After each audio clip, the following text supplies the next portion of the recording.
Boys and girls, boys and girls, boys and girls. How are we all doing? Good morning, good morning. Hope everybody had a wonderful weekend. Let's get this rocking and rolling, shall we? Time to play some video game. Whoa, I'm all out of focus. Hello? Camera, do camera things. Hello? Ah, there we go. It's found me. Welcome in, boys and girls. Good morning. Hope you're well. Oh, it's Monday. Do your worst, Monday. Show me what you got. Nobody likes Mondays. Coffee is good on a Monday, though. Absolutely. We've got some fun stuff this week. We've got a new patch to play with. Yes, we do. We've got 10.2.5 launching, well, technically tomorrow if you play Team NA, or Wednesday if you play Team EU. Exciting, exciting. Looking forward to that. I have said this like 4 or 5 times, but we should probably have a little bit of a look and see what's coming. I've yet to figure out these Azeroth archive things. I kind of understand that quite a bit of it is encrypted, and so people haven't been able to test it anyway. I kind of probably should have jumped on the PTR and had a little bit of a look at this myself, but I'm kind of feeling going into this patch, you know, without knowing everything before we go into it. I don't do that very often, and this is obviously predominantly because I try to make videos and do content about what's coming and what's coming new and what we should be paying attention to. But this time around, I'm kind of feeling just experiencing it. I know it's only a mid-tier patch. I know it's not going to be anything super wombo combo. So it's kind of nice to just take it a bit more chill and just kind of explore and see what's what. But that's going to keep us busy for the latter part of the week, Wednesday, Thursday, Friday at the very least. Monday, Tuesday, catch up on a few things from the weekend. Show Monday who's boss. And run around and collect a few things again, I think. I think that's my plan for the next day or so. As I don't What is my dog doing? What are you doing, doggo? Oh, she's found a toy to play with. That's what she's doing. She was running around the studio. I didn't get to play much over the weekend. I was quite busy. I had IRL stuff. We had, we went to Helsinki on Saturday. We went to see a friend in Helsinki, which was nice. Spent the evening there. Helsinki is not a cheap place to be, though. And then, dare I say it, spent half of yesterday doing the housework that I didn't do on Saturday because we went out on Saturday. So I've not played many video games. So I'm kind of looking forward and, want to play some games. Now, I started cleaning the quest list. And the quest list seems to be longer than it has ever been. So I don't know how I've managed to figure this out. How have I managed to make the quest list even longer than it was before we started trying to clean it? Did I wave at you while in Helsinki? I did a passing wave wherever you may have been, yes. I made sure to say hello. But who we got here this morning? Chalida, good morning to you. Happy Monday to you as well. Botcast, good to see you. And Casmo. The YouTube emotes. I can't seem to get the YouTube emotes to come through on stream. I have no idea why. But pink waving hand to you too. Welcome in. Good morning. Good morning. So, how do I actually clean off this quest list? Well, some of this is weekly trash, isn't it? Help whelp tenders. Oh no, that's not a weekly thing. Why have we... I could and should probably go and do Ulda at some point. Slay for Rack. I've yet to slay the beast. I've yet to slay the beast on any difficulty whatsoever. I'm yet to slay the beast simply because I don't like LFR. What do we get? An Enchanted Worms Dreaming Crest, though, if we do it. Another piece of 476 gear. Rep token, flight stones, gigantic dream seeds. Oh, hang on. I still need a pet. There's still a pet I need from the Emerald Dream. I still need Seedle.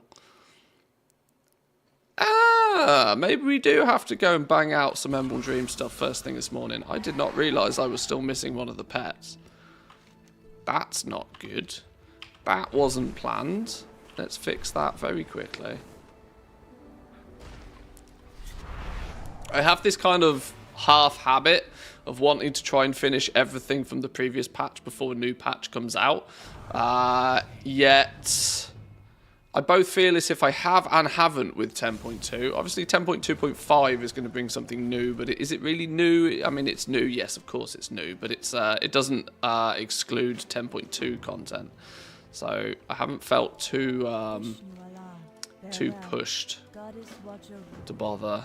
Those pets are like 50 gold on the auction house and big realms and mics. Well, yeah, I imagine they probably are. Isn't it actually from this dude where I need it? No. Oh, maybe it's a Dream Seed one. It's probably a Dream Seed one, isn't it? Which one did I say it was I needed? 1 of 3, 1 of 3, 1 of 3, 1 of 3, 1 of 3. Oh, Seed. Oh, he was hiding on the next page. That's probably why.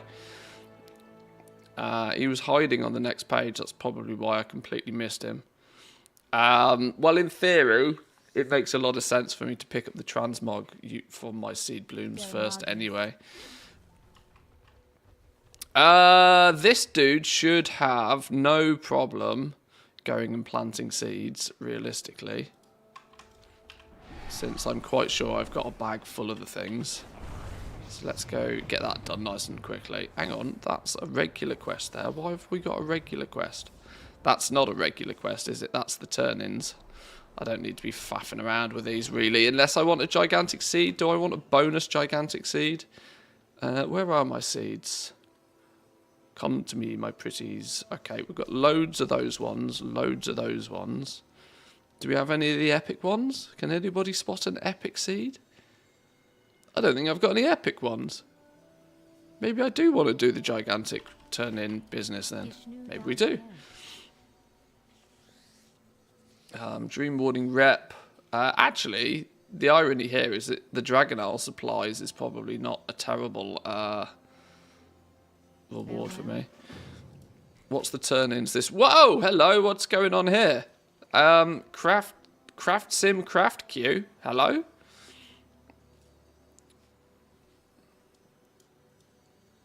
Who are you and where did you come from? Restock from recipe scan. Open recipe list. Oh my god, Craft Sim's really going after TSM. I love it. Let's... okay, something's broken. Where did that window come from? Craft queue? Haha! What is this?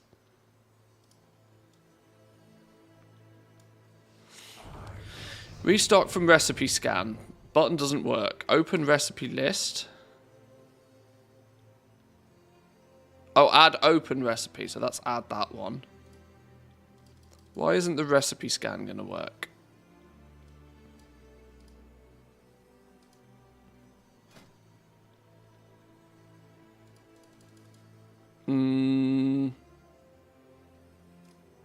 Oh, maybe I need to actually be in Dragon Isles.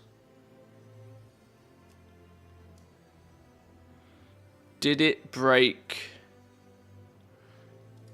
Did it? Why does the button not work? Was that UI error what caused it to break, I wonder?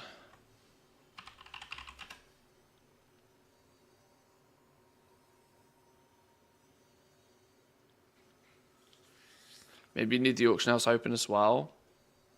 That could be it. Well, hey, we've found the first squirrel of the day.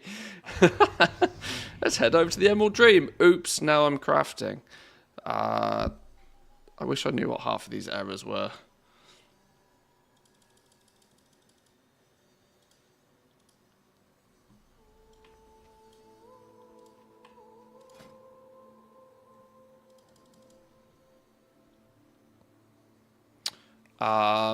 Yeah, maybe you do need the auction house as well.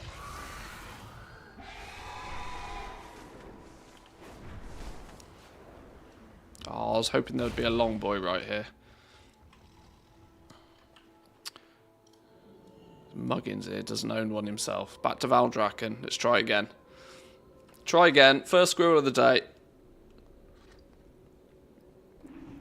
I was told Craft Sim had some updates. I had not looked in much detail to what they were, though.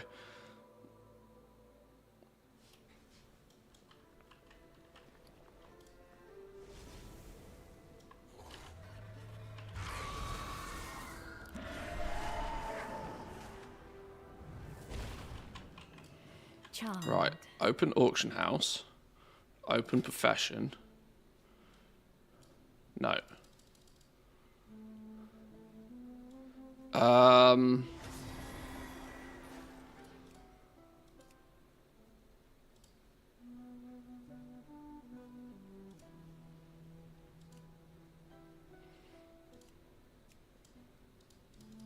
Restock from recipe scan.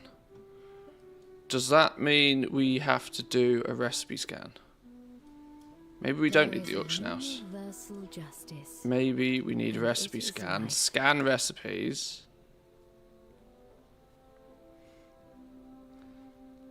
Scanning all recipes. Now we get a restock from recipe scan button, look. Right, screen's going to start to get absolutely redonkulous, but screen real estate is a problem. Restock from recipe scan.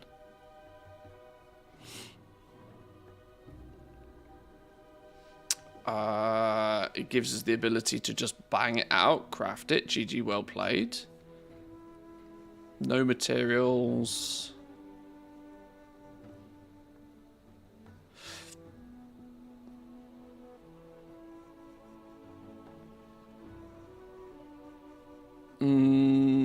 Restock options. Profit threshold 20%. Restock amount. Okay.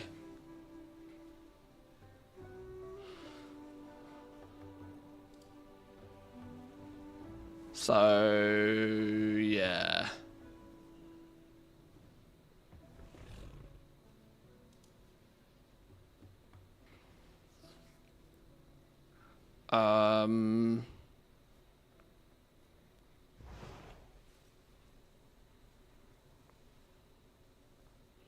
Create auction A to shopping list. If we just open the auction house, though. Am I dreaming? Craft sim, craft queue. Huh! Okay.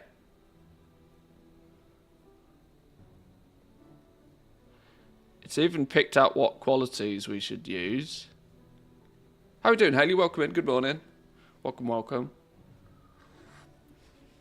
Sorry, I'm deep in concentration trying to figure out how this new craft sim module works.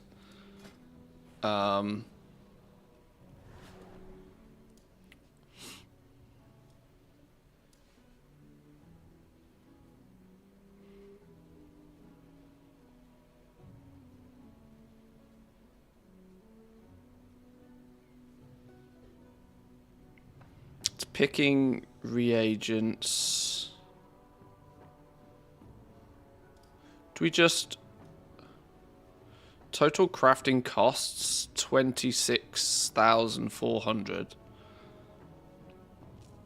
Do we just trust it? Do we just trust it to test?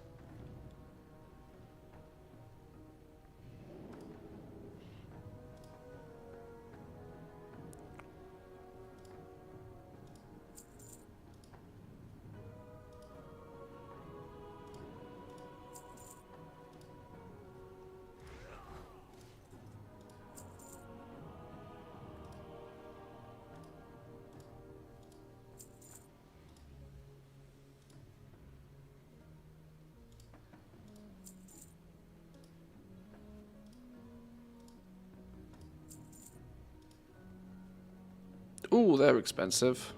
Good thing I only need one of those. Awaken Frost.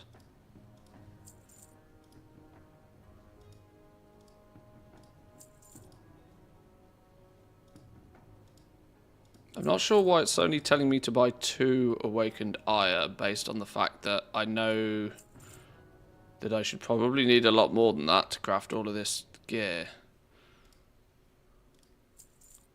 go. So there's everything and defend purchased. that which cannot In defend. theory, if we go loot that, what's it going to do?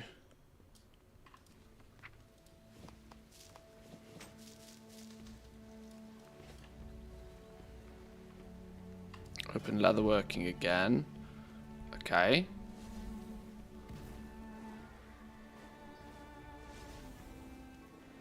The only thing it says I don't have materials for is the artisan's sign. You can edit the recipe.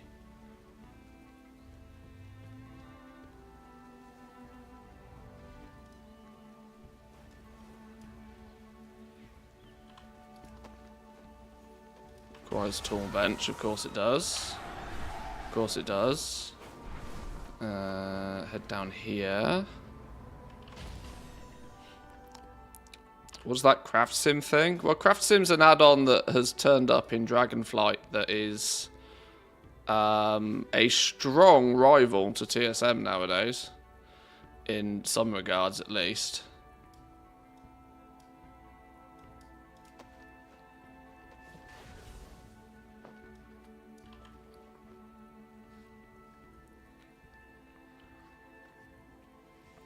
Okay, that's where the problem is. It is taking the outlandish minimum buyout right now. Ask gospel. Whereas the market value is absolutely smack bang on whatever its crafting cost is. Sure. Does it remove it from the list after? It does. Very clever. It seemingly is going to tell me when to change profession tools. If I... Oh. Ah! I remember. You want to know something really sad? I accidentally deleted 2 of my leatherworking profession tools.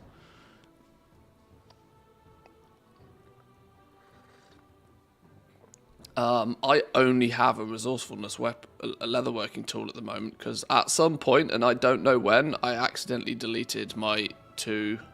I have my bonus jewel crafting ones, my multi-craft, my inspiration jewel crafting ones. I do not have... Okay, whatever. Item restoration, maybe. I don't know. I mean, to be honest, I'd just craft them again. It's not like they cost a lot, but...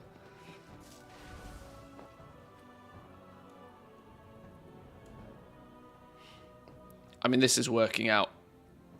How is it saying... How am I getting a first craft bonus on these, by the way? Have I really never crafted these? Maybe I haven't.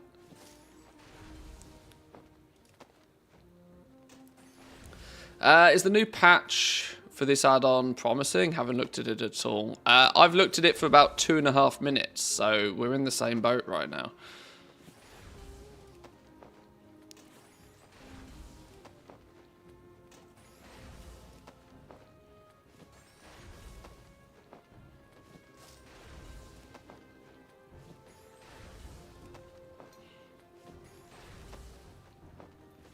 There's even a nice craft next button. There we go.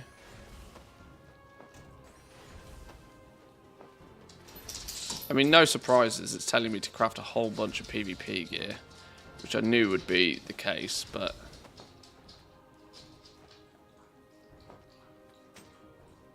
It's even telling me to make a skinner's cap.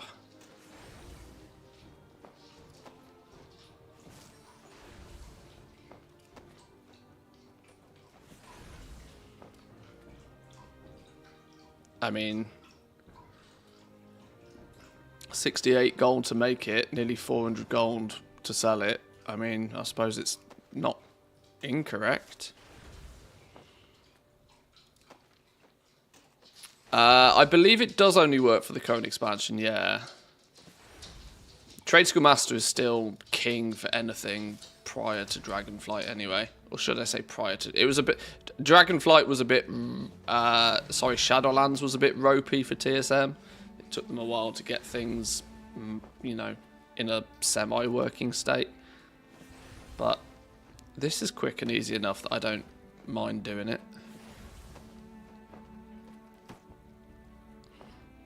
Tuskar Beanbag, for example. Oh, it's only making it because it's so very cheap to make. Okay, sure.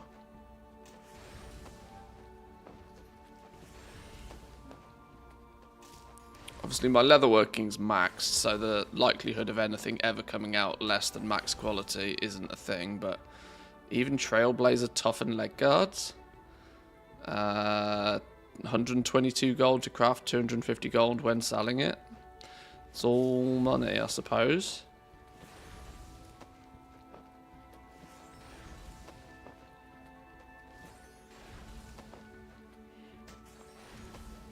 Yeah, Draenor currently. My main realm's Draenor nowadays.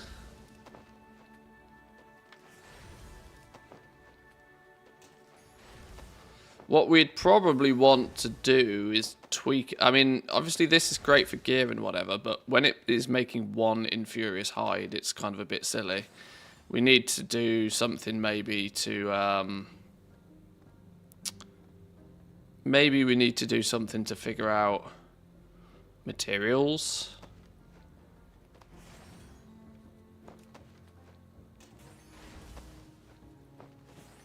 Quantity-wise or something.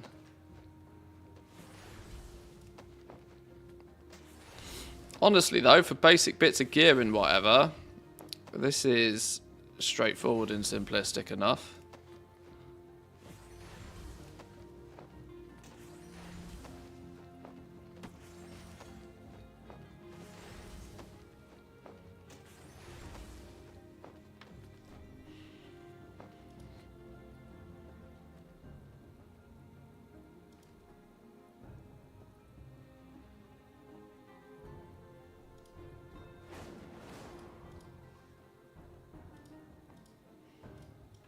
Okay. Now, equally, if I pair that with my TSM groups, I should easily be able to then quickly send all of this. Boom. If everything has gone to plan, it should then just send all of that over to my bank character. Okay, why is it not? Oh, I know why it hasn't, because oops, I haven't updated my TSM groups.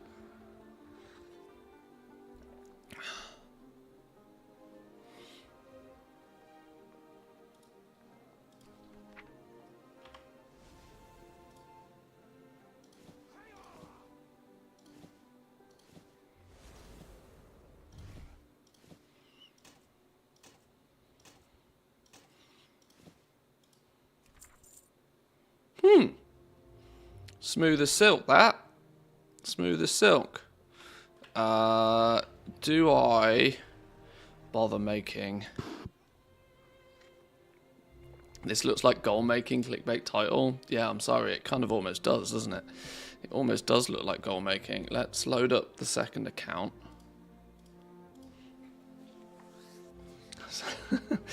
The goblin in me is awake. I like to test this new sort of stuff out. You know, like I said, I was told a few days ago that there was some craft sim updates, so I'm always intrigued to see what's occurring, what's going on. This might actually give me a good reason to update my TSM groups again, because they're a bit behind.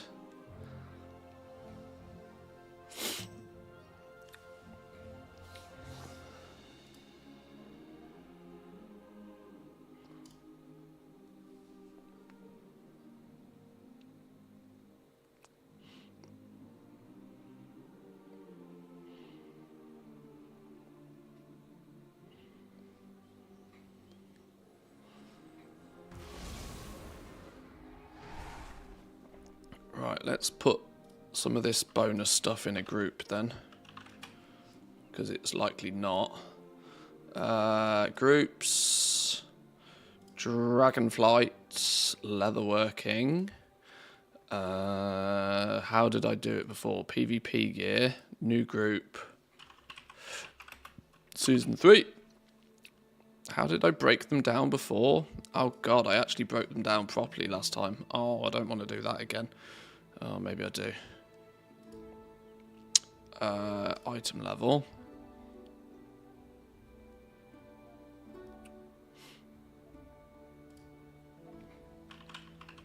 Verdant leather.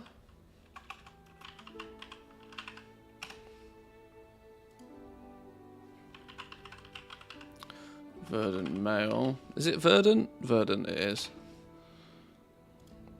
So the leather one is the resilient.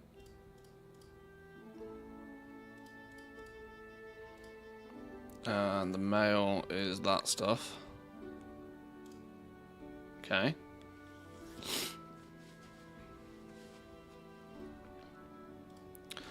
What else we got in here? 420. I never made groups for 421 gear, you know.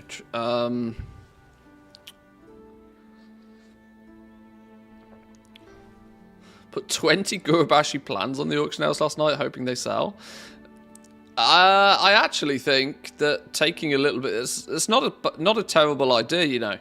The Zulgrub and the Knack stuff is kind of a lot more out of the public eye again now, meaning that if you are still consistent with it, you will still see probably consistent results because people have forgotten about it. People had either finished it or they've put it down or they've forgotten about it. Meaning it's probably significantly easier to corner that type of market nowadays.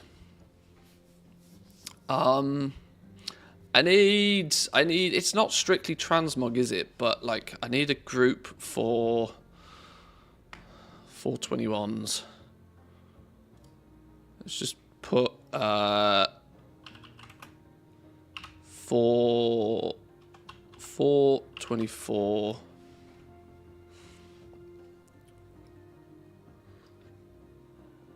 424 10.2 gear BOEs. By item level, do we have any 424s?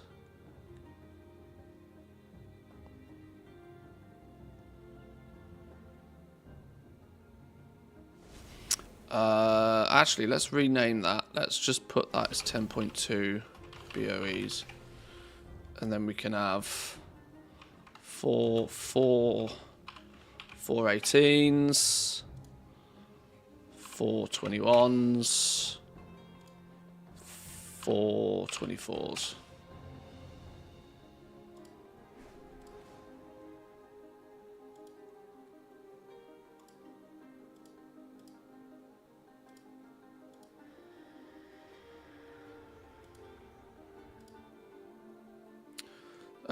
Not that it makes a vast amount of difference due to I'm still going to probably sell them with the same operation all the same, but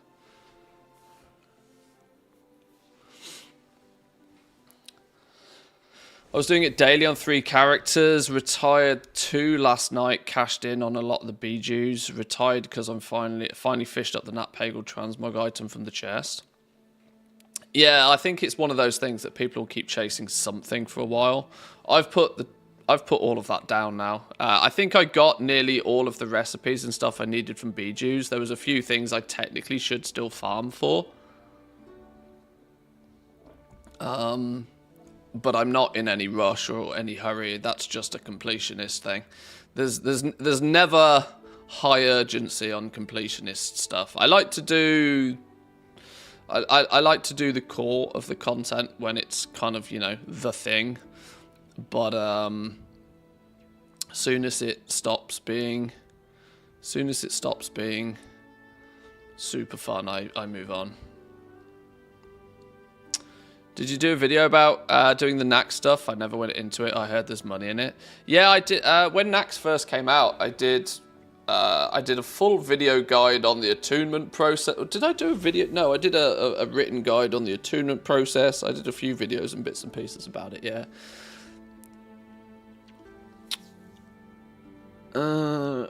We need Dragonflight materials, leather, antler fragment.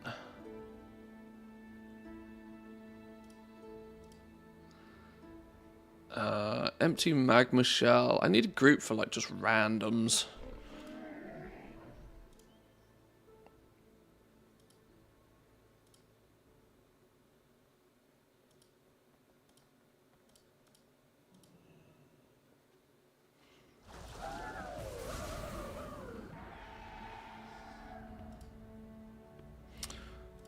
Patterns, old patterns, put that schematic in there.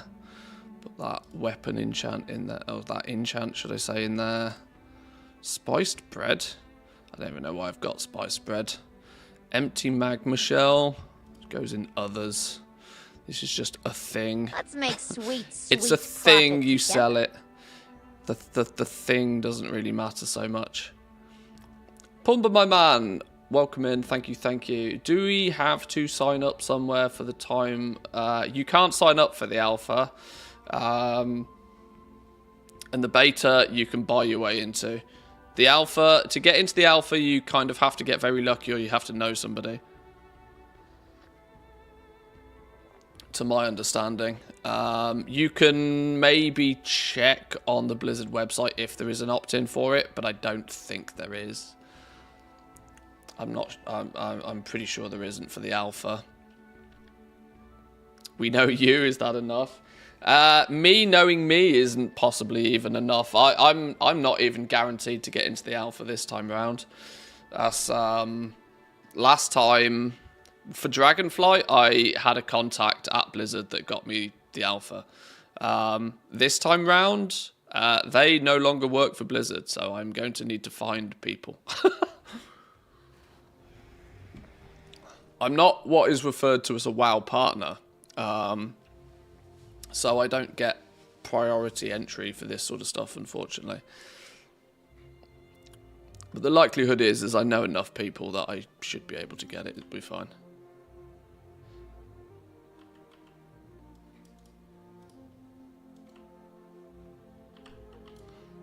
We can put these battle stones in the bank because I don't need those on me. I've got an area for these somewhere, don't I? Where's me pet stuff? Down here. Right. Right, let's get that listed on the auction house. Let's get that lot sold. Thinking about it, actually. Did I have even... I made those groups, but I wonder if they're inheriting the operations from somewhere else. Where's my leatherworking group? PvP gear. Season 3. What's the operation on this? 24-hour market value. That'll do.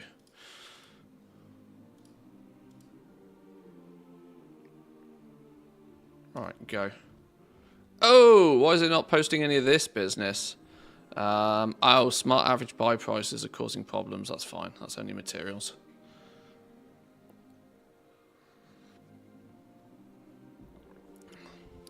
%, market value is lower than... Okay, yeah, okay. That's why it's broken. So, we've gone deep... We've gone deep squirrel mode already today. It always happens, and especially on a Monday after a couple of days when I'm playing catch-up with what's going on. 69 million, giggity. That's wrong. I do not have 69 million. Close to 69, 420, keep it going for the memes. Yeah, unfortunately, that's massively wrong. That's a very wrong number. I have yet to figure out how to fix my TSM, because it's just busted. My actual goal total is probably closer to 40, 50 at this point in time. It's not so much a problem about logging into all of the characters. It's telling TSM to forget about characters that don't exist anymore. Which is causing a big problem. One I haven't figured out how to fix. And I'm going to be brutally honest, I can't be bothered to fix because I don't really care that much. Put some on ignore in the settings. They don't even show up on the ignore list. It's totally busted. I've tried all of the stuff, believe me. It's just broken. There's seemingly no way for me to forget certain characters. I could probably go into the game files behind the scenes and fix it, but meh, can't be bothered. Good fresh start for the next expansion. Well, I'm very tempted to. Very, very tempted to. I think it's been... I don't think I've nuked my TSM settings since... I don't think I've nuked TSM since the beginning of Shadowlands, so I think after 2 expansions, it's probably a good time just to nuke everything. The only thing I'd want to be careful of is I don't want to nuke. Realistically, I don't want to nuke all of my pet purchase info. So I don't know how I'm going to go about fixing that little problem, but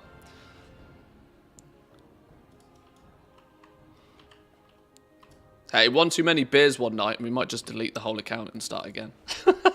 Just delete the WoW account, start again. 20 years in the bin.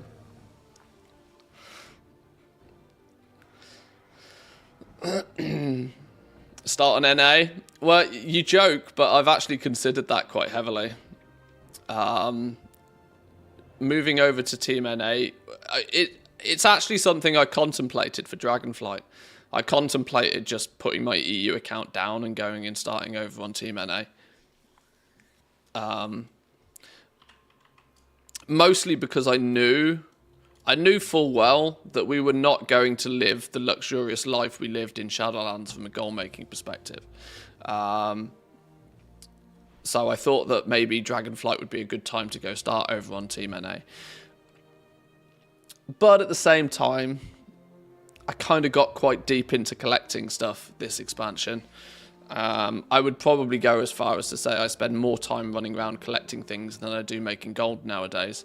And with that in mind, putting that progress down hurts. It hurts.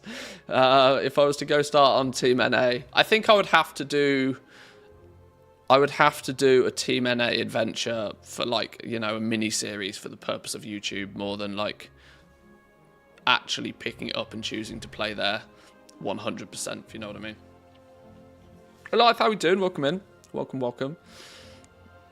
Do you have the pet info string available somewhere? I have no idea what you mean by info string, because it's an entire the info I'm trying to save. I'm trying to save all of my purchase data for tens of millions of gold worth of pets, so I at least know what I've bought them for when it comes to reselling them.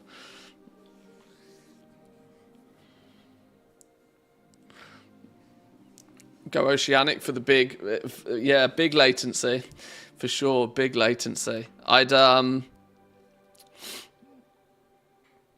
Latency for me doesn't particularly bother me that much because of the way that I play the game. It doesn't really matter. I'm one of the very few people who latency, it doesn't bother me. It honestly doesn't bother me. Arguably outside of very competitive PvP, your latency doesn't really matter that much anyway. If you're doing any form of PvE, as long as you don't have like 2 seconds lag, you'll be absolutely fine. Top end Mythic Plus, maybe, but realistically, it's only if you're doing PvP where your latency really matters. What are we going to be selling on Wednesday? I don't know if there's going to be any price hikes on anything specific or anything new coming that's going to draw interest. The Azeroth Archives thing has been pretty well locked down, so we don't know very much about it at all. But it's a public event of which is going to be an hourly thing, of which the rewards are pets and transmogs and this sort of thing. There might be a few things that if you get them quickly and early, you might be able to sell them for a pretty penny. But I can't imagine there's going to be too much in that sort of vein. There's there's not really been huge amount, or it doesn't appear as if there's a huge amount goblinry in 10.2 as a patch in its entirety, honestly. The new recipes and the new patterns, this is why I've not bothered to update my TSM groups yet, because the new recipes, the new patterns don't really matter. It's just a refresh of all of the old stuff. It's going to be very similar to what we've seen already in terms of reward structure. There'll be, I would fathom, you know, if I was to put money on this, there'll be a token you can achieve once per week that will allow you to buy a piece of transmog for a set. But, you know, it's going to be the exact same. Blizzard are in no way going to rock the boat with this, unfortunately. They've played this expansion so safe. So safe. You can't complain about anything being bad in Dragonflight because nothing's inherently bad. But it's been so safe. They've not taken a single risk the entire expansion. This is why I'm a bit pissy about their plans for the Season 4 Fated season. Because even that, they've taken 0 risks. They've not even tried to do something fun or new or unique or interesting for the last patch. Just something silly and broken that people can mess around with until the new expansion. No, even that, they've kept it super safe. They're not even, they've even washed their hands of making the decision, right? They're like, okay, we're going to put back the old sets with the old colorations, but you get to choose which one. So they're not doing anything new. They're just giving you back exactly what you've already theoretically got or could have had already. It's literally the safest expansion that Blizzard has ever done. They have taken no risks whatsoever.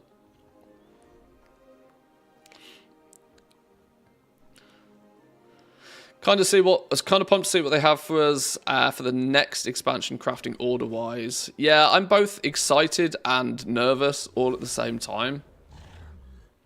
Because what I don't know from Blizzard is how much they care about it. And this is often the problem, right? We give Blizzard all the feedback we can give them, right? We highlight things that we like, we highlight things that we don't like. Blizzard is historically known for at least listening to everything, but that doesn't necessarily mean they take everything into consideration. And this is usually because we don't know what they're actually trying to achieve with, systems and features in the game. To me, it was a ludicrous decision, and I can't believe anybody made the decision to make nearly 50% of Dragonflight profession crafts bind on pickup. That, from somebody that's played the game for 2 decades nearly, making half the items that you craft with a profession bind on pickup is mental. You would never do that. But obviously Blizzard did it, and the reason they did it was clearly, in my eyes, to make it so that people had to use this new work order system. There's no other real justification for making so much of it bind on pickup. That they're making it that you either craft it for yourself, or if you want somebody else to craft it for you, you have to get it via a work order. Now, I'm hoping that my theory there is correct, that they locked down a lot of the crafts so that people use the work order system. This is a new system. You're going to have to use it a little bit. Much like they've done with other things in the past. This is something new. You're going to have to use it. Hopefully, next expansion, they can be a little bit more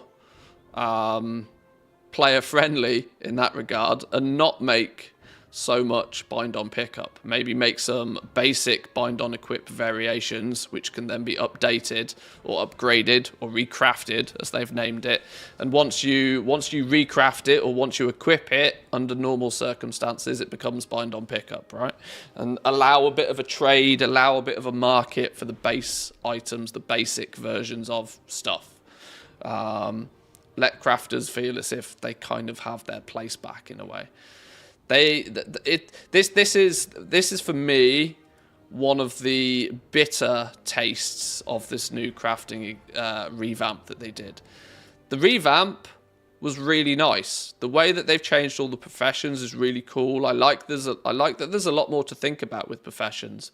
What I don't like is the fact that they basically made crafters like just workhorses for everybody else, making it practically impossible for people to utilize their professions to actually make some coin, which is arguably the number one reason why people bother with professions in the first place.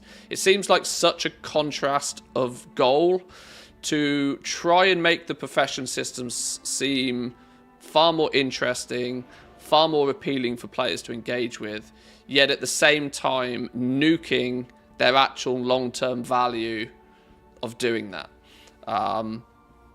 One thing to consider is all of this time and all of this effort that we've put into Dragonflight professions is probably going to mean absolutely sweet FA by the time we go into the next expansion.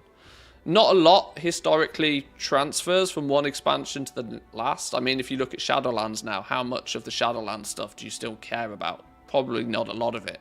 But there tends to be like a handful of things that are still important. Very, very little of the Dragonflight crafting will be important at all going forward. You'll just nuke it all, you'll kind of draw a line in the sand and then just move on to the new expansion. Do you think crafting will still be profitable at the start of Season 4? If so, I wonder how they're going to pull off, considering there'll be no new zones available, apparently. Well, crafting is only profitable as long as there's a demand for the items that are made.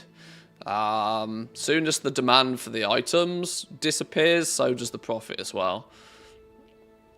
So if Season 4 turns up and people replace some gear and they want some stuff, then crafters will be there to sell it and there'll be profit to be made. But with no new zone, with potentially no new spark or anything like that, because of no new zone, no new raid tier, nothing along those lines, there's a good chance, be ready for the fact that crafting might just sit miles behind.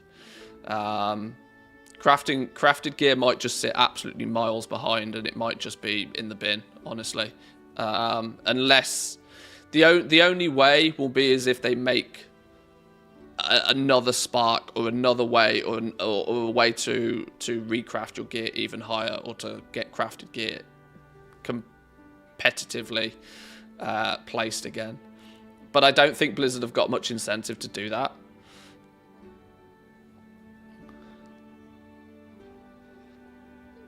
Still trying to work out why I bought 38,000 Dreaming Essence. 17.4 million down the drain. We'll hold on to it. It's a life lesson. 38,000 Dreaming Essence is quite a lot. Quite a lot. Now, here's also a possibility. If we're going to huff some hopium here, here's also another possibility. Let's not forget, right? Let's remind ourselves what happened to Obsidian Cobra skin, okay? Let's remind ourselves what happened to this thing. This thing was Season 10.1, rarest rocking horse doo-doo. Nobody knew how to get it. It was 150,000 gold a piece on the auction house for a couple of days, until skinners figured out what the hell they were doing and how to get it on the regular. It had its shining moment throughout patch 10.1, but eventually was so overfarmed and so underneeded that it ended up being a few hundred gold each, right? It just tanked in value all the way to the bottom.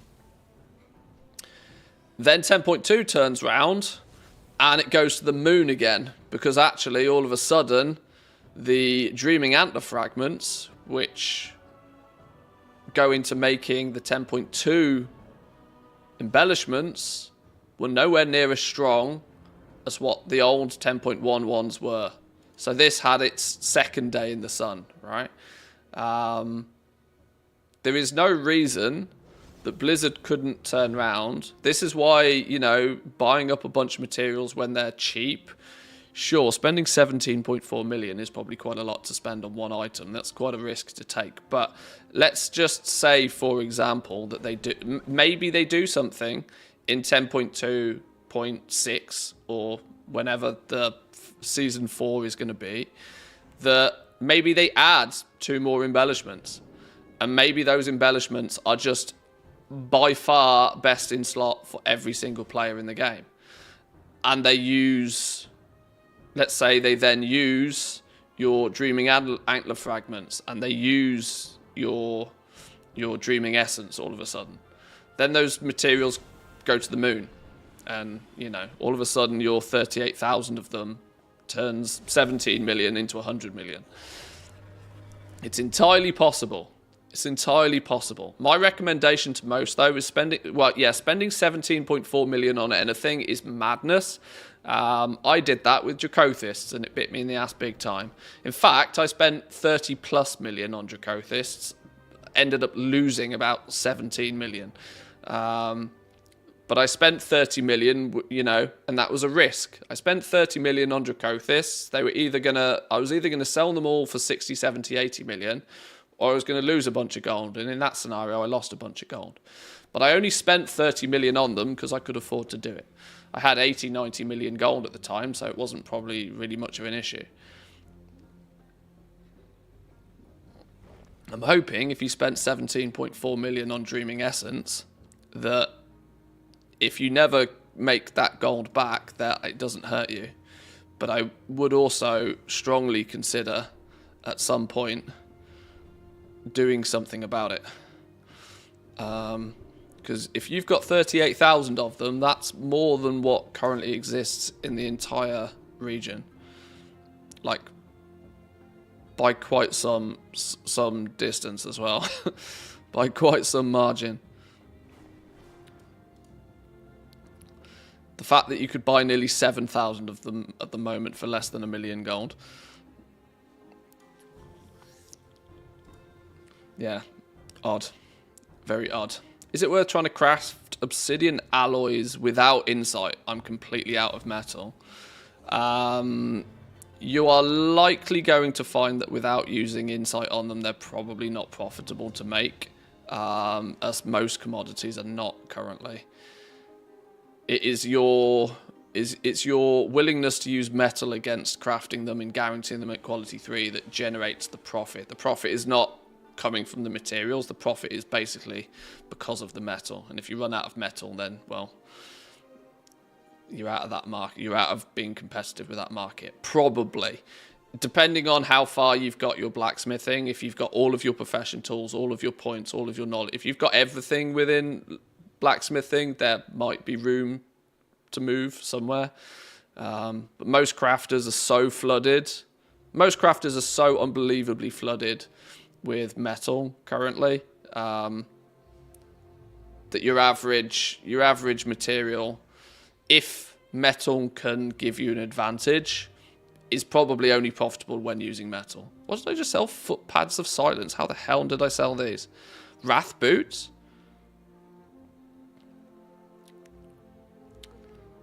Sold these for 772 gold.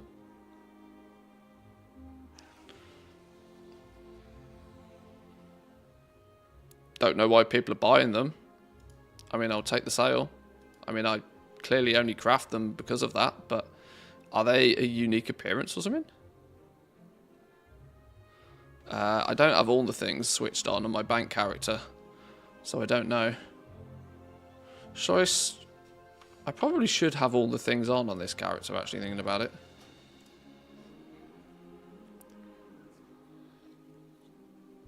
It's handy to check things like that.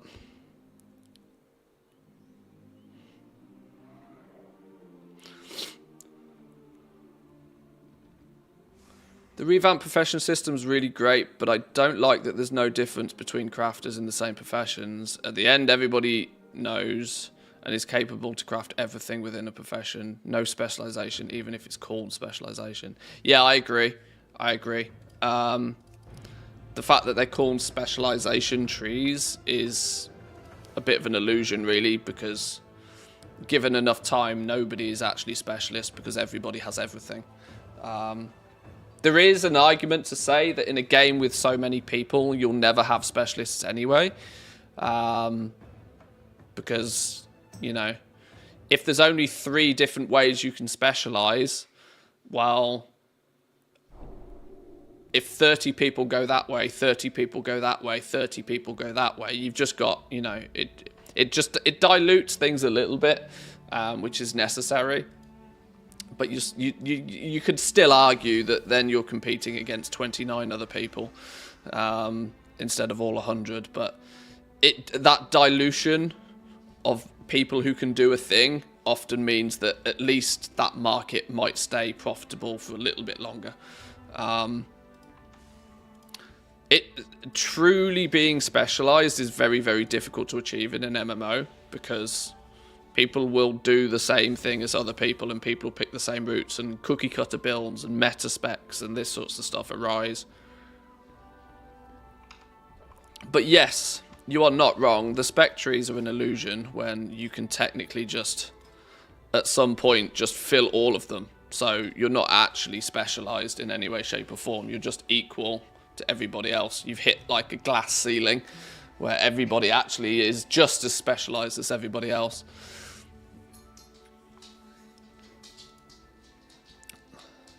So depending on how you look at it, you're either as skilled as everybody else, or you're all you've all, you know, you're all equal. There's no advantage to be had at that point. I was because I've been looking at the professions a little bit the last few days. We were looking at alchemy last week. Believe it or not, I still haven't finished that alchemy guide. I've been is this it? Yeah, I've been building out like a full guide. I went to town trying to put everything you could ever possibly need into one place for the professions. Screenshots, you know, screenshots, coordinates, everything you like, material lists, everything you could possibly need to play with certain professions. How to level up from 1 to 100, the tools and the accessories, which ones you should have, screenshots of all of them, how to enchant, literally anything you could possibly think of that you might need to know about a profession. I tried to document it. And I still technically haven't finished this because I still haven't done the profession stuff, but this has already turned out to be a 32-page document. And this is just alchemy, right? So I very quickly came to realize that if I wanted to do this for all of the professions, this is a very, very, very big, time-intensive thing. But more importantly, when I was doing the knowledge point stuff, if we look at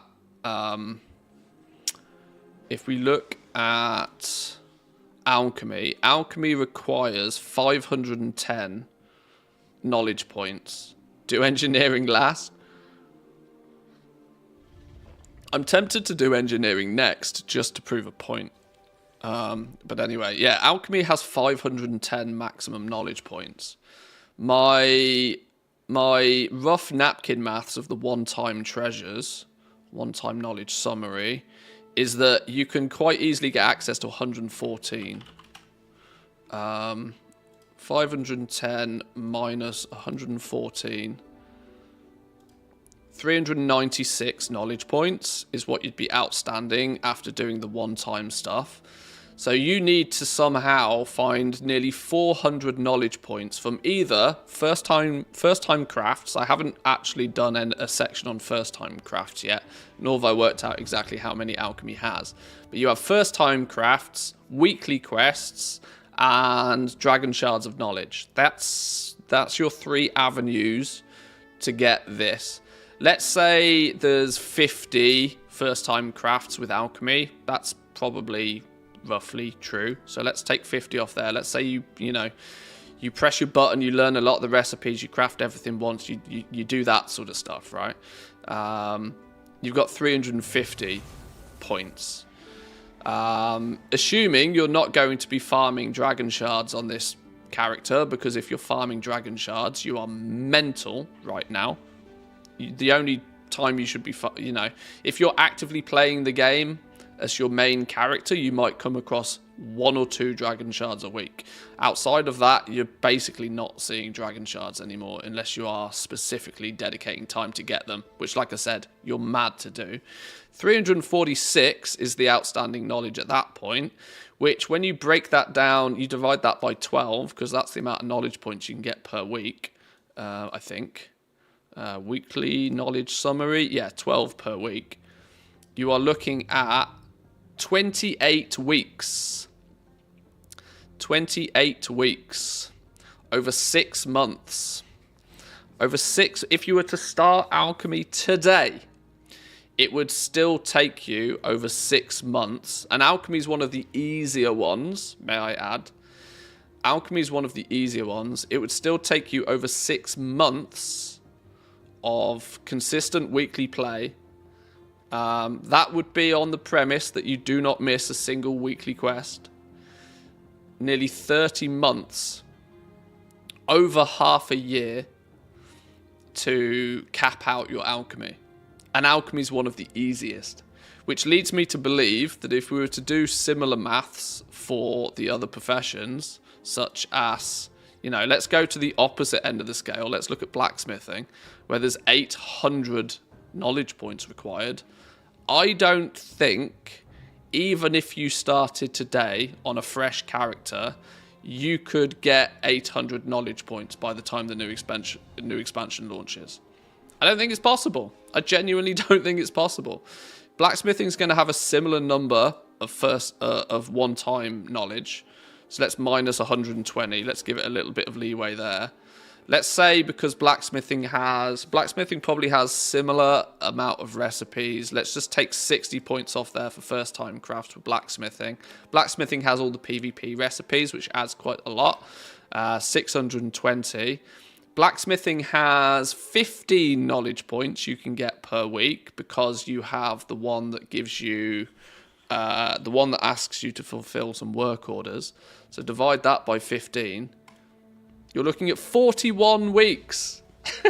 41 weeks. Nearly, there's only 52 weeks in a year. There's only 52 weeks in a year. So, at this point, I really don't think that it's even possible. I don't think it's feasible to even cap out your professions, even if you start today.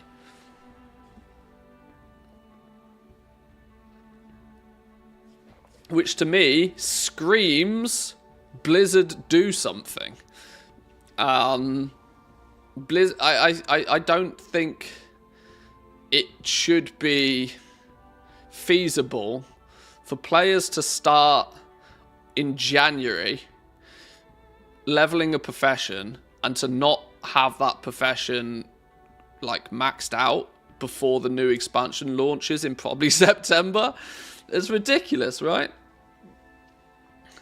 Depends on how many dragon shards you want to grind. Well, this is it. This is going by the assumption that you're not grinding dragon shards. But, it's still safe to say that that's outrageous. Actually bonkers.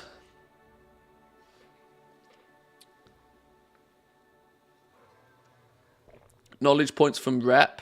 Yeah, you can get a bunch of knowledge points from rep, but they're one-time only stuff. And when I say you can get a bunch, most professions get access to about 100 to 150 knowledge points quite quickly, quite easily. But after that, you're on the weekly grind. Imagine trying to do that after the new expansion for completeness. Well, this is why I'm kind of quite happy that I've maxed all the professions now anyway. All apart from I need like 50 points in blacksmithing. I just need to do the weeklies a couple of times with blacksmithing. But they don't strictly actually benefit me in any way. My blacksmithing skill generally is so high that I don't need any more knowledge points realistically. I can make everything at top quality regardless.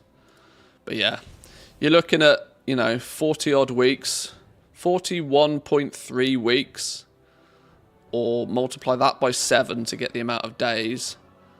Nearly 300 days, or give or take 10 months. Give or take 10 months is how long it would take to level blacksmithing if you started today. I think it's around 110 for first-time crafts for blacksmithing. Even if that's the case, then that's still only 50 less knowledge points. That only saves you like 3 weeks of work. It's and that is assuming you do actually, there's not really much value in collecting all of the recipes now. Picking up all of the old PvP recipes doesn't really make a huge amount of sense because you're not going to be crafting them to sell them for a profit particularly. You would be buying the recipe or acquiring the recipe purely for that one knowledge point that it gives you access to via a first time craft. Oh, no, hang on. Let's undo whatever the hell I did there. So, yeah, these... I quickly came to the conclusion that if I wanted to make these highly detailed guides, they're something I should have done 6 months ago. Realistically. I should have done this 6 months ago. But 6 months ago, I was far too busy having fun playing the game. I kind of knew that the grind was real to get the knowledge and to cap them all out, but I didn't really think about it in too much detail because it's something I'd already done, right? I did it in the first couple of months of the game.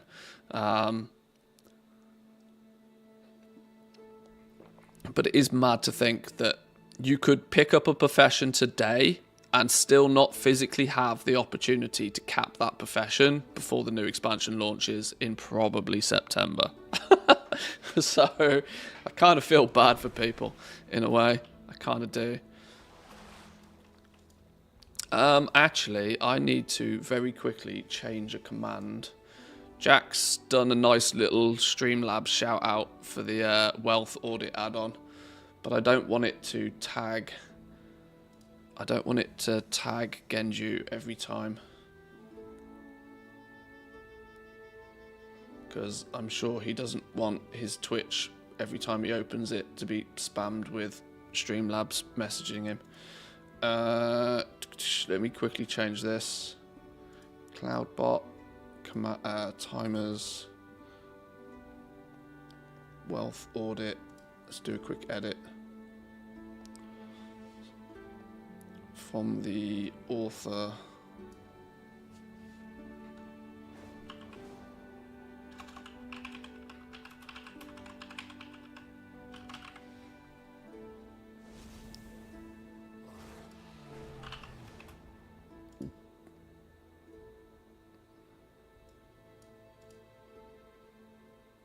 Okay.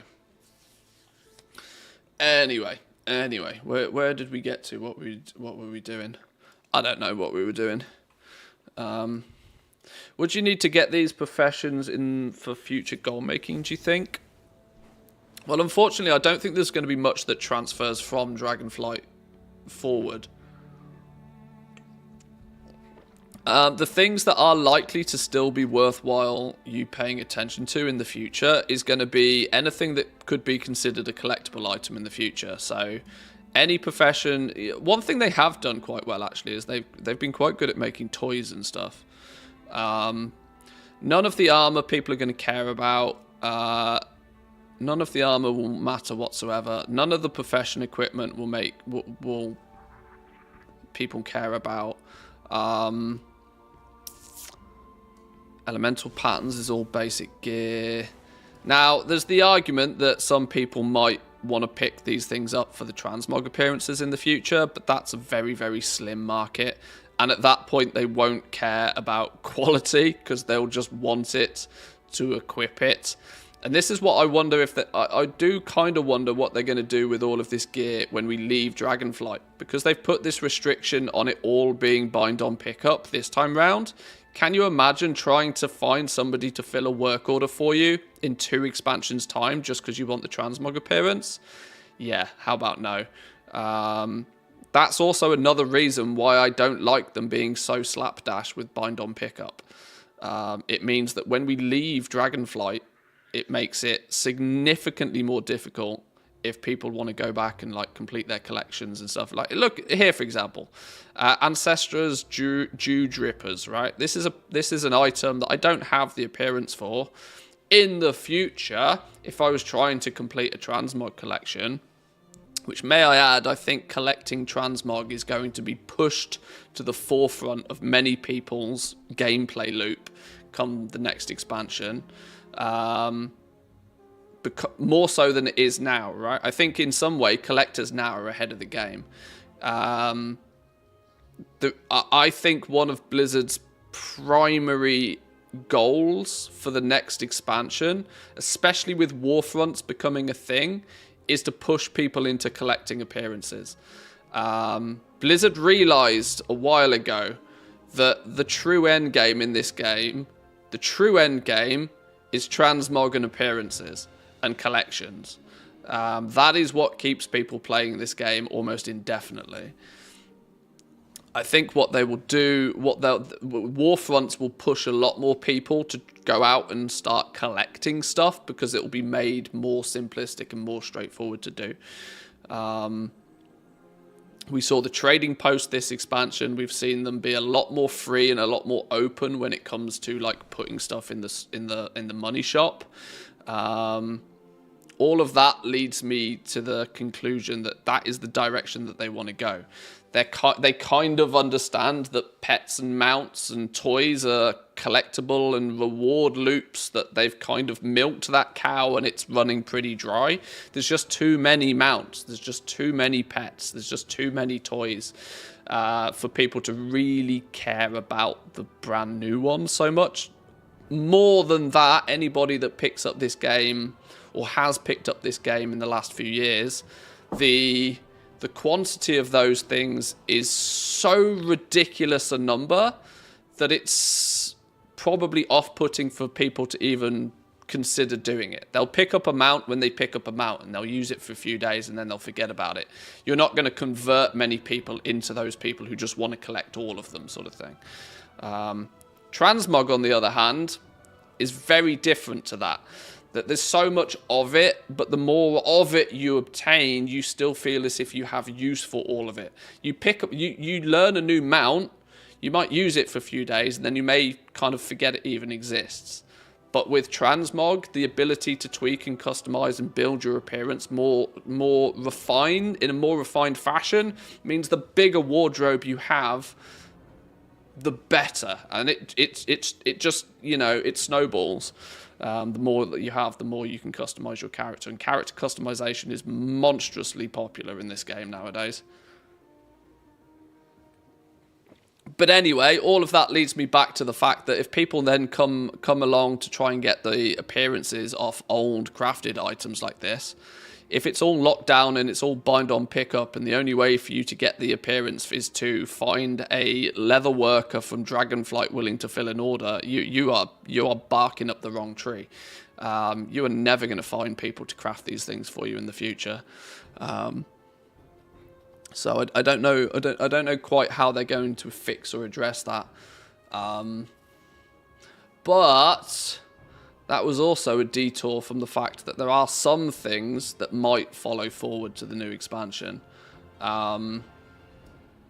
Finished prototype, these things might maintain their value going forward, depending on how much they build on Dragon or Dynamic Flight. They might not necessarily keep these things current, but what they might do is they might build on this system of having crafters making...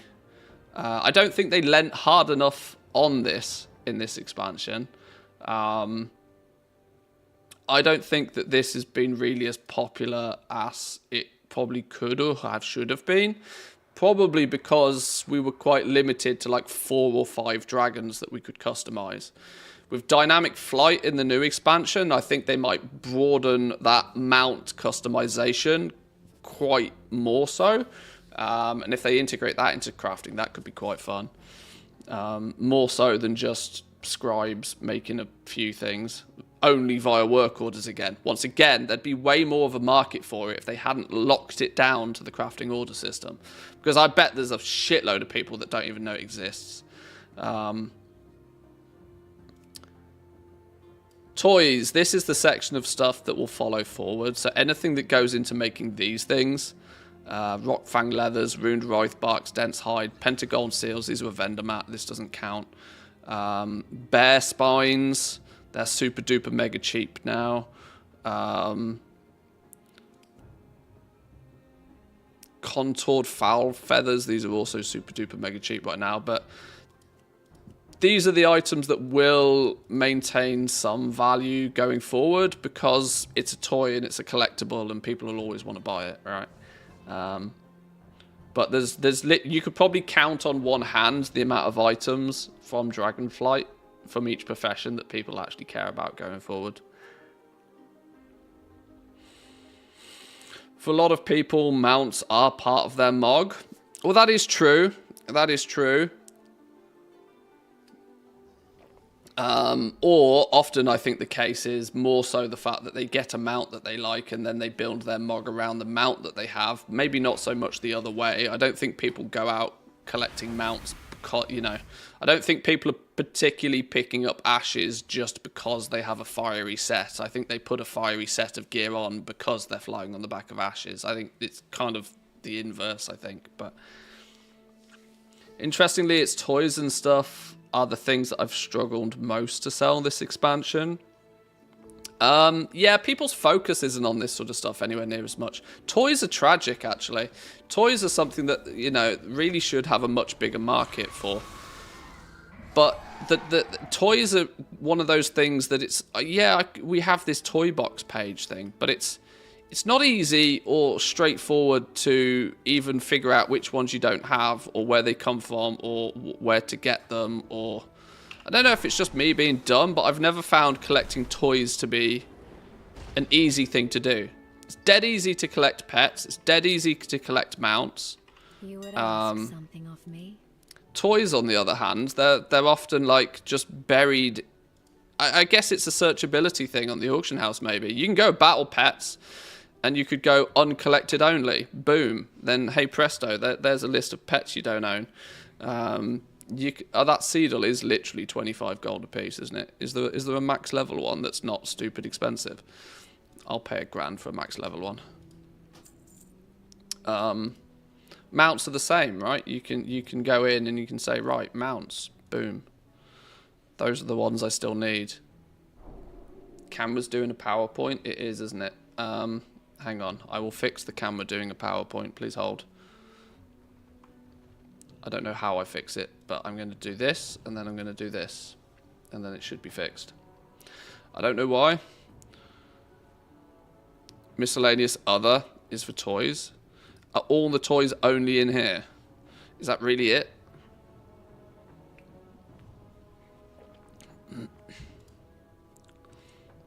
Oh. Well, okay. Maybe you've just shat on my entire argument for the last 5 minutes. But either way, thanks. Either way, I still don't think toys are quite as... for me, personally, they sit third on the list. Right? Oh, the camera's flipping gone again. Hang on. Hang on. I don't know how I fix this because I don't know what the problem is.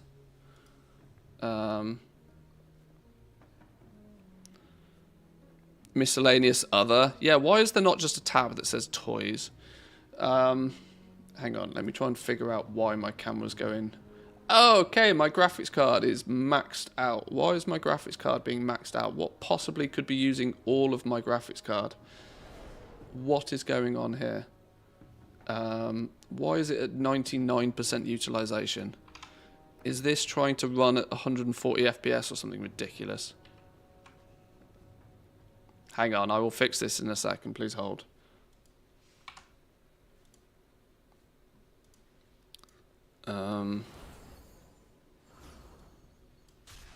Bank character does not need to be on 10 quality. You calm the fuck down. You relax.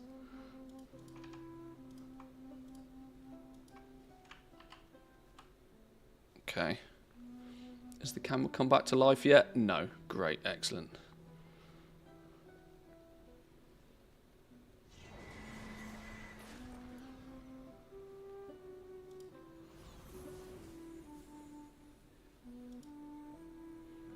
Let's try again. Oh, stupid game. What's going on here?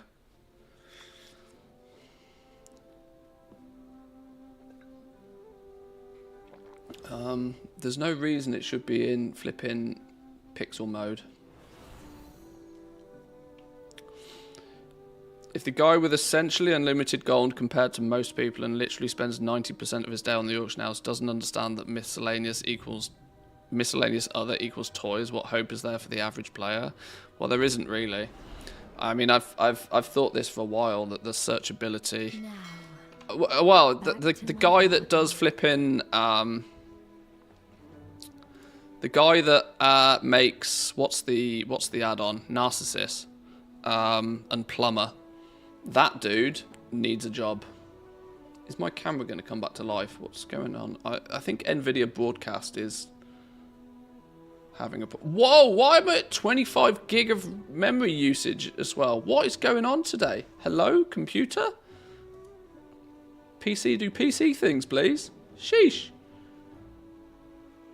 What is eating all of my memory?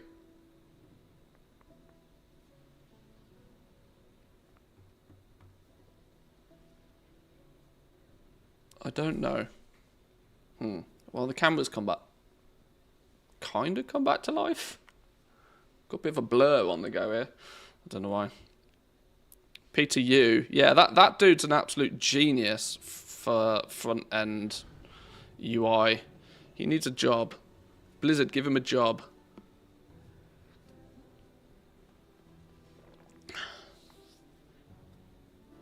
Dice toys are in consumables other. Are they really? Consumables other? Ha! And you still have to use uncollected only to be like... Okay, yeah. Why is that? Why is this in consumables? Sure. That makes a lot of sense. What's a Moonfang Shroud?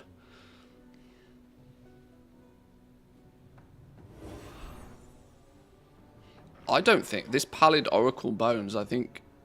Or do I have the recipe for that? I must have the recipe for that. And some toys are in junk.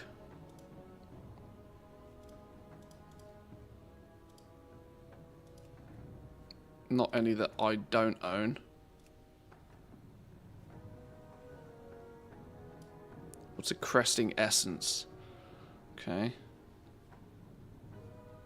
Burning Essence. Thundering Essence.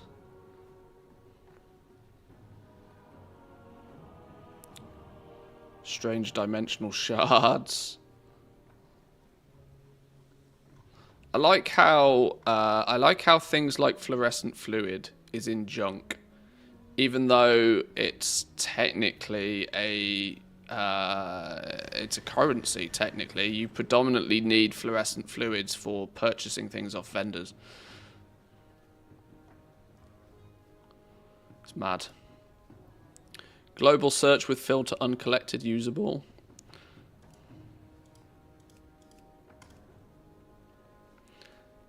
This is my shopping list. This is my shopping list. I wonder what the damage would be on buying all of this stuff. Well, clearly in the tens of millions. 2.8 mil for a Rhino seems like a good price. 2.8 mil for a Rhino seems like a reasonable price. Regional sale average is 1.8. But 2.8 for a Rhino doesn't seem like a too bad price. I guess people are getting scared to hold these for too long in case they get given away. Flipping Elemental Lariat. God damn you. God damn you. But yeah, I guess this is my shopping list then.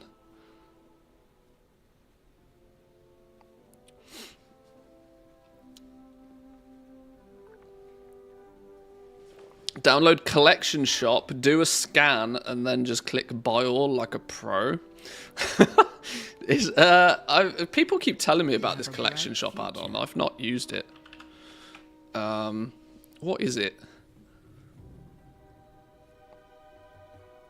Yeah, I'm just waiting for the Twitch drop for that. So, Twitch drop's up and running again tomorrow. What is it? I hoping Mr. GM puts together a little on-screen bouncy thing again, like he often does.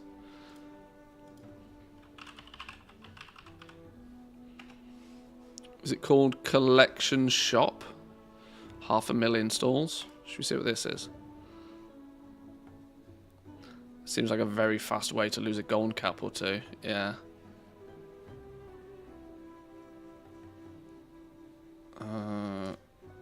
My add-ons, update all, might as well. Give it a reload. Made more from buying the lariat early and maxing junk crafting and prospecting rank 3 gems and diamonds than I did from actually crafting the lariat itself. Yeah, oh yeah, this is the biggest annoyance for me, that the lariat recipe is the last recipe I need for Dragonflight junk crafting. It's the only one on the list that I don't own. And it would clearly be a couple of million gold just in the bin, just for the sake of me having it, you know, because I'm never going to craft it. That's not kind of that's not going to be how it works. Where's this collection shop business then? How do we use this add-on? See you again. Where's the new icon? Is that a new icon? What's this one? No, that's a craft sim icon. Craft sim, put a tooltip on this. Don't know what that is. Pet battle scripts, worth it. Paste. Oh, I might not have actually. It might not have enabled the add-on. Ah, collection shop. There we go. Let's try again.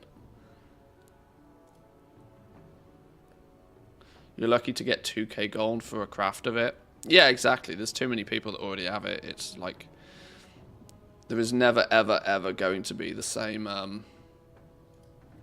level of demand for it than there once was. YouTube is not receiving enough video to maintain smooth streaming. Oh, okay. Shit, what's going on here? Is YouTube, people watching on YouTube, is it choppy or is it... My little preview window doesn't seem to show that there's...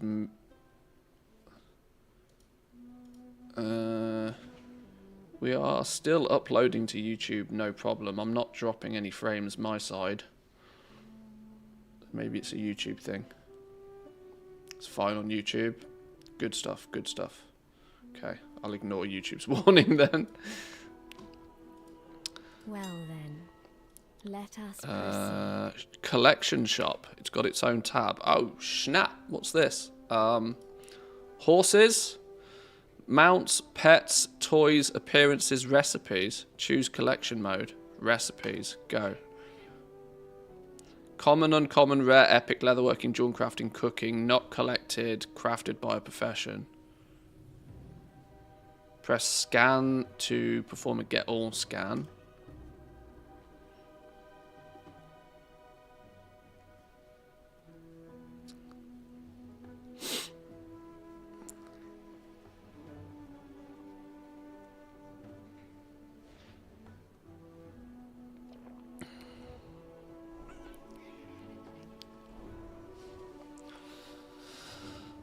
I would love to get the lariat recipe as our guild lariat guy stopped playing.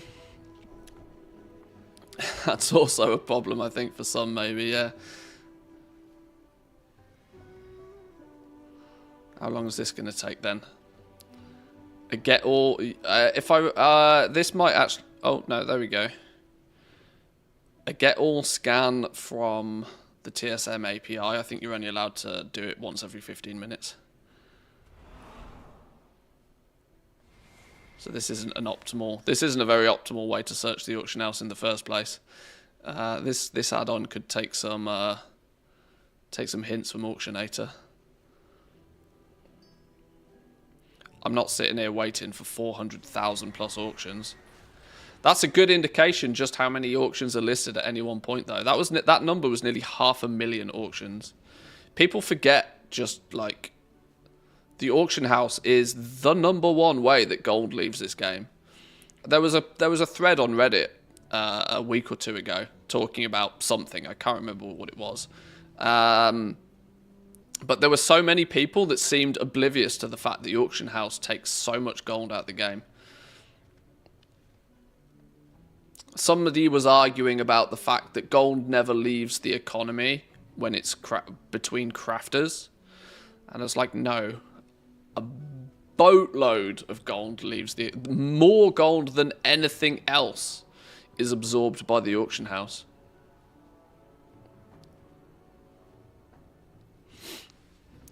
Literally more gold than anything else is absorbed by the auction house.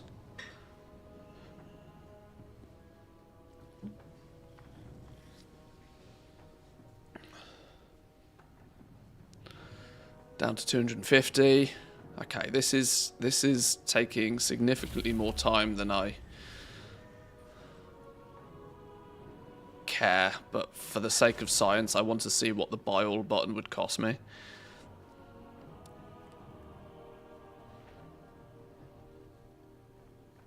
$500k auctions at any time seems very low, especially on larger realms. I wonder what the total actual value of all of that is in regards to like deposits. Just listing 500,000 items on the auction house, you've got to think just how much gold that is from a listing perspective alone.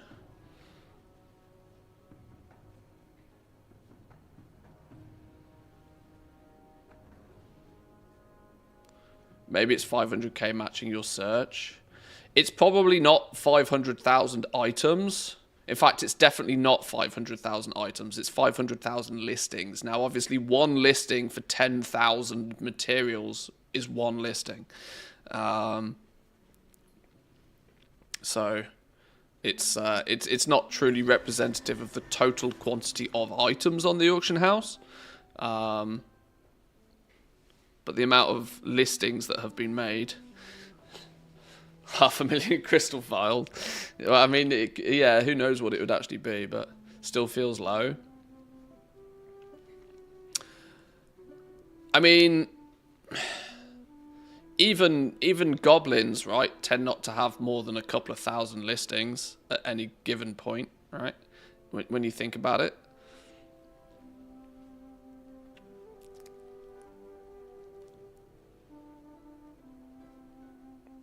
And this is also, you know, a Monday morning.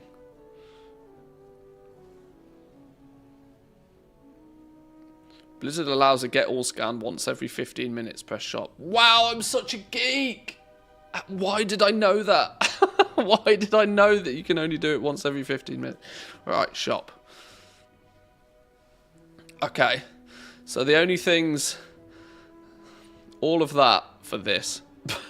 This is why that's not a very optimal way of scanning the auction house. But a buy all automatically selects the next first auction and continues to do so after every confirmed buyout. Yeah, that gets dangerous very quickly. Although Lunar Eclipse robes for 500 gold, I'll have those, whatever those are. Where did it go? Oh, shit! Oh, no. Lunar Eclipse robes for 500 gold is no longer available and has been removed.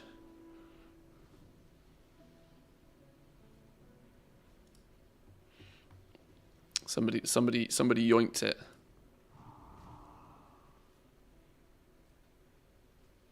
Is no longer available and has been removed. Okay, yeah, this seems a bit silly. Seems a bit silly and a bit dangerous that you just click on it. It seems very dangerous add-on this. Very dangerous indeed. Now I sense that this is probably slightly better for some things. But choose collection mode. Appearances. Can I just now do shop? Yeah. I would go get Collectionator, a lot less dangerous. Yeah. Yeah, this collection shop one seems what I'd consider an old school add-on. It's doing things by old school methods, like asking to do a get all scan. It's not necessary to do get all scans. There's far more optimal ways of searching the auction house nowadays.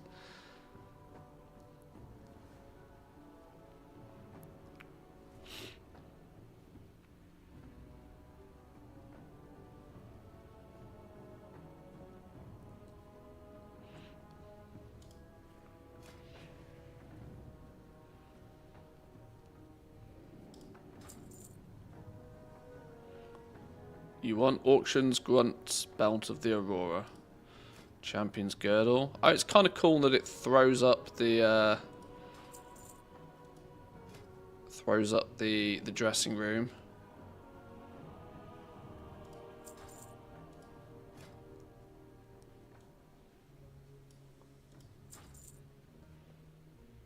Yeah, if you accidentally click this button though. Woo! Woo! Say goodbye to your gold. 1.5 million in my bags would disappear very quickly if I actually was to press the get all button.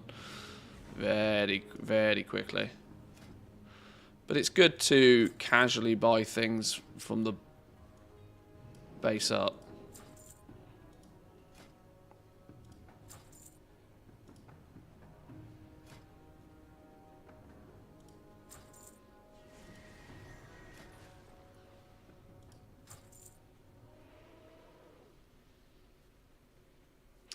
Lariat available on Shadow Song for 3 mil. Yeah, it's incredible to see what the average price is for that thing nowadays. But it's no surprise really, because it's flipping impossible to get. Like, it's super difficult to farm for. So, you know, are you really that surprised when it's a sub 1% drop on a piece of content that nobody does?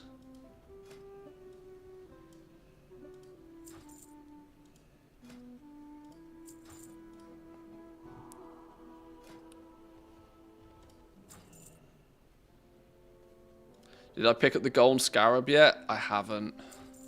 I'm kind of I'm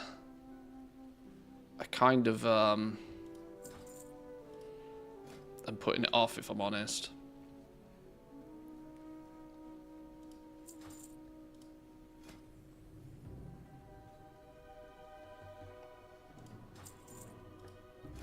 It's another one of those that I just kind of should. But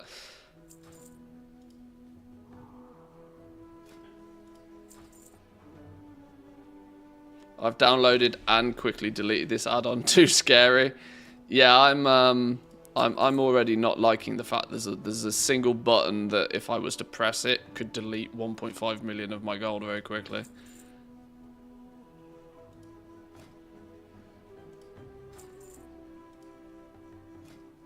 I'll go up to 100 gold and then we'll stop.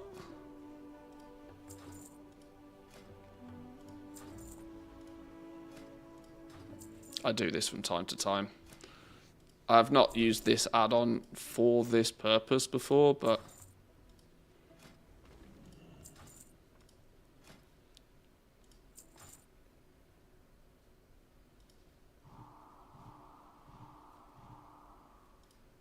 whoa, why did we jump all the way to 400? Calm down.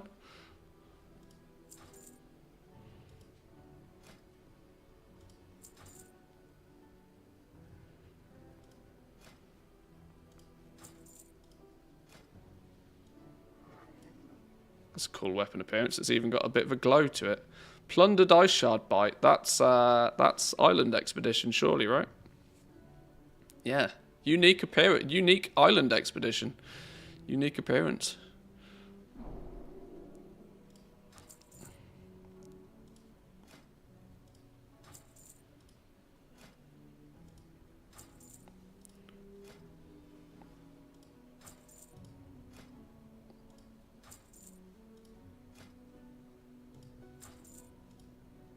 Right. There we go. There we go. You can specify a limit of how much gold you want to spend. I'm sure you can. I'm going to be brutally honest. This is yeah, there's a max item price up here. There's a max price up here, so you probably could customize it a little bit, but I think that's quite a dangerous add-on. Good add-on to spend a bunch of gold, not necessarily a great add-on for making any gold. Let's loot all of this though. How many did we buy? Like 45, 46 different items.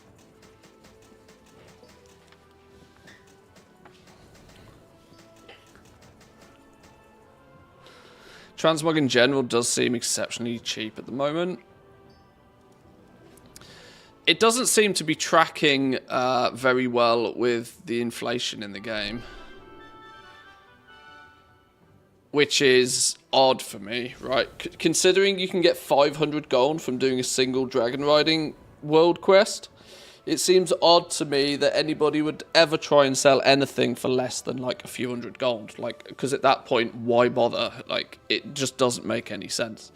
It genuinely does. Like, people's perception of the value in the game is a bit, you know, this is always the case. It doesn't keep up with the inflation in the game, but the fact that you can buy a token and get 350,000 gold for like $20 now means anything less than 1,000 gold isn't even worth putting it on the auction house. Like, it genuinely isn't even worth your time putting it on the auction house at that point. So yeah, it doesn't make a huge amount of sense to me, if I'm honest.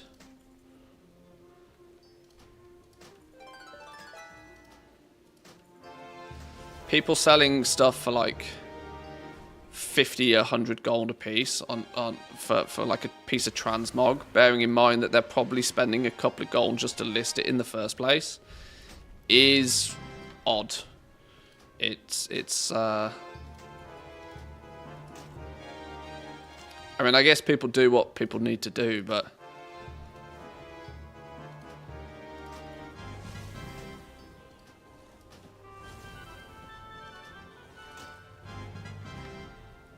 transmog is account wide soon, isn't it? The collection of appearances we are led to believe will be account wide, or should I say, no longer armor class specific. So come the war within, what we're led to believe is that if you are a male wearer by default and you pick up a plate or a leather piece of gear, for example, even though the fact you can't equip it, you will learn the appearance from it for your transmog collection. So it will make collecting all of the appearances significantly faster. No, spacebar jumps.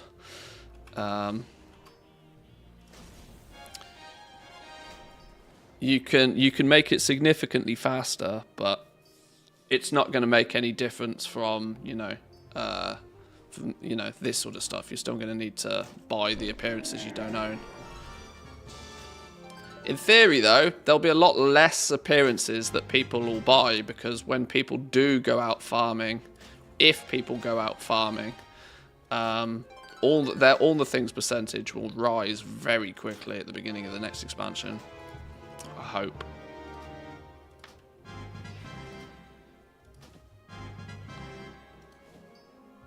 Hang on, why have I got this thing on in the first place? Oh no, where's my proper cloak?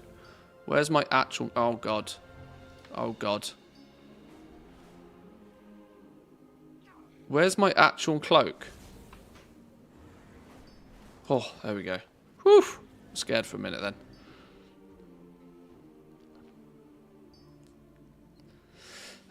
Use TSM in combination with Can I Mog It instead to set a limit to 500 gold per armor. Armor usable unlearnt 500 gold. Use your pet account 1 by 1 to snag all of the cheap mog on each server. Trade across to the main. More complex, but much better value. Oh, yeah. There are... Yes. You can even use... what is it? WoW Thing, I think, has an appearance searcher, finder thing. Which will showcase... Do I have a WoW Things tab open here? This is probably where all of my system memory's gone, by the way. WoW Thing. I think this also has a collections, appearances, and a way to find stuff. It's probably in here somewhere, isn't it? Auctions, missing appearance IDs. I haven't looked into this in detail, but yeah, if you really were trying to find stuff, casual 50 million gold to buy the cheapest item of every item based upon what I'm currently missing.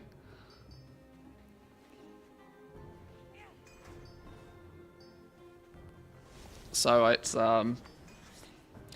yeah, the very slow and steady way to complete your collection for the cheapest possible price is probably by using something like this, rather than any in-game add-on, I think. But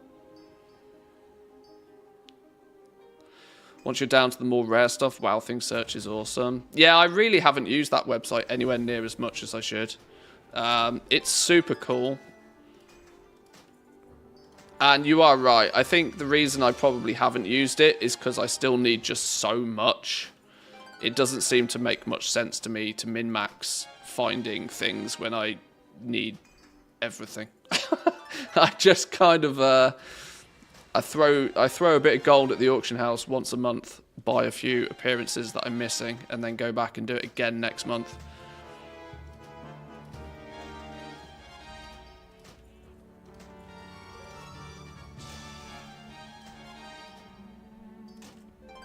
I just like that 5 minutes of all the thing beeps.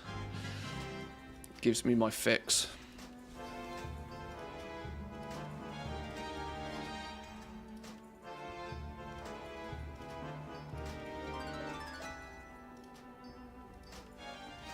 Beautiful. Right. And now we vendor it all. I'm sure I saw somebody with an add-on that puts a tick or a cross on vendors to let you know. Yeah, that's called Can I Mog It? It does the same for items in your inventory. Look, it puts like ticks on stuff you already know.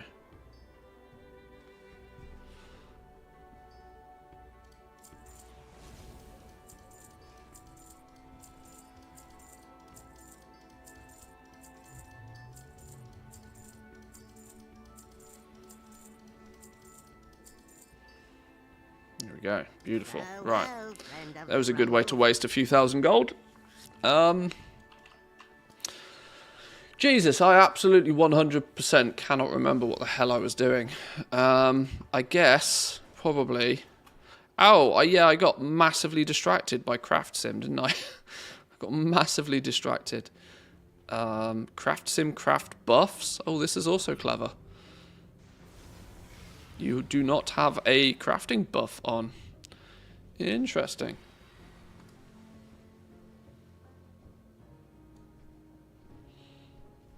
I don't know how. I don't know how it could be better displayed because this is not my forte. But I do think all of these crafts in windows could be somehow merged into one, with tabs that you go. I would much prefer if there was just one craft sim window here, you know, and you click through the tabs and then it just shows in a box. I know that there's often a lot of things that you need to see on screen at the same time if you're being like clever with it, but it's so easy to very quickly have your entire screen full of boxes, which is just, unless you're on a super wide, I don't have the real estate for all of this. Maybe the narcissist dude needs to have a look at it.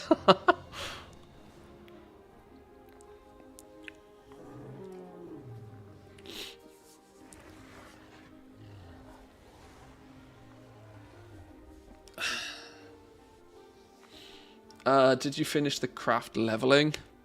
Well, I've got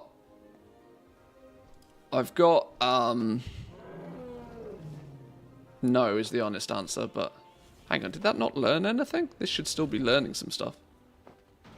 Oh no, this is crafted dreadful. We'll get a crafted malevolent. There we go. That's now. Oh my god, we are so close. Tomorrow will be the last ever time I need to press that button. And then Wednesday will be the last time I ever need to press that button. Sheesh. I find Craft Sim overwhelming. Had to uninstall. I prefer my spreadsheets. It's worth it though. I mean, you got to remember TSM's, you know, overwhelming until you know everything's overwhelming until you know what you're doing with it. Once you've learned it though. It's well worth the time. I'm not going to lie, Craft Sim was an add-on that I didn't pay 100% attention to because at the beginning of Dragonflight, because it was brand new. Obviously, the guy, it was made very, very quickly. And what I was more concerned about anything else with Craft Sim is that I'd start using it so much, and then, like so many other add-ons, just work on it completely stops. But he's kept improving the add-on consistently through Dragonflight, and it's now genuinely a very strong TSM contender. It now basically means that crafting with TSM is kind of something that you just, there's no point. There's genuinely no point. You have to front load so much time and effort to craft effectively with TSM. Just use TSM for selling shit. Put it on your bank character. Use TSM to sell everything. That side of things is fine. Use TSM for other bits and pieces. Use it for the data. Use it for the accounting, you know, tracking and that sort of stuff. Craft Sim is a very strong contender for actually crafting with.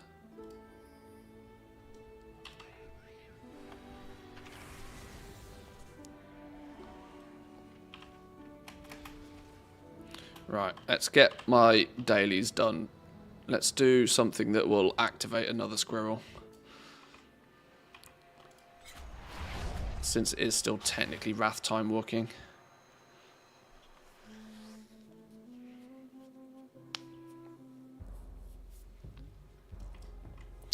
To Dalaran, Crystal Song Forest.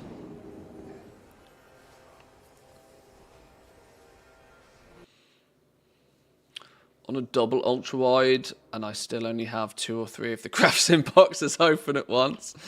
Yeah, I like the look of the ultra wides, you know. The only problem is for my workflow, you know, for my personal usage, the ultra wides don't really make a lot of sense, because it's not like I can't stream in ultra wide. That's because people, you know, then it just looks squished and horrible, and Twitch displays everything in like in 16:9 anyway. So there's not, which means the vast majority of time I end up playing the game, I would be not utilizing the ultra wide anyway. So it's kind of not the best investment for me, really. But from an aesthetical point of view, I do like the look of the ultra wides. They're just not practical for me.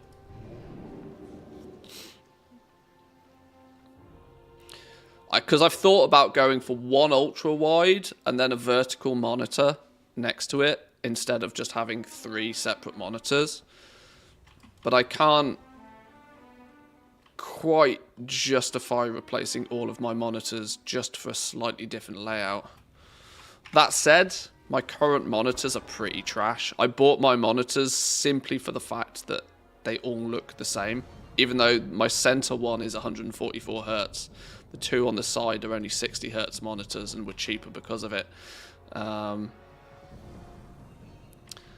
That's the only reason I bought these, was because they look uniform and they look neat and tidy when all 3 of them are next to each other. They're not actually very good though. Got the best deals anywhere. I want an OLED monitor, but that's money. Cash money. Why am I here? I'm here for a Dark Jade.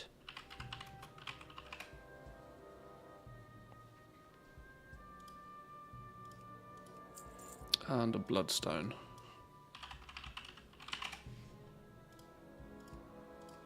Come back anytime. Have you seen the Arc monitor? I haven't. Who's it by? If it's made by Samsung, it's not happening. With the art direction now, I'm feeling like WoW needs an ultra wide. Yeah. I saw a monstrosity on r/WoW where this dude had 4 ultra wide monitors and had WoW as a seamless screen on all of them. What, like 4 horizontal ultra wide? It's literally 180-degree viewing angle at that point, surely. That's mental.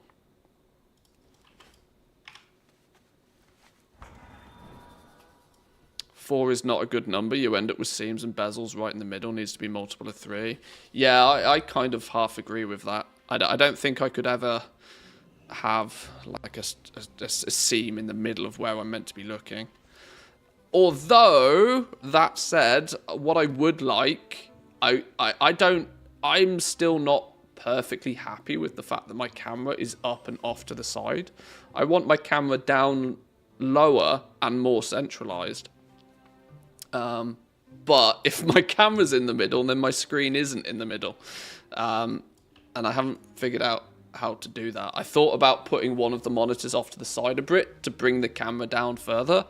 But I didn't like that look. I don't know. I'm uber fussy with this sort of stuff, which is why I don't spend a lot of money changing it, because I'd spend a bunch of money changing it, and then 2 days later I wouldn't like it. Just make a hole in the middle.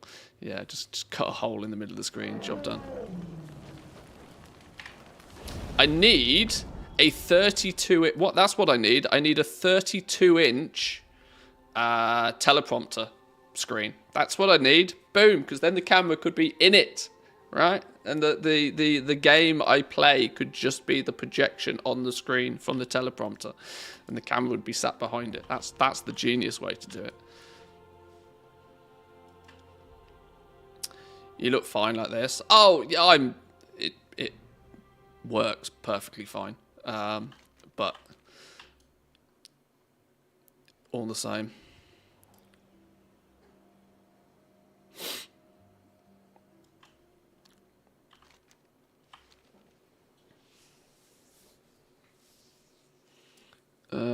What's this?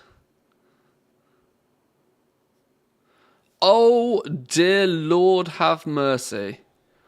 What the Christ on a bicycle is that? I had to try it at least once. Totally not practical. 30 FPS at 8,000 by 3440.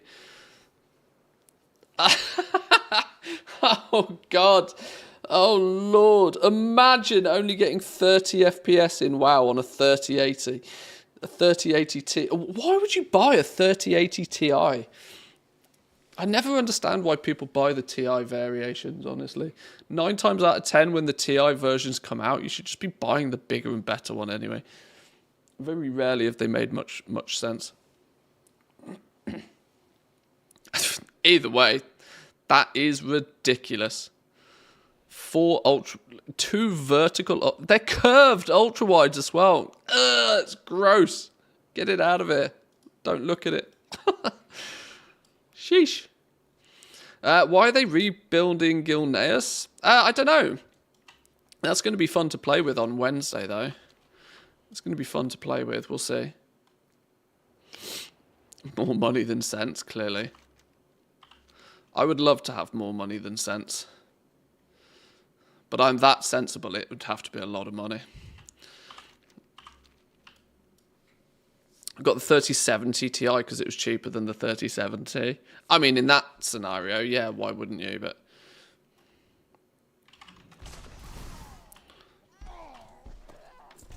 oh, well, that was easy enough. I wasn't expecting to get that off 1 kill, but I'll take it.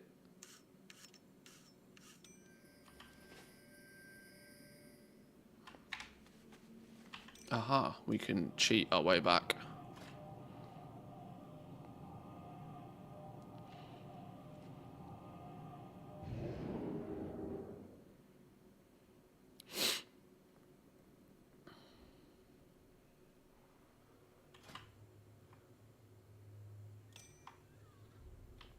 No, a 101 ring is not the one we want on.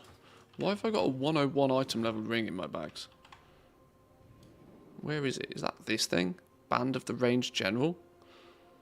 Okay, that needs to not be in my bags. I have many wares.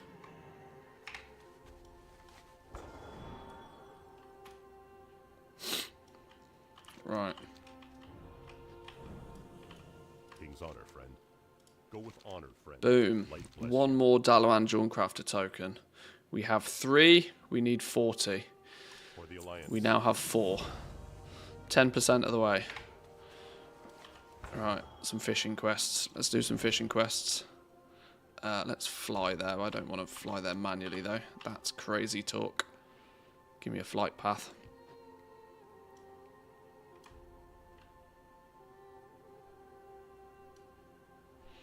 First time in your stream, first thing you said, I was like, this is James Acaster? Light bless Sure. Greetings. James Acaster is very funny, so I'll take it. I'll take it. He genuinely is one of my favourite comedians, James Acaster. I mean, the closest thing I have in common with him is that we are both English. That's it. Outside of that, I don't think there's much more to it, but...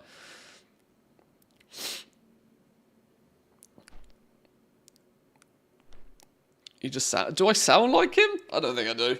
I don't think I do. Like I said, I think it's good. We're both English, but we're not even from the same part of the UK, so...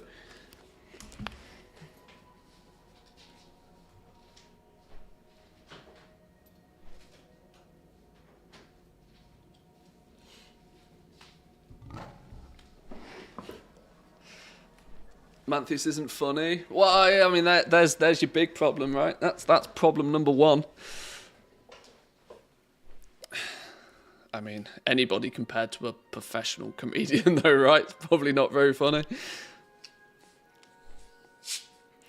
If I could make money selling jokes, then I'd... why wouldn't you?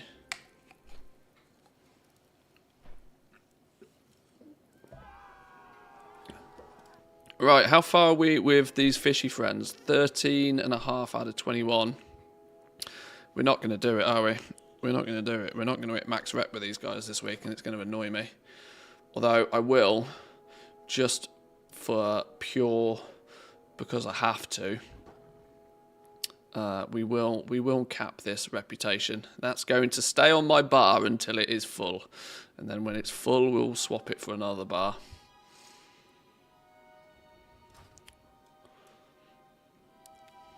I'm here for the goal-making, ranting, and ATT. If only in that order, though. My content is not necessarily in that order anymore. It used to be. It used to be 99% goal-making. But all the more recently, more ranting and more ATT than goal-making. Although we have technically done some goal-making today. I crafted some stuff. I mean, that's a first for a while. How many reps am I at with Exalted? Good question. Good question. Reputation. Well, 100 plus. 101. 101, apparently.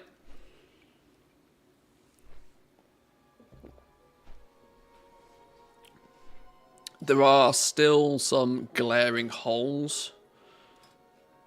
If we are to go all the way back to the beginning, there's clearly a lot more I could and should do over in Classic Land.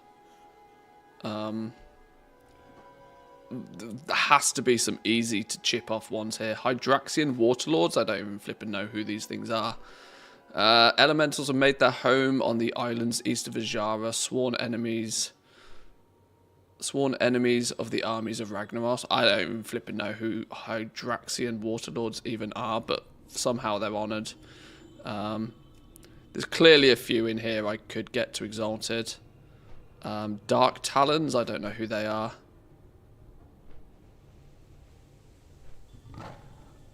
Don't know. Even Undercity, I've only got it honoured. This is mostly because this character hasn't actually been Horde all that long. You've not farmed Molten Core enough? Is that who... Oh, Hydraxian fellas. Yeah, that's MC, isn't it? Yeah. Farm some Molten Core. Well, there we go. That goes to show. I've really not farmed Molten Core much at all. So yeah, there's some pretty big gaps in Classic Land. Burning Crusade is looking better, although it's the annoying, like, daily grind ones that I haven't finished. Tranquillin? Who the hell are the Tranquillin? High Elf Town Tranquillin became abandoned after the Scourge invaded Quel'Thur's ass. It's now been reclaimed by the Forsaken and the Blood Elves, who seek to rid the Ghostlands of the Scourge. Oh, this is doing daily... Can you get rep with these by any dungeons? The fact that I'm so close to Exalted with those...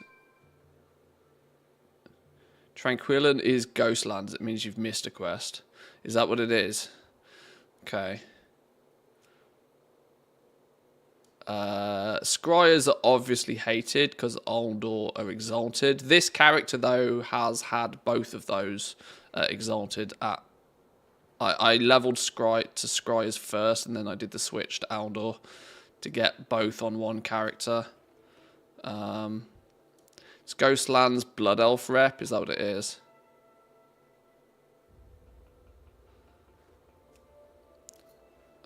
Wrath is pretty solid. I think it's Cataclysm where there's... No, actually Cataclysm's pretty good and all. Hellscream Reach, which one's this? Elite Horde Regiment comprised solely of veterans of multiple tours of duty handpicked by Garrosh himself. He has commanded them to take complete control of Tol Barad. Oh dear lord, okay. Yeah, that's daily quests again. Daily quests and probably PvP quests to get that one. Mop of Pandarias. Oh dear God! Here we go. Here's where the big holes are. Mops of Pandarias. I've got a lot to fix. An awful lot to fix. If you switch from Aldor to Scryers, do you retain access to both quartermasters? You don't. No. This is why it's quite painful. If you level 1 to max, you want to make sure you get everything from that faction before you switch.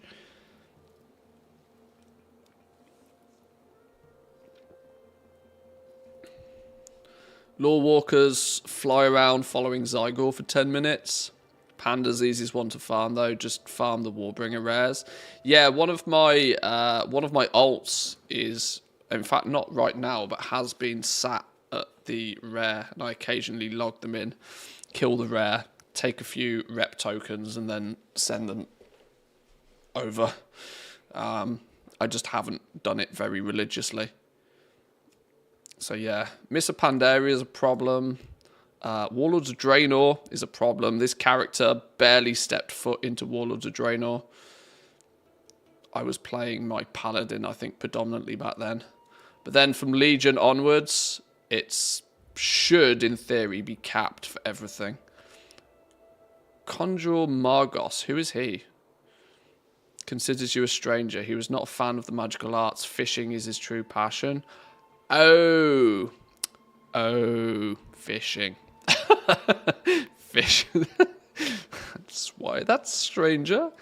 BFA should be maxed. Shadowlands should be mostly maxed. Although I never bothered to do the Avowed. Never in the entire expansion did I bother to go farm up the Avowed. Nor did I do Court of Night. And of course Dragonflight is maxed. So yeah, Pandaland and Draenor is where I've got glaring holes in my reputation. Which is why often when time walking is right, I go do a bunch of content from there, but I'm not very religious about doing it. Collection stuff and ATT stuff, I never, you know, I never rush to do it. It's the whole point of it, really. You slowly chip away at it, you slowly work out something.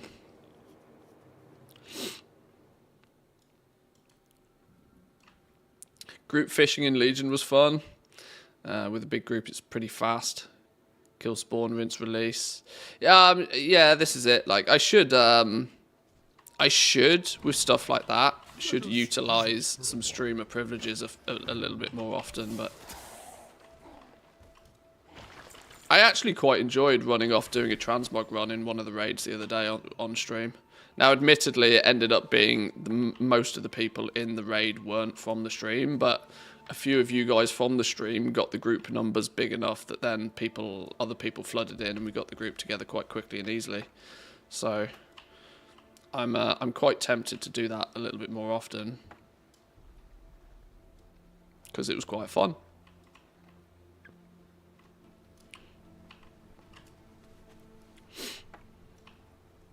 I need 3 more. Where are they?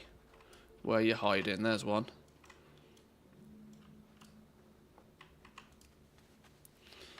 I'd like to get 3 more to go above in place of the TV. What's this? See, that's similar to the kind of setup I would... I would like another screen above the 3 I've already got. The difficulty for me with that is that I've got a sloped ceiling, like right in front of me. This is why I can't have a standing desk, because there's nowhere for the desk to go. There's a sloped ceiling. Now, I could, in theory, put one sloped on the wall, on the ceiling, like right above my head, but it would be a bit odd. But yeah, that's kind of... I mean, that's 3 ultra wides, though, is it not? 3 ultra wides. Sheesh.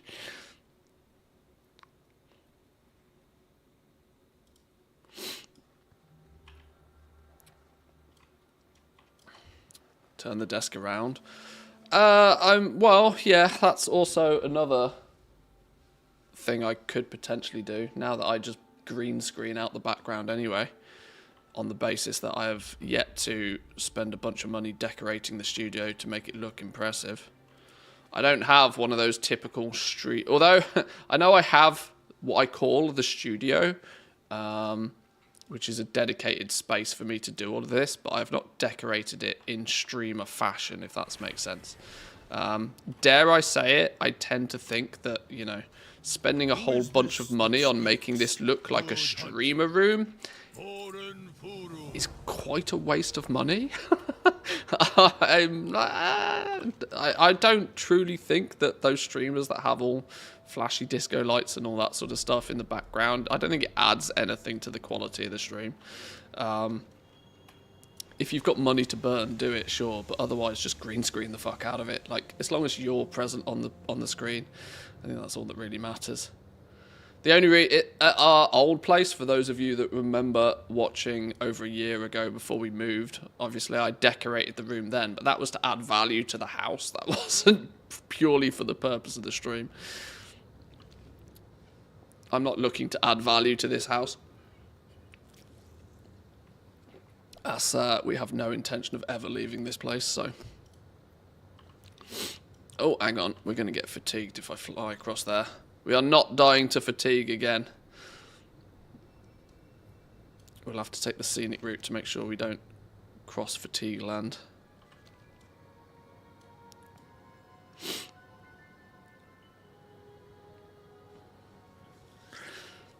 Turn desk around so the chair goes in the slope and you face into the middle of the room. Yeah, that is a possibility. It's definitely a possibility. The only issue is that still wouldn't fix my problem of being able to have a standing desk, because I'd have like a sloped wall directly behind me. I mean, I'm not super duper mega tall. If I stand up now, I mean, I'm touching the ceiling as it is right now, so there's not really much headroom above for me to go. I'd have to, and dare I say it, it makes the room look a bit weird with a desk in the middle of it. I don't know. I haven't figured it out. For now, I'm happy to just, you know, make the background disappear.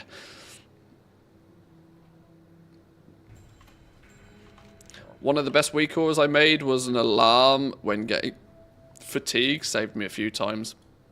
Yeah, I died to fatigue twice in one stream the other day. It was ridiculous. It should not have been a thing.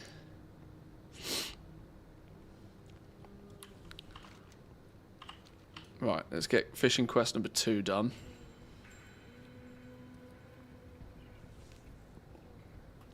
I wish I was better with making week orders, you know. There seems to be nobody in the goal making scene who has any idea what the hell they're doing with week orders. I'm sure there are some people if I was to look for them and hunt them down, but I'm pretty sure you could do some very clever thing with week orders from a goal making perspective. Because obviously we've seen a few things pop up, you know, like weekly checklists and that sort of stuff. But I'm sure if you put your mind to it, there are some very clever things I imagine you could do. The problem for me is I don't really use week orders enough to truly understand what the add-on's even capable of. You know, World First Raiders and Raiders in general, you know, they tend to have very specific reasons to be using week orders. And by proxy of that, know what week orders can do and then can get weak auras made to do the things they want to do. I don't really truly understand the add-on very well, other than, you know, it can do a bunch of magical shit. But that's literally, to me, all it is. It's voodoo. Like, weak auras is just pure voodoo. I'd have no idea how to make half the weak auras. Clever people make them, and if somebody tells me that somebody's made a clever thing, I might use said clever thing. But, like, that's the extent of my knowledge.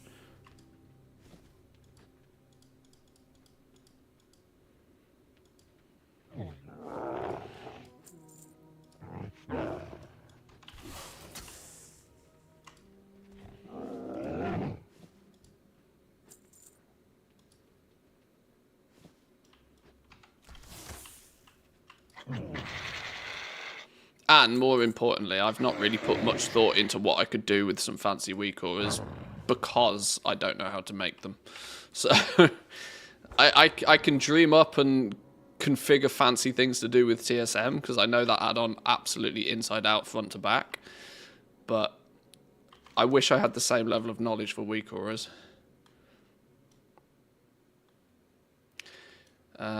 It feels to me like virtually every add-on out there could be replicated or built with weak auras. Yeah, exactly. This is it. I mean, my dumb level understanding of weak auras is that it is practically a way of coding Lua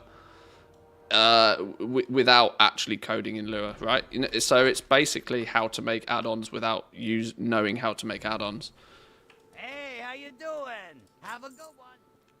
So I do suspect that probably could do almost anything you wanted it to.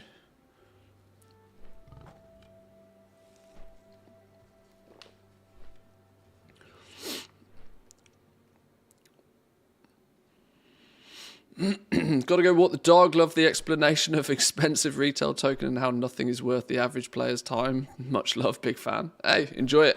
Say hi to the pooch.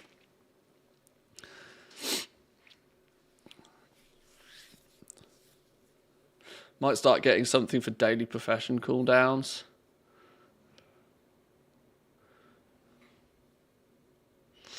Yeah, see, this is it. If you actually stopped and thought about kind of what you could use it for, I don't think it would take too long to come up with a bunch of ideas. Am I the only one who actually doesn't like weak auras and wants dedicated add-ons? They seem easier to manage.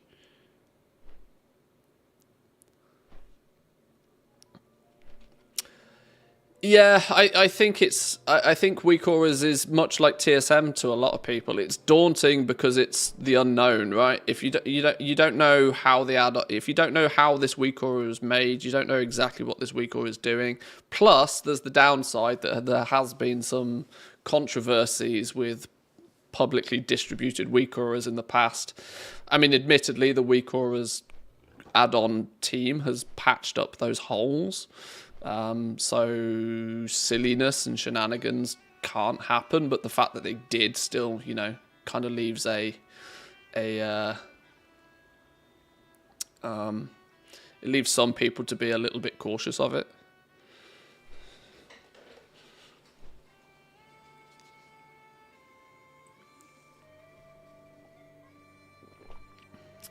I wonder if weak auras could do something with the auction house. I haven't seen much for what. Well, the thing, what weak auras, you've got to. The way I look at it is weak auras is fantastic for displaying information to you, showing you things. What weak auras can't do is do things. That's what people want to be done in the auction house, right? People want the doing of things to be automated. The click, you know, searching for things, buying things, selling things. That's what people would want an add-on to do in the auction house. But that falls into the category of like automation and botting, which isn't allowed. Weak auras, I always think, is just a very, very good thing for showing you stuff that you don't want to have to remember or know about all the time. Can you make clickable buttons in weak auras? I'm not sure if you can.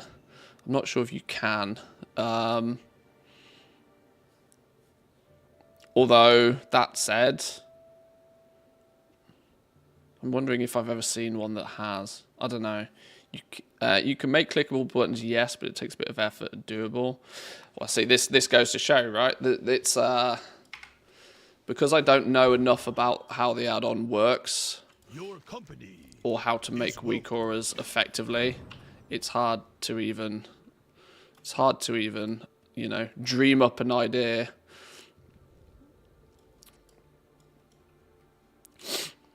You know, it was hard to invent the car or to dream up the car when all you know is horses. You know, that's kind of my approach with it. I don't know enough about it to even understand what I could do with it.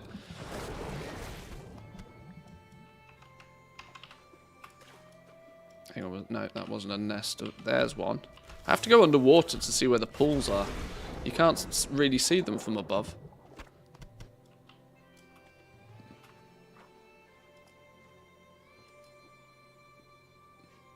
Where's my fishing net gone then? Oh, great. Add-ons have crashed.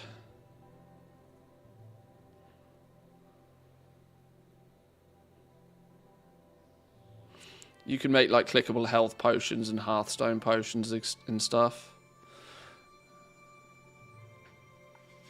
I suppose. Add-ons can't buy automatically since it requires a hardware event. Yeah, and simulating a hardware event. While simulating a hardware event is also possible, it's not allowed. So, you know, falls under automation.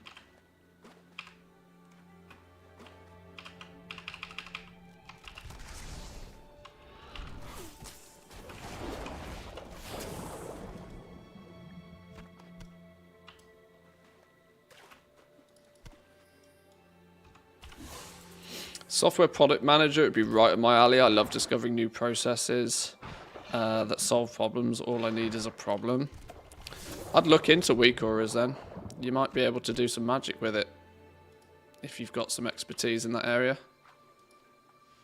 I've got a hair right in front of my eye and I can't spot it. Random stray dog hair floating about.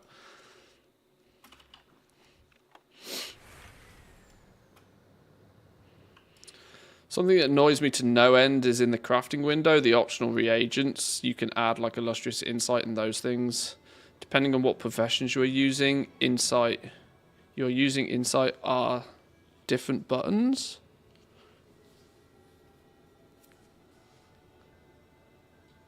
Oh, in terms of the order of them. Like when you have multiple buttons down here. Illustrious insight should always come first. Is that what you're saying? Is it not necessarily always the same?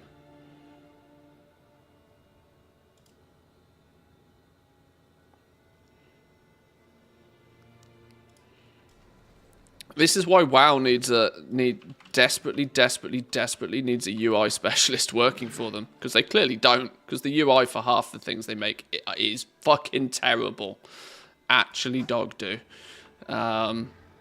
They really do need somebody with half a brain cell about them about how to make things not only look nice but function well. Like it's almost as if zero care has been given to the usability of these systems most of the time. I mean, the auction house by today's standards is offensively bad. Right? It's so bad. Actually terrible. Those buttons on a blacksmith or jewel crafting, insight is then on the right. Well, this is also the fact that, you know, it's the too many chefs problem. If, you know, stuff like that is easier to standardize if it's one person that's responsible for doing it. The problem is there's probably 20 people all partially responsible for the completion of something like the crafting window, and then one person does it one way and one person does another, and there's nobody going over it and like checking that it's right, you know. What troubles you? Travel the wastes with care. Zin Pao, 2 years. Oh, cheers to that. 2 years, my man. Thank you very much. Appreciate the prime. Thank you, thank you.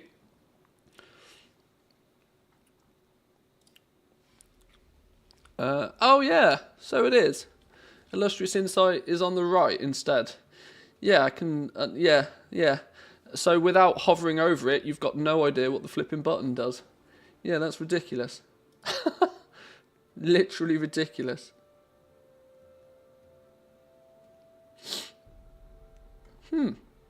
Fair. I mean, I personally had not noticed it, but yeah, you're right. If that would be... That's one of those things that shouldn't really be a thing. And that's the quality control that's entirely missing. Compared to what, though? The auction house and other MMOs are dog shit compared to WoW's. I don't know if they are, though, really. I don't really know if they are. There is so much functionality that is added to the auction house because of add-ons that if you were to turn off all of your add-ons and use the auction house, it ain't great. It's really not great. You know, so much of World of Warcraft is made just manageable, usable because of add-ons. It's kind of why I don't think that Blizzard would ever take any form of stance against most add-ons, because it means that they would have to do it themselves. Look how long it took them to allow you to just move UI elements about, you know. My UI now is almost totally default, but this was only possible 19 years into the expansion. How did it take them that long to build in the ability to move a window from the one corner to another, you know? It's just crazy. It's crazy how something as simple as edit mode was an expansion level feature. That's not right. This is the point. An expansion level feature. This was something they shouted about as a feature and a reason for you to buy the new expansion.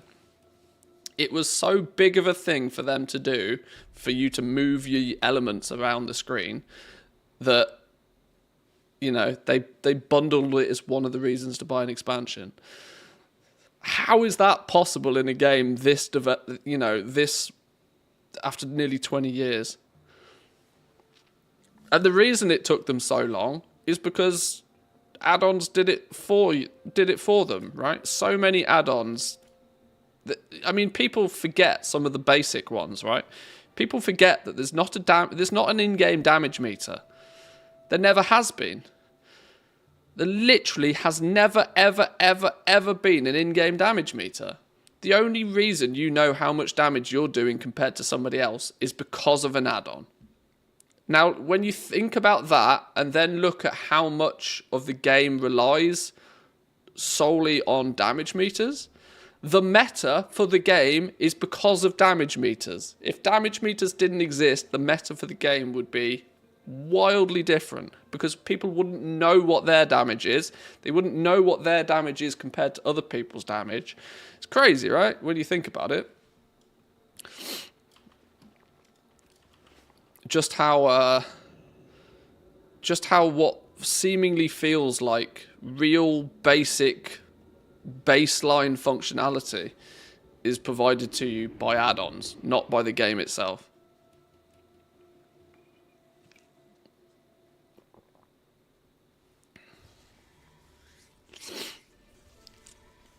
I know, but it's even worse in other MMOs. I don't like that approach to stuff, though. I don't like giving something credit based upon the fact that there are other people that do it worse. I tend to think that's more of a, that should be Blizzard's excuse that, oh, well, these people are worse, right? It's a pretty weak source excuse, in my opinion. It's kind of like saying that, oh, well, GBH isn't really a problem because murder exists. You know, just because there's something worse than something else doesn't invalidate the fact that something can be bad. Something can be bad and other things can be worse. which is where the UI stands in World of Warcraft, I think. And like regarding the auction house, WoW's auction house isn't good because there are other auction houses in other games that are worse. It can still be objectively bad all the same. They can all just be bad. That still doesn't mean you shouldn't be calling it bad because others are worse. Final Fantasy XIV has extremely fine-tuned bosses called ultimates. I think they're really fine-tuned for you to squeeze out the absolute max of your character, but they also don't allow DPS or healing meters. So how do you know if you're doing good or not? What Final Fantasy has, yeah, see, this is it. This is where the add-on argument always goes. It always goes in that direction because they have a really strong, strict approach to add-ons of that you are not allowed to use any add-ons, and if you are caught using add-ons, it's a bannable offense, which I think is quite interesting. It's interesting because it doesn't seem to matter in many cases. From what I know about Final Fantasy XIV, people still quite freely use add-ons in it. You know, there's often justification used on the basis of the fact that, oh, well, it's not a game-breaking add-on. It doesn't do any, you know, it could be. I think this Preach got into some hot water about this once upon a time, like he does with many things, but for the fact that he was using a chat bubble add-on or something to put chat bubbles above the heads of people. You know, something that's seemingly harmless, but technically you're not allowed to do it. So, you know, if the game dev says you're not allowed to do something in their game, then you're not allowed to do it. But, you know, it's where sort of This new foe is too powerful. Unfortunately, WoW is never ever going to have anything along those lines because, you know, add-ons are far too fundamental to the way this game works nowadays. Far too fundamental.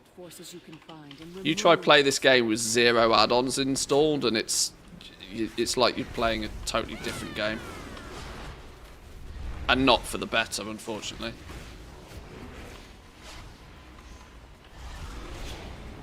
Your efforts have brought us together in triumph. Boom. Down he goes. Did I get anything? Dreaming Crest, Dragonile supplies. Nada. Not a bean.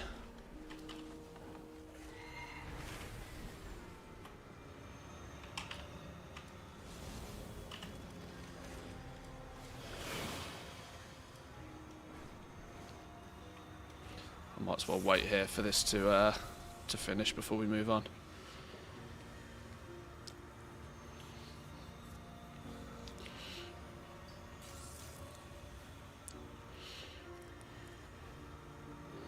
The reason Final Fantasy doesn't have DPS meters is because people cry. The devs don't like DPS meters because people try and use it and gatekeep people. We don't know I mean, there doesn't need... Let's also not forget that there doesn't need to be a reason. There doesn't need to be a reason why they don't want them, or whatever that reason may be. It's irrespective of the fact that, you know, it's their game. If they choose to create their game with the mindset of that people do not use add-ons, and if you use add-ons, you get banned. You know, them are the rules. You know, them are the rules.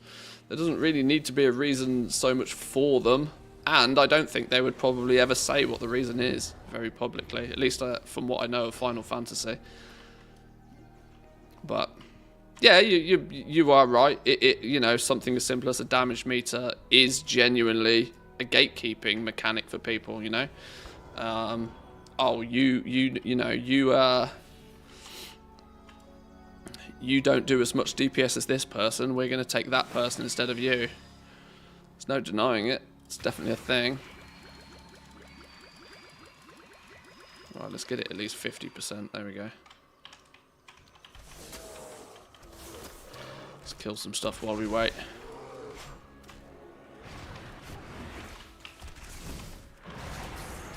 It would be interesting if there was a 0 add-on mode in a way. I think there's... It would be interesting. I don't know how well it would work.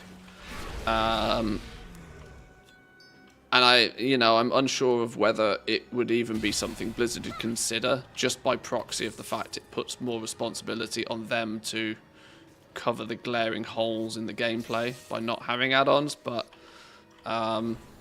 there's been talks of having like tournament realms for season launches and stuff for guilds that are pushing the Race to World first, so that they can kind of push it in a sandbox environment.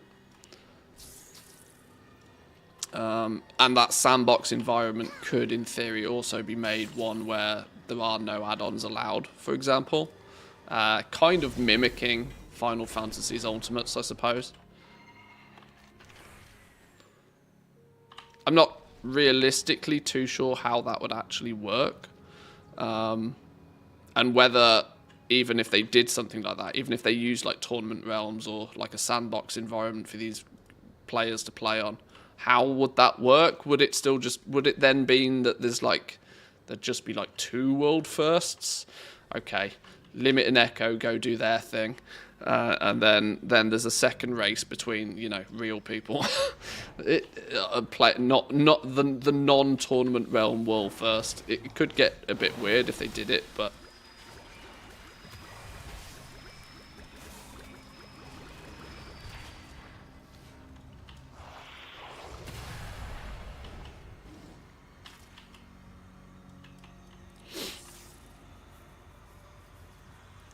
just be friendly, World of Peacecraft. I mean, asking gamers on the internet to be friendly is, yeah, that's a tall order. Good luck with that one.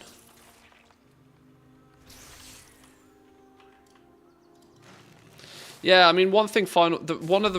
This is my limited understanding because I've not played Final Fantasy a vast amount, but like, one of the reasons why they have such a strong approach on no add-ons is because it puts more emphasis on the developers to like make the bosses telegraph their abilities and things more effectively. Arguably, it forces the developers to probably make a better game. Because yes, you are right. Without bigwigs, without deadly boss mods, a lot of people wouldn't have a flipping clue what's going on. Oh, the boss is about to do this thing. Well, how do you know that boss is going to do this thing? Well, because there was an add-on that told me that the boss was about to do this thing. Well, how did the add-on know that the boss was about to do a thing? Well, because it's a pre-programmed, pre-timed event. Arguably, that's not the... You could easily argue that's not the best game design. If a boss is a... Sweet! I'll take that, 424, BOE ring. Arguably, if a boss is about to do, he's about to smash a hammer on your head, he should probably, start doing an animation. I think Blizzard have been better at this over recent years, but I think still heavily people rely on add-ons and stuff to tell them what the hell they're doing. I mean, Christ, I'm using a rotation add-on, even on characters that I could play with my eyes closed, just because I can, and it just makes things easier.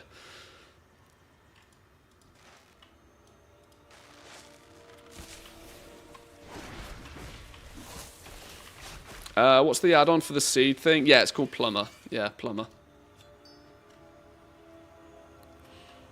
Typical Blizz boss encounter. Let's slap red upon red upon red in a boss encounter. You need to dodge one, soak another, and just stand barely outside of the third. They all have the same colour.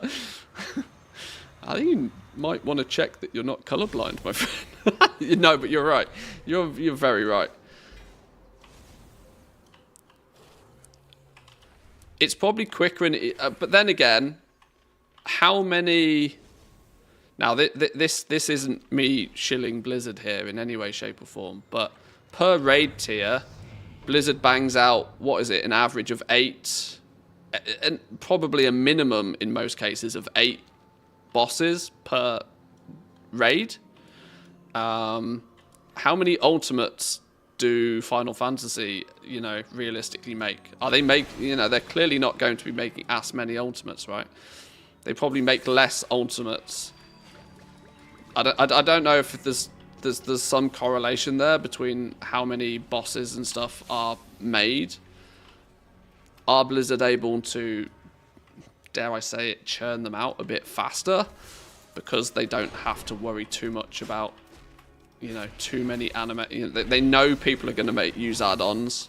They know people are going to have a big button, you know, a big alert pop up on their screen when a thing's about to happen. Do Blizzard sort of do Blizzard use that as an advantage to make to churn out more bosses? I don't know. Like I said, this is hypothetical. I hadn't really thought about it, but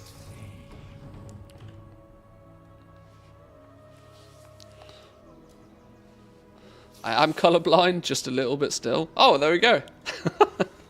Called it.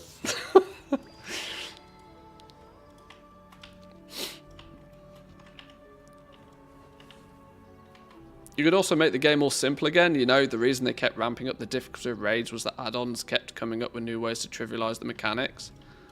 I think the game's way too hard nowadays. I don't think retail needs to be anywhere near as hard as it is currently. So I get some people like the challenge, but having the game be okay. Before Mythic Handies jump down my throat and tell me that it's not difficult,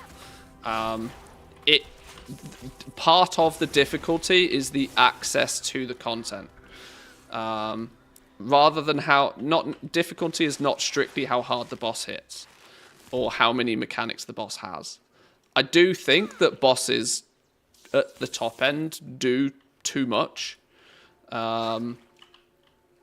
And I do understand there are some players that want the challenge.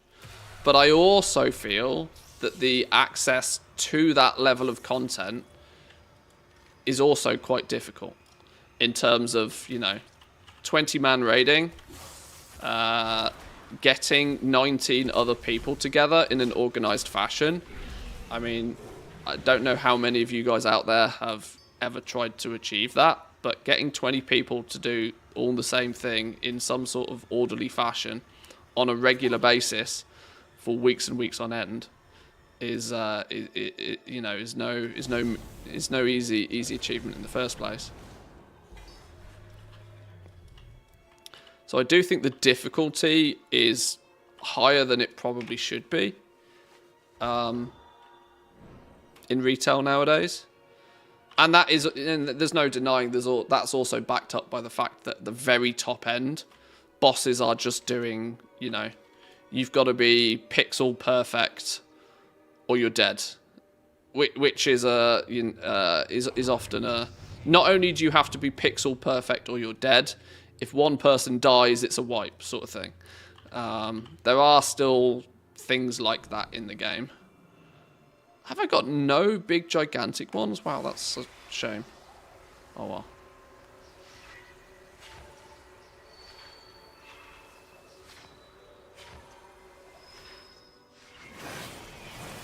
And I think if it's going to be, if you're going to have to get 20 people together to do the same thing in a relatively organized fashion, they've all got to play on the same server. They've all got to be the same faction.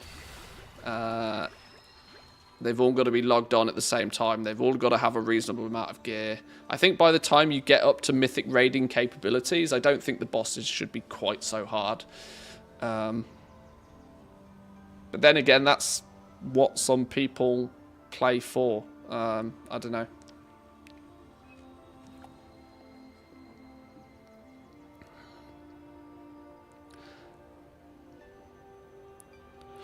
There are only a few guilds that actually get to do Mythic. The rest needs nerfs to get it done.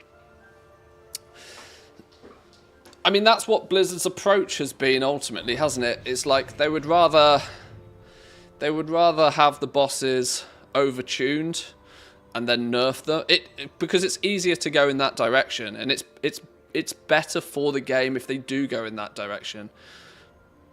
You can't make a boss trivially easy and then make it more difficult, because then that means that some people who did it when it was trivially easy have progressed further. You have to start with it being difficult and then, you know, make it easier over time. You kind of got to take that route. But I do also wonder just how much development time by Blizzard is wasted by the fact that they try to make the content super challenging for a very, very, very small percentage of the player base. They try to make it super challenging at the beginning, and then how much development time and effort by how many developers goes into softening the difficulty of that content over time. I don't know why they don't do just like stacking debuffs anywhere near as often anymore. That seems like a really sensible way to do it from a development stage. You know, the earlier you do it, the quicker you get your gear, the longer you have that advantage of having more gear, sure. But the more difficult it will be to get that gear. A stacking debuff to the boss, you know, 5% each week. You mean it's a set it and forget it kind of thing from Blizzard then at that point. You know, the system's in place, it's up and running. And then 8 weeks later, the boss is going to be significantly more trivial. I don't know. I guess, I don't know. We don't want another Emerald Nightmare where they clear the entire raid in a night. But who doesn't want that? This is the thing. I'm not sure. I'm not sure so many people wouldn't want that. I mean, is it great from a race to world first entertainment thing? No. But the race to world first arguably has nothing to do with Blizzard. That's a community driven concept anyway. I'm not so sold that that wouldn't be a great thing. It would certainly mean that more people would have the ability to do it, surely. Like, I know there's got to be a cutoff. I know there's got to be a lot. You can't make everything so trivially easy that everybody could do it.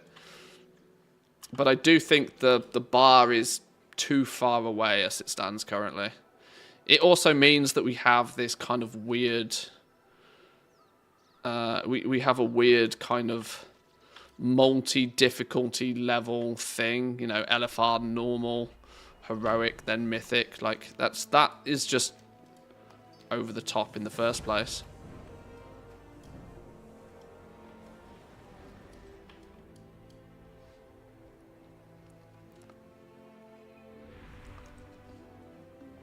If you finish the entire raid in one night, what do you do for the other 180 days of that raid?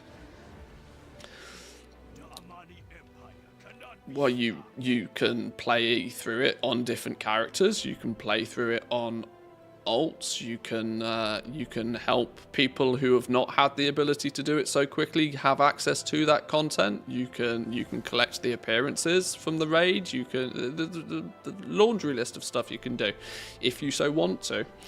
I don't think it should take players more than a couple of resets to clear a raid, honestly.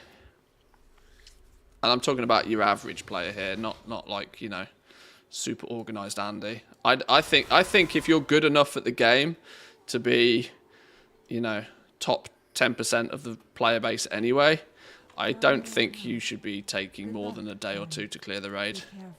By proxy, if you're putting so much time and effort and being that good at the game or that organized about how you play the game, I think that affords you the ability to blast through it quite quickly. Jesus. That's a lot. Do we get 3 gigantic dream seeds from that? They've clearly upped the amount of stuff you get from that.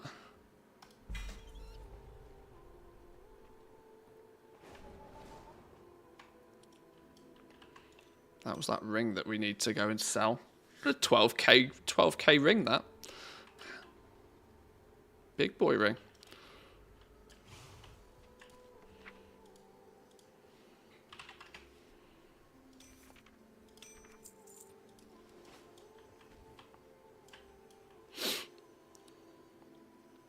Already doesn't take more than 2 or 3 resets for an average guild to clear the raid on normal or even heroic.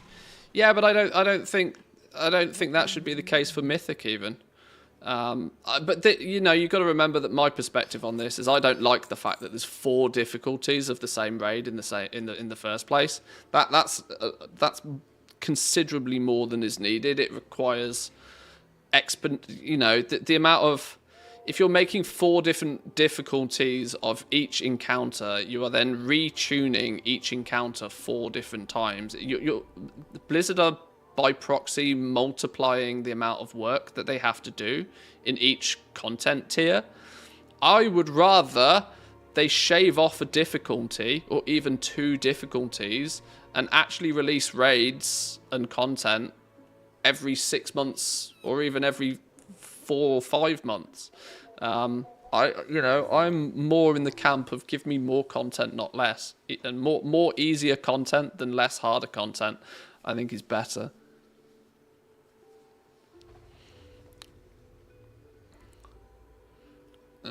Let's grab, which one of these appearances do we want? Capes we can pick up on other characters as well. I don't know. Well, we'll just have that one. Goddess watch over you. Doodle-doo. Oh, I need 200 more rep. How do we get 200 rep? Nice and easy. I haven't actually done the Super Bloom. Oh, the Super Bloom starts in like 1 minute. Oh, perfect timing. Average player shouldn't even think to participate in Mythic. Clearing all of Heroic should be the maximum goal for the average player, I think. If pushing for Mythic, it requires more effort. I don't disagree that the hardest bosses in the game should require the most effort to achieve, but I also think that the bar, like I said,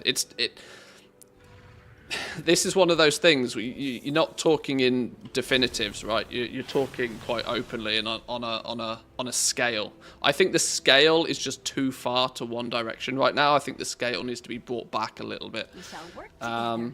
I appreciate your aid. I don't think LFR really has its. See, this is where my opinion is a hot take. I don't think LFR has its place at all. I don't think LFR does anything other than provide. I think LFR is detrimental to raiding in general, on the basis of that people will do LFR to see the raid and to get a little bit of gear. Where I think those players should be more incentivized to do the raid quote unquote properly. Because I think the experience of even jumping into a normal group is going to be much better than what LFR presents people. I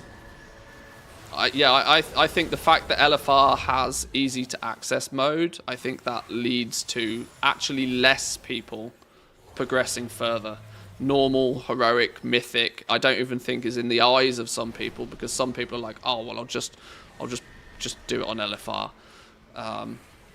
There are some scenarios where you'd want to give people access to it, sure, but I don't think LFR is really all that great. I would go as far as to say, since we've had LFR in the game, there has been less players that do normal, heroic, or mythic versions of the content.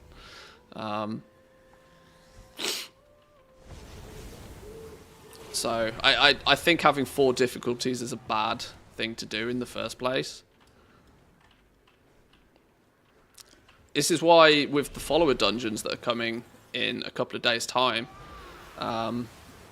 my opinion is still what I think. I don't think that the new follower dungeon should have loot in them, because them having loot in them will give people an incentive to go through them on the gearing path, right? Even if you know that gear is neutralized in about 3 minutes flat by doing heroics, you still can't deny that the normal mode gear is on the gearing path. It may be a very, very early in the gearing path, but it's still on the gearing path. Now, people will be less inclined to do regular normal dungeons because they can do the follower dungeons instead and still get the normal gear.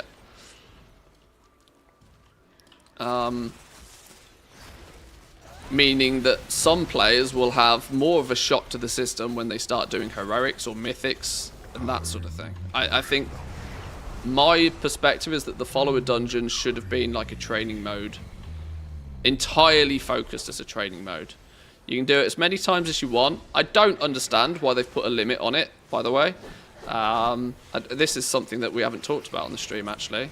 They're going to implement a 10 per day lockout on follower dungeons. Which, you know why they're doing it. They're doing it so bots don't automate it 24 hours a day. But I also don't think putting a 10 per limit daily cap on follower dungeons is like, what are you doing? Like, you're hit, like, the purpose of it is for people to go in there and figure shit out and learn a new class or learn a new spec. And then you're putting a 10 per day limit on it. So you then can't use it so much for farming appearances or transmog or stuff from. It's like, we know they're doing it so bots don't bot it, but that the solution that they've implemented of a 10-day limit is not the right way to do that. The right way to do that is to be more proactive about banning the fucking bots. Like, there's, you know, don't fuck over the rest of the player base playing the game legitimately for the sake of bot prevention. It's the same as the multi-box thing, right? They made multi-boxing far less available to players who chose to do it as an avenue of gameplay so that they could theoretically crush more bots. But as the numbers have seemingly indicated, they're not really doing that all that well anyway. But yeah, rant aside, follower dungeons being 10 per day is a weird choice to me. They put a lot of work into it and then they limit it. It's odd, right? It's odd. Like I said, at least when I last looked at this, which I think was on Saturday, at least when I last have seen anything about this, they haven't actually given a reason why they're putting a limit on it. There might have been some blues since. I haven't looked, but somebody will correct me if I'm wrong. They didn't tell anybody why they're putting a limit on it, which instantly means every man and their dog jumped to the obvious conclusion of that it's so that people don't bot it 24 hours a day.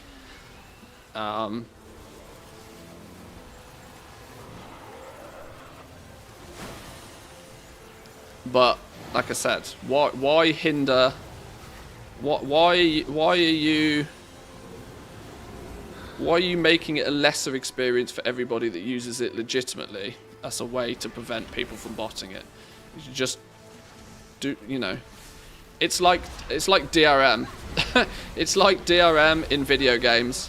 Any of you that have ever bought a game legitimately and have had like an aggressive anti-cheat system that has to be used, always online connections, this sort of stuff, all of that DRM in video games is developers' ways of preventing people from illegally downloading and pirating their games. They're actively making the experience worse for the legitimate people who are playing the, you know, buying that product in the correct fashion. There are some games that on release have been borderline unplayable because of the DRM, and the only way to legitimately play that game properly without it crashing and burning is to pirate a copy of it. That's how ridiculous DRM is in some video games. Significant performance and gameplay reduction quality because of the DRM. Yet you pirate it, none of that's there, and then you get to play the game in better because you pirated it. Doesn't make sense.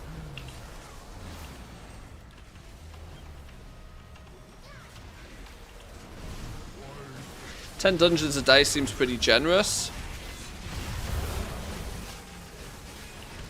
I mean, in a way, but why does there need to be a limit? Why like this? There's no. There doesn't need to be a limit.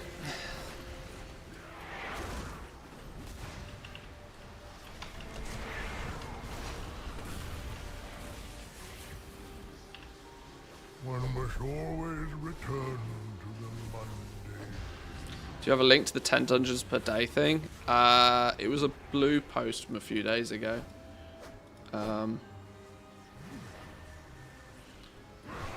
Follow dungeons, initial daily limit.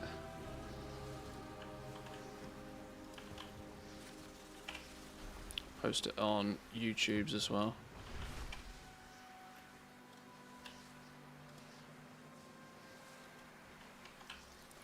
It's like saying it's generous that WoW lets you play 10 hours a day. I mean, yeah, you don't...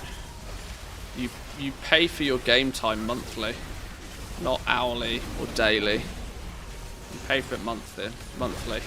And it's a 24-hour-a-day, always-on experience.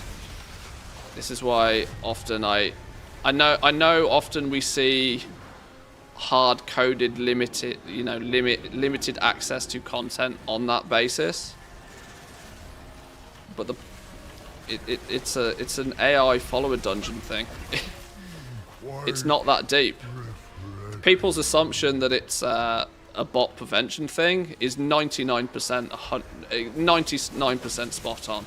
There's realistically no other reason why they would feasibly put a limit on it other than they don't want bots to bot it.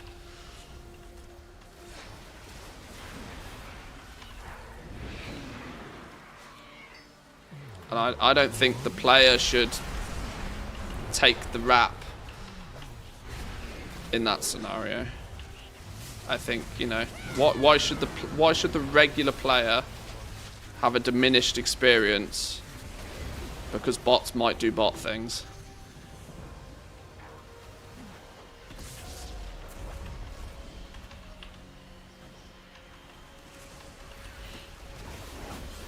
Right, let's AoE the crap out of everything now. Watch my FPS tank into the floor.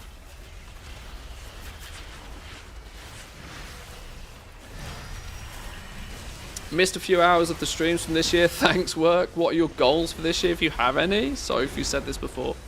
I'm not rocking the boat too much this year. That's not my plan.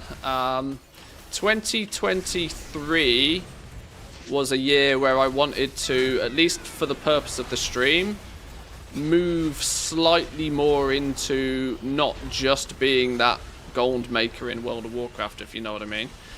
We played a variety of other games. We played this game from a very different direction. You know, we've edged more so into, like, dare I say it, general play and collection and stuff, a lot more than goal making. This was a semi-active decision based upon the fact that, you know, goal making is still fun, but there is the inherent problem of goal making live. That if I stand at the auction house and I do something on the auction house, there's a strong incentive, if people see me doing it, for others to also do it. And that's counterintuitive to a lot of how goal making works nowadays, especially with everything going region-wide. That's partly the reason why I've switched away from doing so much goal making on stream, because it just doesn't work. It's not fun for me and it's not fun for everybody else, because I'll talk about doing something and then the market's dead by the end of the day.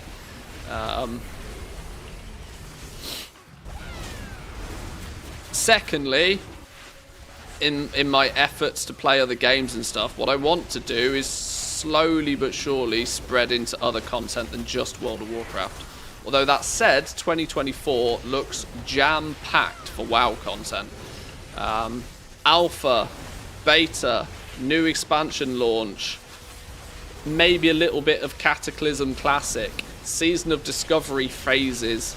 There is a lot to do in World of Warcraft this year, but I still, at least from a YouTube side, would like to try a few other things. But predominantly still, the ship is still sailing in the same sort of direction, really. The streams may not be as frequent going forward. This is one thing that I would still like to keep sort of like the similar sort of hours streaming. 20 hours a week feels good, but I'm starting to think I would rather do that sort of over 3 days rather than doing it for a few hours every day. Slightly longer streams, but on less days. as that will allow me a lot more so to do other things on other days. This is a real, you know, first world problem, but I tend to find that I do my stream in the morning, and it's so easy, and more importantly, so difficult to not turn my stream off and then consider my day done. It's so much more difficult after I stream to then start thinking about making and editing YouTube videos or making YouTube content. Whereas if I was to stream 3 days a week, but just for slightly longer during those days, then there'd be 2 days of the work week where I could actually, you know, more focus on doing shorter form content, proper guides, not only just in video form though, but also, you know, my spreadsheet over the years has been quite popular. My written guides in general, I've had quite a lot of short-term success, at least with, you know, like the written content also, which I'm kind of intrigued to test the water with more. Solidifying and making sure that my offering for like my Patreons especially is more substantial than what it has been this year. My Patreons are the goats. I appreciate all support from every direction, but my Patreons are the absolute goats. It's safe to say that without Patreon, without the backing and support on Patreon, I probably wouldn't be able to do this full time like I do now. So I want to really make sure that this 2024, there is more value for those people. My TSM groups were a strong selling point for quite a while and a strong perk to have for my Patreons, as it gave them access to some really, really solid pre-built TSM groups, which is just legwork, really. It's not anything anybody couldn't do themselves, but it's just the legwork of having the groups and everything set up. It's 20 hours of work that somebody doesn't have to do as a thank you from my direction, if that makes sense. But with TSM being used less and less and less, that's, you know, that doesn't really feel like a strong a value back to you guys anymore. So I need to do more for the Patreons. That is for definite. I equally need to do way more for you guys here on Twitch and on watching on YouTube as well, in terms of like making sure that, you know, emotes and stuff are up to scratch, and that like all the channel point redemption stuff is there. I'm finding more so that streaming 5 days a week is causing me to just kind of passively not do a lot of those things, which I don't want to be the case, if I'm honest. I'm thinking that cutting the stream down to 3 days is the right move, or at least a move I might test for a month or so just to see how it plays out. You're getting alpha access. I can't guarantee alpha access. I mean, I sure as hell hope I'll get alpha access. My issue is I'm not a official WoW partner. I'm not within the inner circles. So the only way I get alpha access is if I, you know, if I know somebody who knows somebody, you know.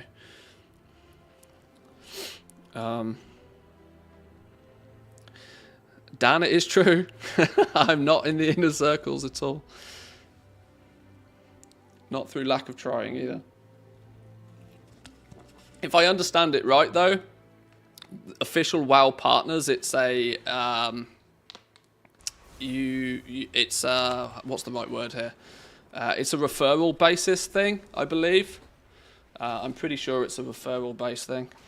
A few people have put in good words for me in the past, but I think there's only, you know, they do recruitment rounds or something. I don't know exactly how it works, but I'm putting in a request for you right now. I thank you. I thank you. You got to do what you got to do, but I'll miss the days when you don't stream. I've said it before, I'd be interested in some streams where you just make the YouTube videos and stuff on stream. I've contemplated doing that.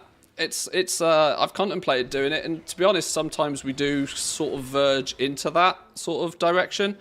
At least capturing like B-roll footage and stuff is stuff I could do while streaming. I'm just cautious. I want to make sure that my streams are like just generally entertaining. Even if it's me just rabbiting on or ranting about a certain thing in the game, I think that that's sort of at least somewhat entertaining to a crowd. I don't know how entertaining me going through DaVinci Resolve, capturing background footage and stuff, or even script writing or something. I don't know how interesting that is to people. But maybe people do like that. Maybe that's a behind-the-scenes thing that people would tune in for. I don't know. Not sure. Not sure. You won't be able to stream the alpha if you do get it. No. The alpha is almost always. It's not NDA'd. You could, yeah. There's a pre-alpha. There's a friends and family pre-alpha that is usually NDA'd. But there are you've really got to know somebody to get that. Most people don't even know that the friends and family pre-alpha exists because it's NDA'd, because you're not allowed to talk about it. You're not even allowed to say that you're in it.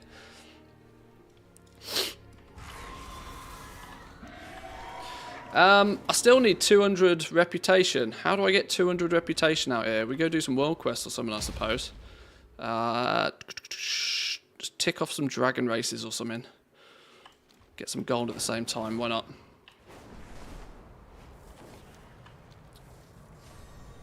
How is the Trade School Master add-on at the moment? It does what it needs to do. It's still, my perspective on it is still that it makes a lot more sense to use it on the auction house, you know, harvest it for all its pricing data, that sort of stuff. It's still an absolute must-have add-on for me, but the crafting side of things, we looked at Craft Sim this morning. If you actually want to make anything, if you're actually wanting to make anything with any of your professions, Craft Sim is leveled up once again. There's now, you can now in combination do a recipe scan, so you can scan all the recipes. You can then also, once you've scanned all of your recipes, you can then put that into a craft queue, restock from recipe scan, and then it will show it. You know, Craft Sim's definitely moving forward. It's catching up, and arguably, I would say this is still probably better to use than TSM for crafting. A lot of people through most of Dragonflight have just manually crafted stuff. But yeah, Craft Sim's leveling up. Also, you've got your, where is it? Your profit business. Average profit box here, which tells, you know, if you're doing stuff manually, this is probably still the best way to look at doing like intermediate materials and anything that goes on the region-wide auction house. You probably want to still look at this sort of stuff first. Earthshine scale, any of these sort of materials. It's probably easier to still look at this sort of stuff manually, but TSM can still do things, but it still has, for me, unless it's changed, and I must admit I don't look at this anywhere near as much as I should, but unless it's changed, TSM's crafting prices are still not what I would consider reliable. If we go to, where's the intermediate items gone? Not to mention, it's another UI thing. I know it's difficult to fix, but there's just things about the TSM UI that is just not as easy to use, and it's not as intuitive anymore. That aside, I'm still not convinced that these crafting costs really make a lot of sense. If I compare Infurious Hide,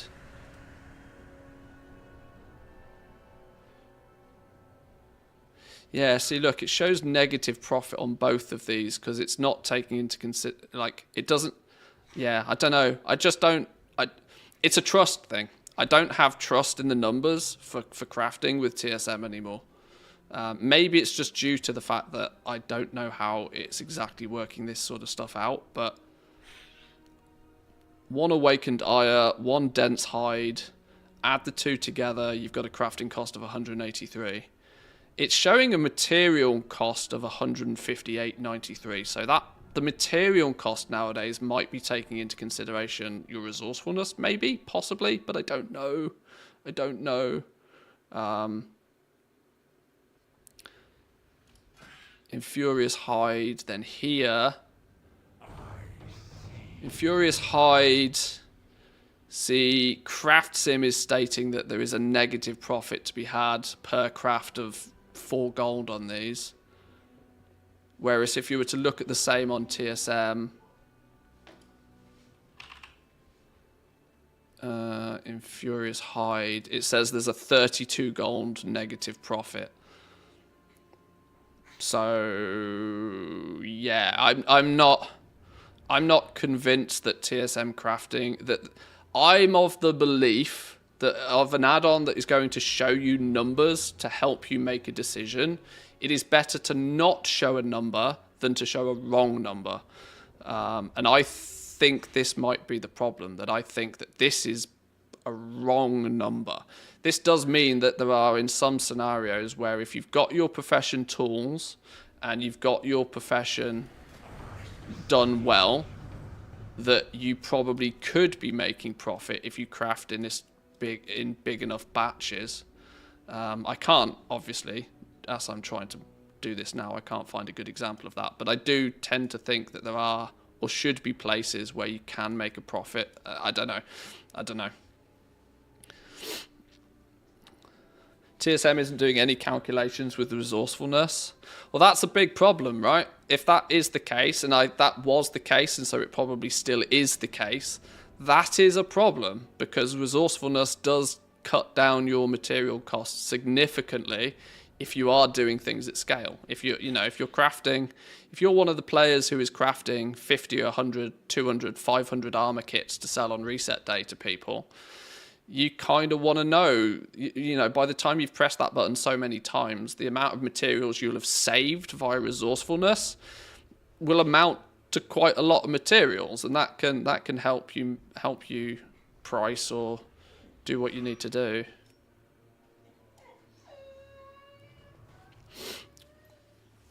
But anyway, the TLDR to that is TSM is great, but I still don't trust it for crafting.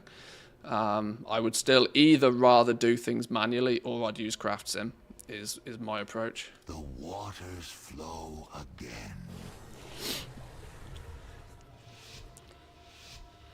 Not that there's a great value in crafting and selling much of anything at the moment, unless you are absolutely min-maxed to within an inch of your life.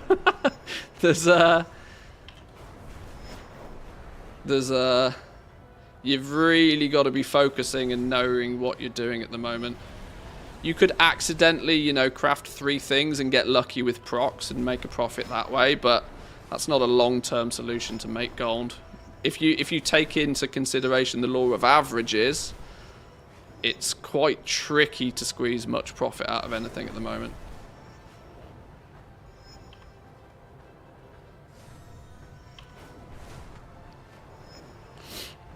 Tricky, but not impossible. Have I run out of vigor really on normal mode, easy race? What a casual.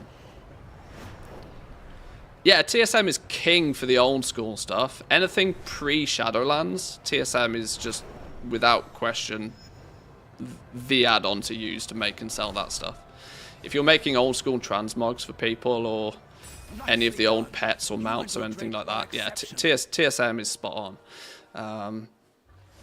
And that's ultimately what TSM was made for, though, isn't it? So it was very good at that. In a world where all of the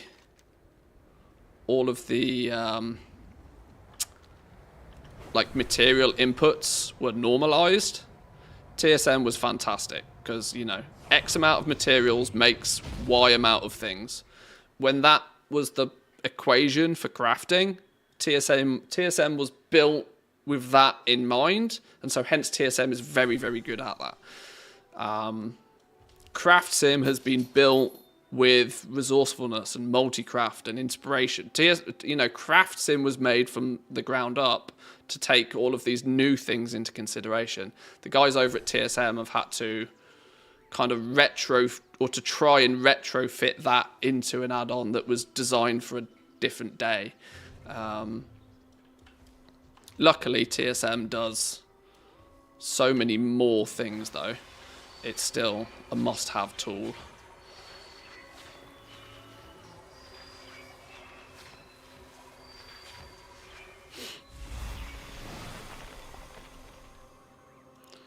Big thing for crafting UI, both TSM and the basic, would be that you could mark some things hidden.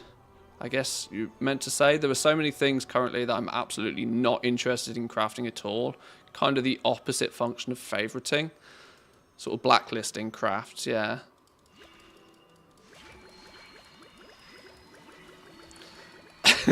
I guess we have whitelisting in terms of favoriting. Blacklisting, I don't want to see this, is probably another option that would be quite cool to have.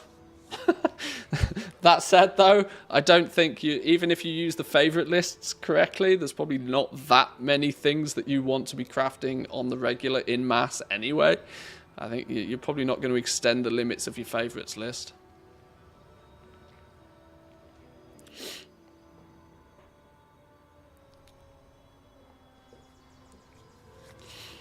Right, we're going to wait here for this. I'm hoping that this will give me a bunch of rep.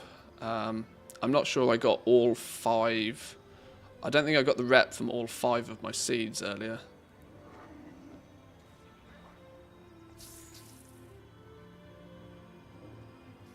On Classic, my favourite lists never seems to actually save properly.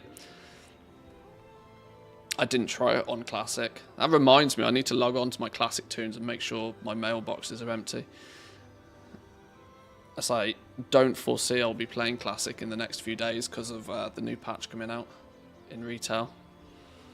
I still have this kind of like hierarchy. I really enjoyed Season of Discovery. It was very much fun. And I know I'm using past tense in this. It's not that I'm done with Season of Discovery. It's just my priority is retail. If there's something going on in retail, I will be in retail. When there's nothing going on in retail, then we can play some Season of Discovery. When's phase 2 kick in? February 8th? Did I make that number up? I think it's February 8th. We get phase 2 for Season of Discovery. Conveniently a couple of weeks after 10.2.5, so hopefully we'll get the Azeroth Archives stuff done and dusted. We'll probably have a play around in Gilneas, see what comes with that. I can't imagine there'll be much more than a week or two's worth of busy work with 10.2.5. Then it gives us time to maybe have a few days prior to phase 2 launching to make sure that we've got the characters to 25. I want to get my Paladin to 25 if I can. I want a third 25, I think, going into phase 2. Plus, it would be nice to actually do what I claim to do very well, which I haven't done much of at all. And that, 5 rep. Boo. Okay, that didn't get me very far, did it? Maybe I did get all of the 5 first place. I might actually need to make sure that I have enough gold to buy conveniences like mounts and stuff when phase 2 launches. 650 gold for a single world quest? When you get 650 gold for a world quest, people who offer 100 gold on a work order, it's like, my god, who's scamming who here? Enemy encroaches upon Khonsu's grove. Halt their advance lest they gain another foothold.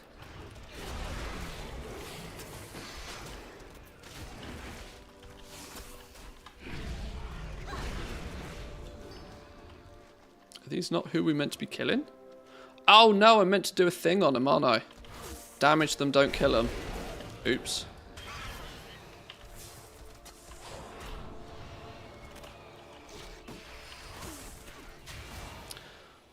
1 silver work orders will still get filled if you supply all of the mats. People want to do their weeklies easy. Yeah, I know.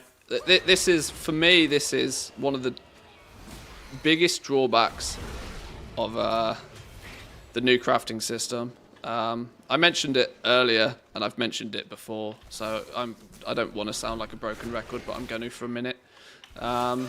They were so... They were doing so well with the new crafting system, generally. The overall appeal of the new crafting system is great. But then at the very same time, they practically turned around to every crafter who did choose to spend some time and effort with this new system and basically has treated them like, you know, like slaves. Since not a single drop of control is in the hand of the crafters really anymore. I mean, other than just straight up not doing it, right? The only control crafters have is just to not do it, right? If you just, you know, if you really want to stand your ground, just don't do work orders. But that also doesn't really feel fair.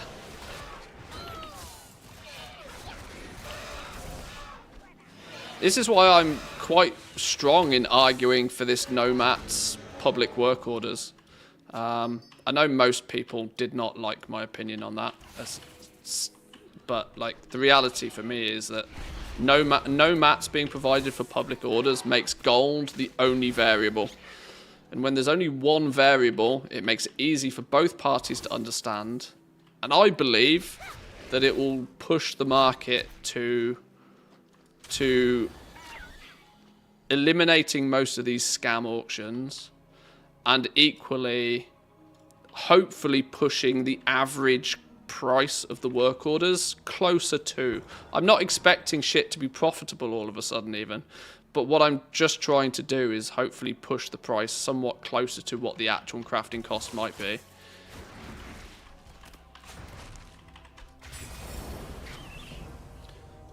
You know, if the crafting cost of something at face value is 5,000 gold, then the work orders below 4,000 gold are just not going to get filled, are they? Unless, you know, then when you pass maybe 4,500 gold, it's a 500 gold loss. But if resourcefulness procs, you're likely to, you know, make it up there. It would push the going rate for items much closer to. Well, it would can off the scam auctions, at least for the most part, anyway. But who knows? 150 gold is probably more than most people have in Season of Discovery. Yeah, I mean, gold in Classic at level 25, gold is not easy to come by. You got look at. I mean, Student is in a way, a good example of this. I think Student's got about 1,500 gold, 1,500 gold in Season of Discovery right now. But that's what he does. He farms shit and he sells it. He levels his characters, he farms shit and he sells it. That's his gameplay loop.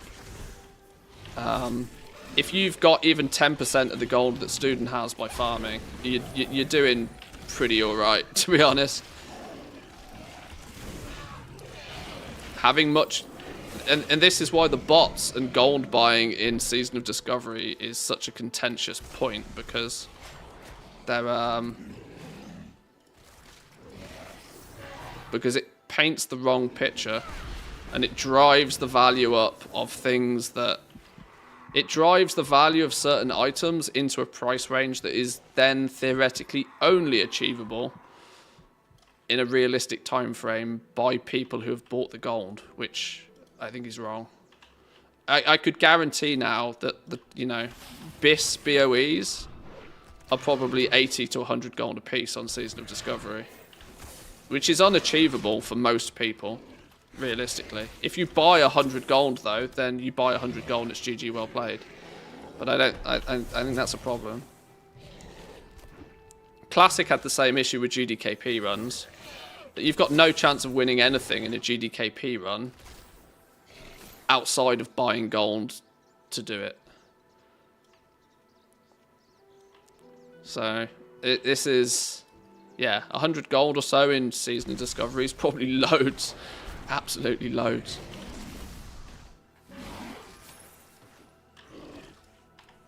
I can't remember how much the mounts... I think the mounts cost 100 gold at level 40. When you combine the training cost plus the cost of the mount. I think it's 100 gold or thereabouts. But then that's meant to be something that you work towards once you're level 40. You got to remember you're 25. Like, gold ramps up and scales up quite quickly in Classic as you level up.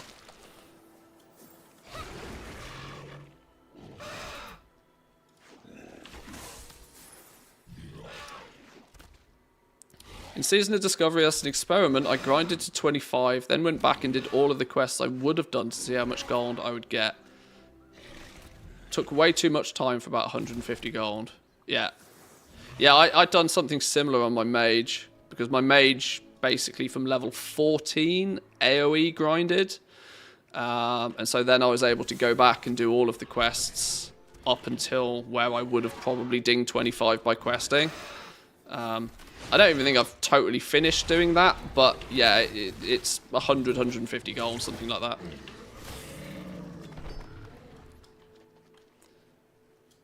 And you're not saving any time in theory, let's not forget, because you know you're still grinding to 25 and then you were spending the time again, which you could have spent leveling another character, arguably.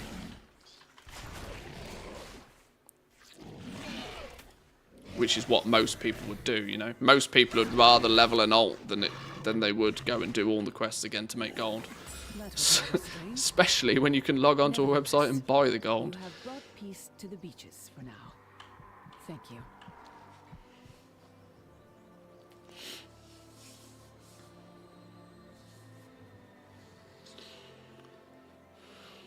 You need auction house integration. You need the awareness of how much those materials are listed for. I don't think a buyer of a piece of crafted gear should have to care about all of that. This is maybe the premise of my take that a lot of people didn't get. Is that I don't think the buyer of a piece of crafted gear should give two hoots what the materials are or what they're valued at. They need to know one thing and one thing only. How much is it going to cost me to buy this piece of crafted gear? It's the premise of how all trade works 9 times out of 10, right? A company buys materials and makes a thing, and then they put a price against that thing and they sell it. It's like I don't know how that is a hot take, but apparently it is. You know, part and parcel of being a crafter or being a good crafter. A good crafter earns their profit by knowing the prices of the shit that they're making and then how much to sell them for. That's the gameplay loop of crafting. I don't think somebody coming along to buy a piece of crafting, you know, they've got this item in their bags that they've worked towards. It's a bind-on pickup item that is only, you know, they're limited to one of those a week.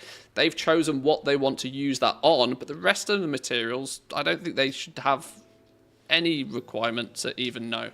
You know, crafters do crafters things, and people who are looking to buy something from a crafter, well, why are they looking to buy it from a crafter? They're looking to buy it from a crafter because they couldn't be bothered to do it themselves.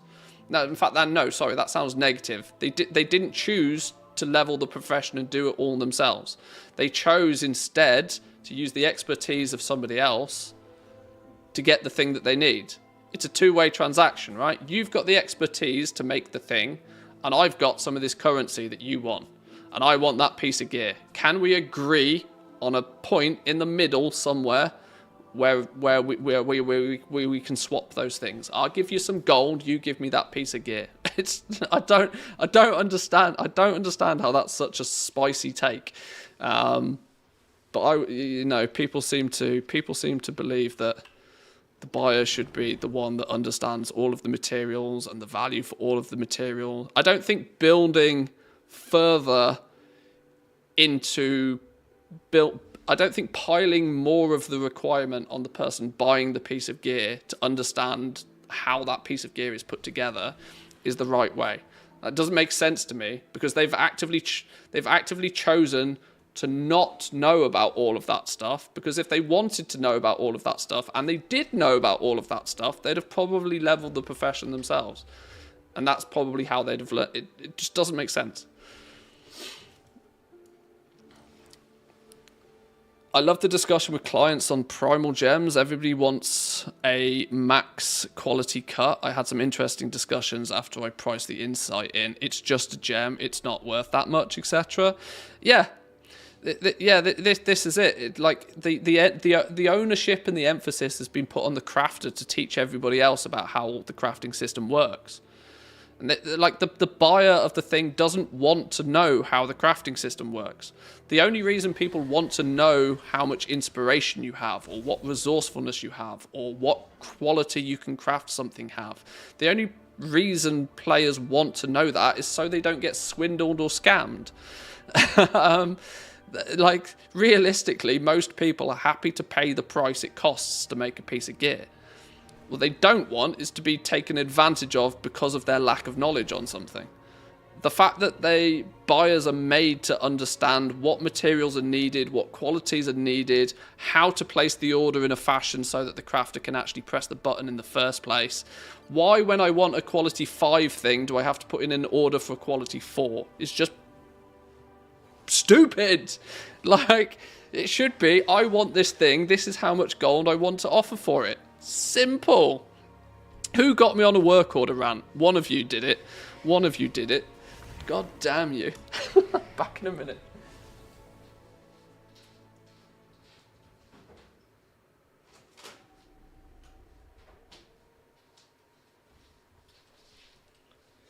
Okay, right. New topic. Somebody say something interesting that's not about work orders, please. Oh. Don't you know the price of a grain when you buy some flour? Exactly.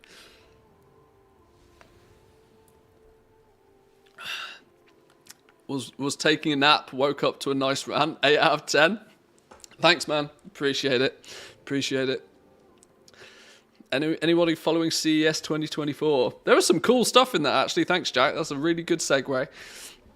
I like there was the flipping invisible TV screens, which was crazy. We've had semi-transparent TV screens up until this point, but the borderline, almost entirely transparent screens were very impressive. More importantly, chat, tell me how I get 45 reputation so I can hand in this goddamn quest. Hey, there we go. Drench orbs required, optional, flames extinguished, trapped dryads rescued. That's that one. That one. Go do that one. I've also seen a lot of stuff I never see go to market. Well, that's kind of the point of CES. My brother-in-law is quite heavily... he's quite high up with a certain technology company. And so most, if not all years, ends up at CES Trade Convention. But CES is often where companies will showcase what they're working on, like, way in advance. It's often a dick swinging contest, to be honest, between some of the brands to showcase the most biggest and most ridiculous and most, like, just stupid thing. Not always is any of it ever actually coming to market. Proof of concepts, prototypes, that sort of stuff.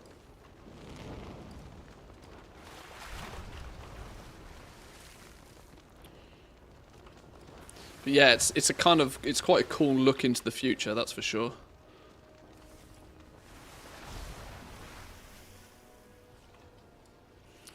Transparent monitors so bosses can see you're watching porn at work.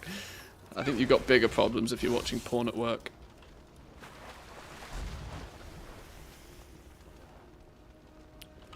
Motherboard with no cables. Yeah, see, that's, you know, that I feel is pretty pie in the sky. I mean, we use cables for a very, very, very good reason. A very good reason. Am I meant to be going specifically in one direction? I think I am.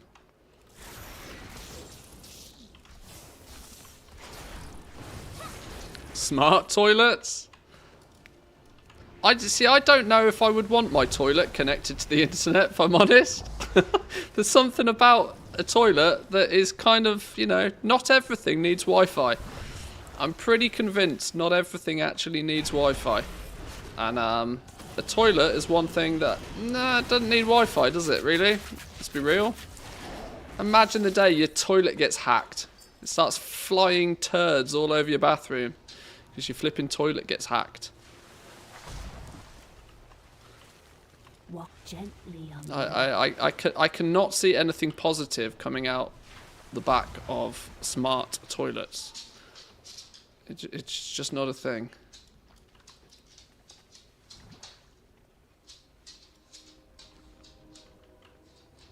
Extinguish 8 flames. 6. Jesus, where are all these trapped dryad things? I found 1 so far.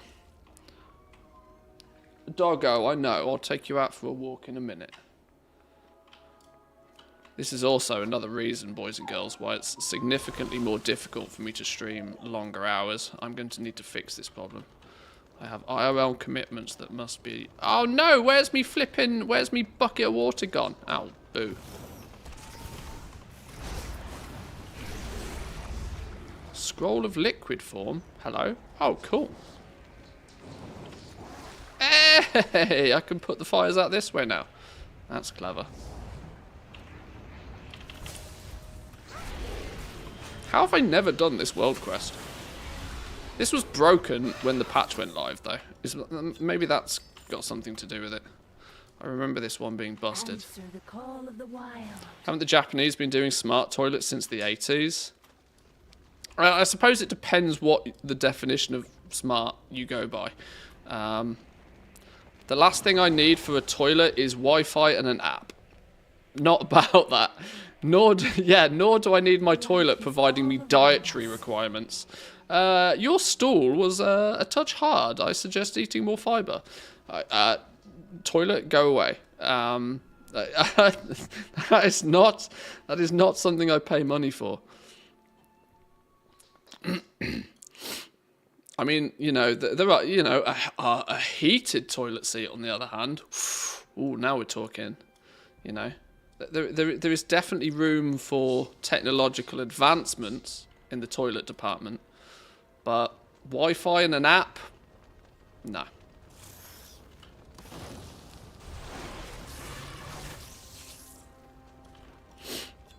Toilet, don't bug me about eating 5 bags of potato chips. Yeah, exactly. Yeah. Yes, toilet, I've got a cholesterol problem. Shut up. Toilet's making you have an appointment in the hospital. Yeah. Yeah. You're mid-shit and your toilet is just like, calling, emergency services, activate voice call. No, toilet, no. Google, stop. We don't need that sort of information floating around the internet. Nope.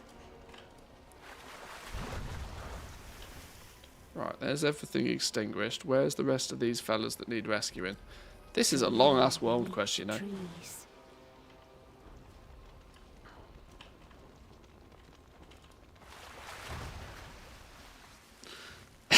Lose Wi-Fi connection. Hold the flush button for 10 seconds to restart the device.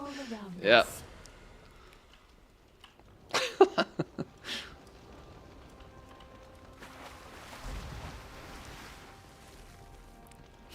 Yeah, we don't need any of that.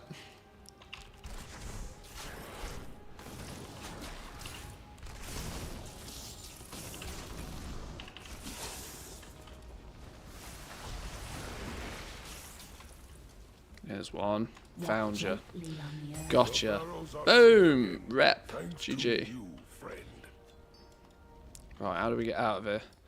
It's probably quicker to actually run all the way through it now, isn't it? Because you pop out the other end.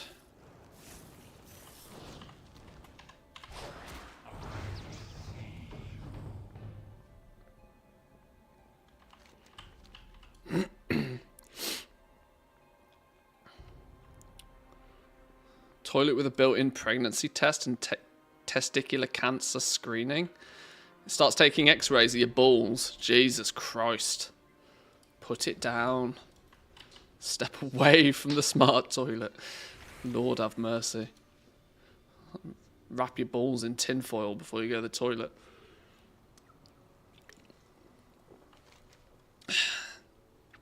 Whole new meaning to the word tinfoil hat.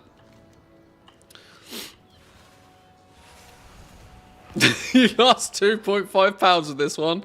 Please come. Please get off my toilet and come again.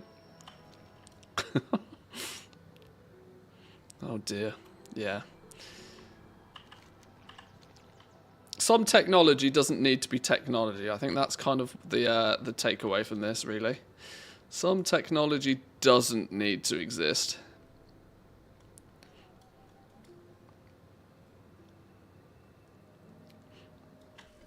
And I would happily not see things like that exist. I'm all for some technology. You know what my guilty pleasure is right now? My guilty pleasure is Philips Hue. Those goddamn lights are so clever. Goddamn ridiculously expensive, mind, but so clever. Something as simple as, you know, this is where technology is worth it for me. Being able to take my phone out and press a button and make sure that all of the lights in certain rooms of my house are either on or off. I do like. Too expensive. Yeah, it's dumb level expensive. That is one thing I would agree with, that the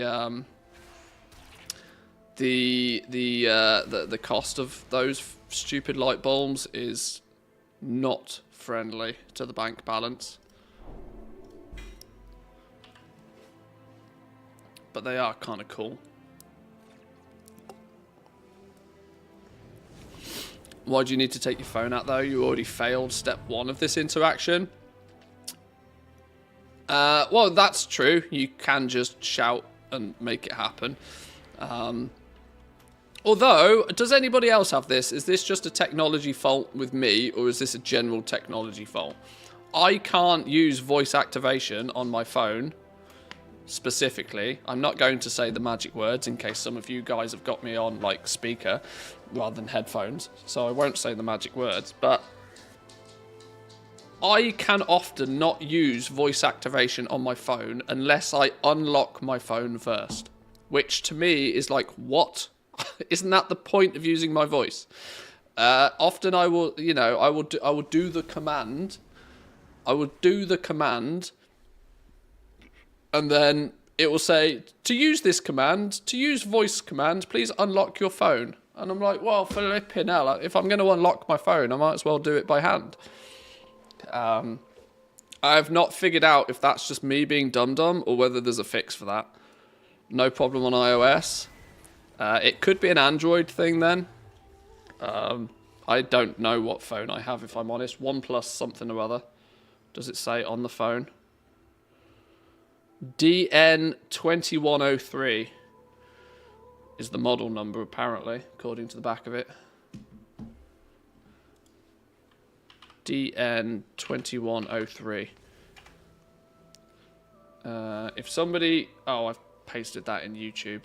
If somebody in any way, shape or form can tell me how the hell I use voice activation without having to unlock my phone first on that OnePlus phone, I'll be very appreciated.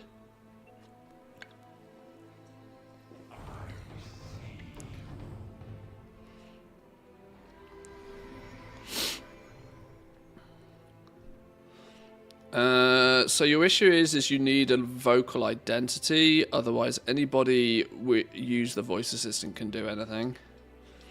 I mean, I don't leave the house, so frankly, from a security perspective, I'm not really that bothered. I just want it to work. Stop asking for Siri. Oh, yeah, that's my #1 problem. Oh, that's why Siri doesn't listen to me. Because I bought the cheap phone. I bought the pleb phone. I bought the phone for scumbags who can't afford Apple products. Is that what it is? Damn. That's where I failed.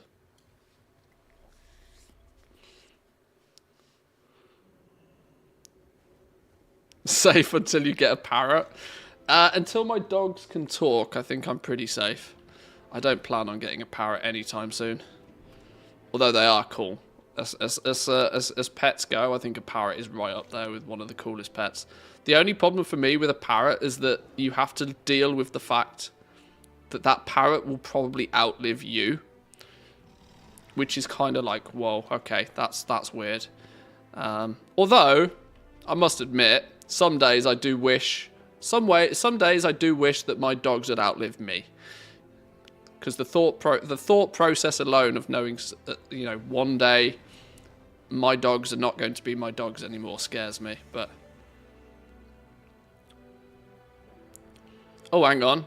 What we got here? Use voice activation on your OnePlus phone without unlocking it. You can follow the steps. Make sure it is using Cyanogen OS 12 or later. Right. We are going to test this right here, right now. Or at least I'm going to check these settings situations. Settings, language inputs, voice wake up. First and foremost, about device. We're using Oxygen OS 13.0, so we're good. Settings, language input, voice wake up. Settings. Fucking hell, what was it? Language input. Language and input? Yeah, we don't have one of those. There's our first problem. Additional settings? I have language and region and keyboard and input method. Let's assume keyboard and input method. Voice wake up. No.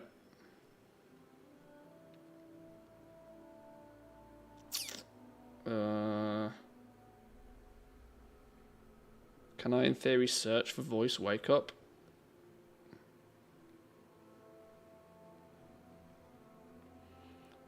Voice assistant.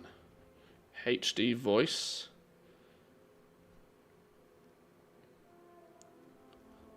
Voice assistant, additional settings, power button, press and hold the power button.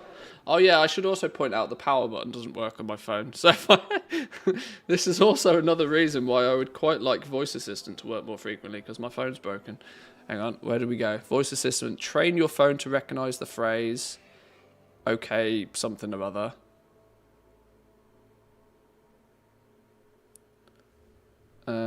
Google voice access to control your phone with voice commands.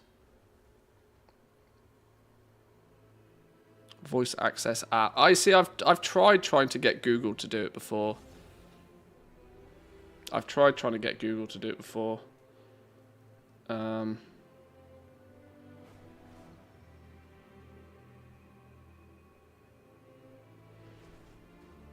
See. You can access your assistant anytime that you say the magic words when your screen is on. That's the problem, right? This section... Oh, it's all backwards on your screen, so you can't see it anyway. Yeah, it's on, but it only works when the screen is on. So if my screen is not on and I try and do something, it still says, please unlock your phone first. It's annoying. Why does Mantheus look like an old person using a phone? Hello, I'm in the library. Yeah.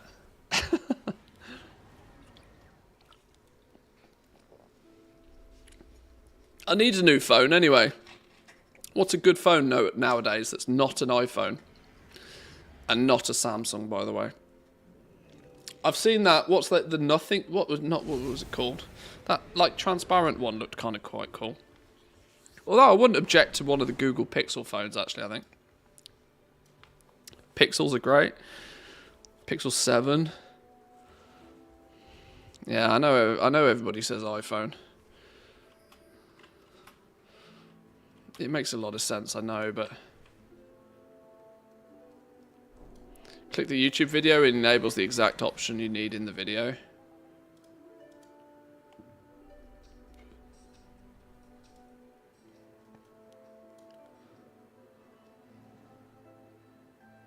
How to use Google Assistant on lock screen on OnePlus Nord 2 5G.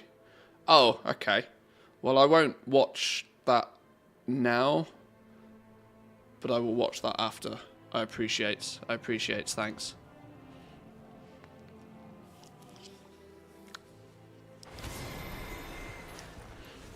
Pixel's probably next if Samsung and iPhones are out. Yeah, Samsungs and iPhones are out just by proxy of the fact I, one, don't like Samsung, and iPhones are too expensive.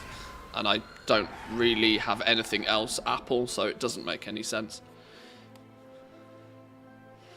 Pixel or iPhone? 95% of Nordic markets are Samsung and iPhone. Yeah, I know. I'm fighting a losing battle to begin with, but...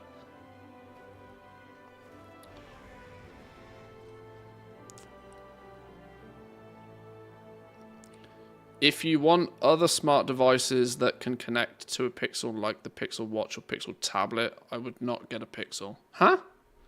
Oh, I see. I try my best to not integrate into one ecosystem quite so heavily. I much prefer the generic approach to things if I can. Like I said, I don't own an iPad. I don't have an iMac. I don't have anything Apple, so I don't particularly want to start.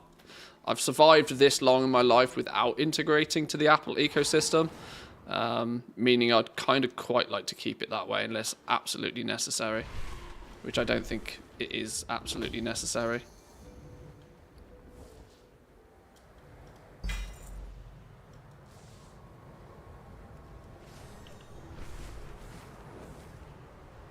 I wonder if I've got enough upgrade tokens actually to level up a piece of gear or two as we're here, as we're in the zone. I love what Apple do as a company. I just don't feel the need to be part of any of it, if that makes sense. I think they're great at what they do, but I have no desire to be part of the Apple Club, because I know it's a slippery slope. Once you become part of the Apple Club, it's hard to then no longer be part of the Apple Club. And I don't see so much value in being part of the Apple Club, if you know what I mean.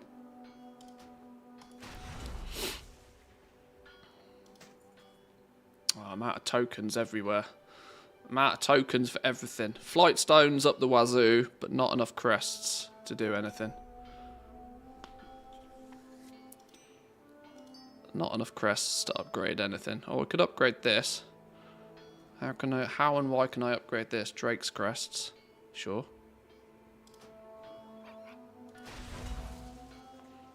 Casually upgrading things randomly is probably not the smartest move, but hey, if it works, it works. We can keep going. How and why can I keep going leveling this up? Why can I get the champion gear so high all of a sudden, but not the low level stuff? Am I short on Dum-Dum crests? Is that the problem?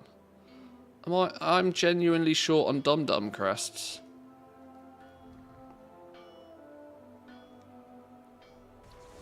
It's stupid whelp crests I need.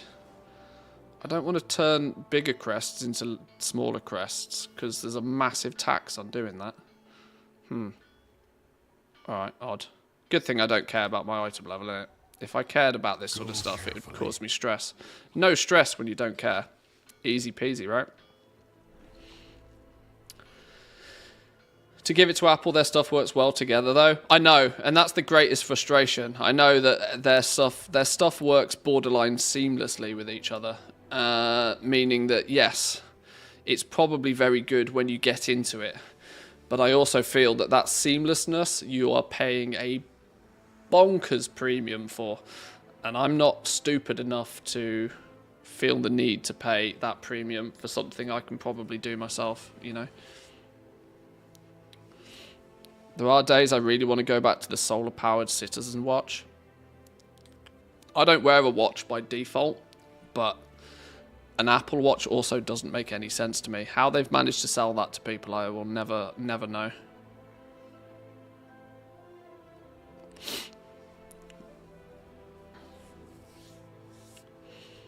Anyway, let's...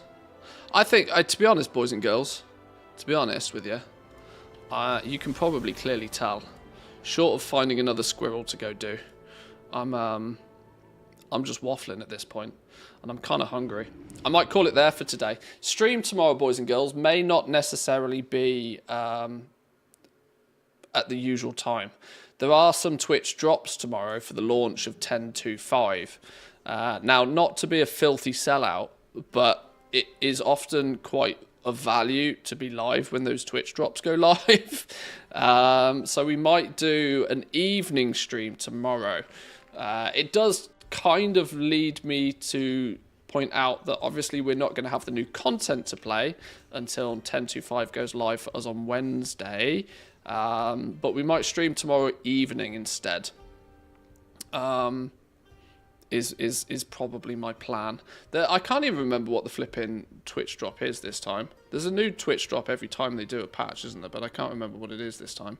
Where's the... Oh no, I've closed a window down that I shouldn't have closed. Hang on. I've lost about 1 billion. Oh no, I've lost a bit. That one. Restore window. Go. Whew. Safe. Yeah, what even is the Twitch drop tomorrow? Oh, they've moved the Twitch drop. Oh, so there isn't a Twitch drop tomorrow. Flipping hell. How is anybody meant to keep up in this industry? Christ alive. Oh, you know what we didn't do? We didn't look at the WoW economy report again. Ah, I'm a bad human being. I should put more light on this, especially considering Samadan's done me the solid of featuring me in it. Where's the... Oh! To be awarded next week. No, that's not it. I don't know. Apparently it's moved. Let's have a look at this quickly. It's while we're here. Why not?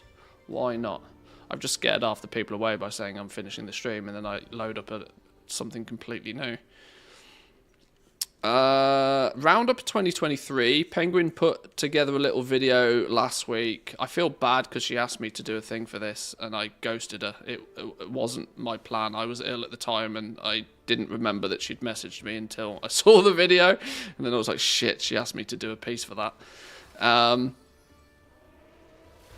Penguin did a little video going over some of the things from 2023 from a goal-making perspective. A few people chipped in with their thoughts on what went well. Definitely worth a watch. I think people of which you will know. I think Zanzaful, Samadan. I think Lazy did a small piece for it. A few goal makers put together some thoughts of 2023 for that. Definitely worth checking out. Steady gold minimum time. There are many of us who enjoy gold without having to actively spend a lot of time playing. Usually these methods require a fair amount of setup, but once the initial work is done, the making of gold can be quick. We had this with mission tables back in Shadowlands. We now have this with profession cooldowns.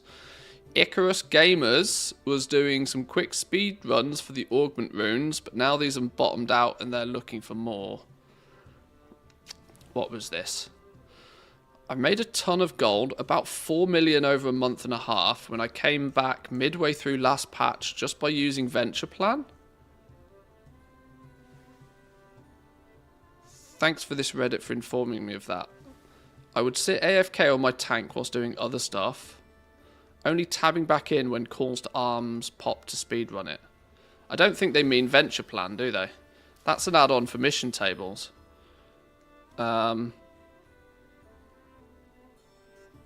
Mantheus ghosting other content creators confirmed.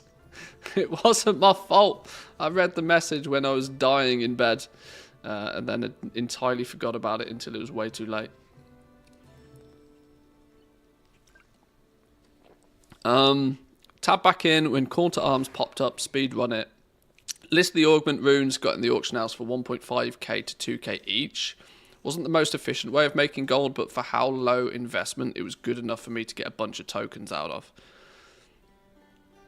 Now with the permanent augment rune, the augment rune market is obviously crashed, and this method of gold making, while still not terrible, has got far less efficient.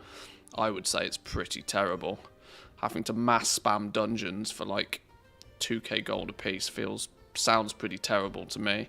I've other methods to make gold, of course, fully maxed alchemist and herbalist, but this expansion gathering feels far less effective for gold making compared to how it's been in the past, when I made enough to get a Brutosaur off Xenanthid farming. You did not get a Brutosaur off Xenanthid farming without significant effort, though. So this is not to highlight that as being an easy, you often look back at things that you've done, you kind of forget the grind. This is why so many people don't value the time they've put into something, because once you've spent that time, it's very easy to kind of forget that you spent it. A Brutosaur off Xenanthid farming was not fun, let me tell you. You were making 20k an hour Xenanthid farming, and you needed 5 million to get a Brutosaur. You do the maths on that. So are there any other ways to make gold without much active time investment, like with the augment runes? Any particular potion or flask I should be gunning for when farming herbs? I know about the Dracothist armies, but that seems less and less efficient these days. With the Glowspore Dracothist price disparity, unless you can catch a good time, so I'm hesitant to invest the effort there. My perspective on this is there isn't a market out there for players like this anymore. I think this is by design. I think this is Blizzard's design for there to not be a market like this. We've seen in Dragonflight that they're pushing people in one of two directions. You either get basically nothing for quite a bit of effort. We're looking at, like, I'm looking at you, Dragon Races, right? You can do Dragon Races a couple of times a week on as many alts as you can stomach it, and you'll get some gold. That's your some gold. That's your zero effort some gold. It's zero effort in terms of the fact you need no prior knowledge, no skill. You fly through a few hoops and you go across the map. It's like it's the bottom of the barrel approach to making gold. The alternative is you become a sweat lord at something. And this is I think by design. There is nothing that fits nicely in this category really, because Blizzard, because this is often what I see to be the problem nowadays, is people don't want to invest the effort there. And well, no effort, no reward. You can with no effort and no skill, there is an option for you, but it's not going to make you a lot. You can put in a lot of effort with a lot of skill and still make a lot. That's like it's almost two extremes now. There's a big chunk in the middle that is just missing. No mission tables, no callings particularly. Callings have kind of semi been replaced by Dragon Races, but the point was with callings is they were fast. You blast them for 20 minutes and you're done, and you could stack them. So it's a different approach. No callings, no mission tables. Nobody anymore is farming dungeons for like raw gold or anything along those lines. Basic gathering has basically been nuked, which I think is one of the biggest problems. Usually in past expansions, if you are absolutely struggling for anything to do, you could at least jump on your herbalist and miner and feel as if you spend an hour going and doing some farming, you'd have something that's worth selling. The only way you can do that in Dragonflight is if you've already done that each and every week and have leveled up your herbalist and miner as you went.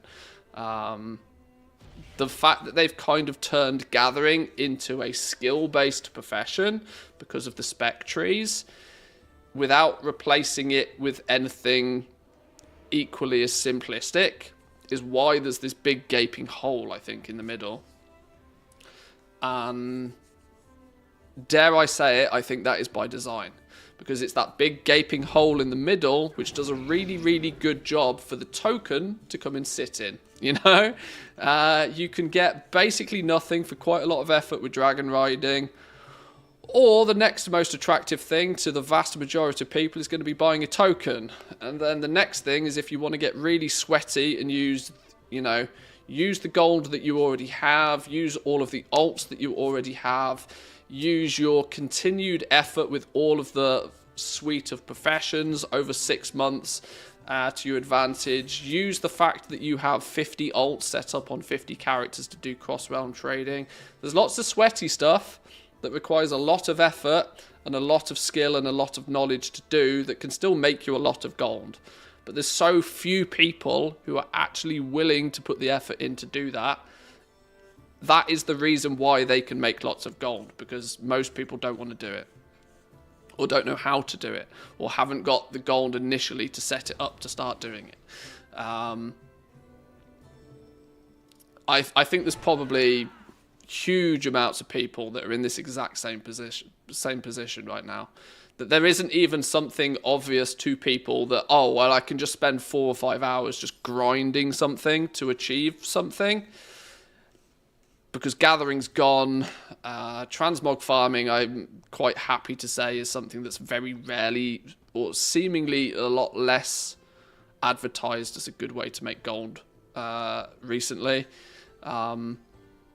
And we even mentioned this earlier on in the stream today. Transmog seems to be very, very cheap, generally speaking, at the moment. I don't know whether that's by proxy of less people looking to buy transmog, or whether it's an oversupply of everything that is considered transmog.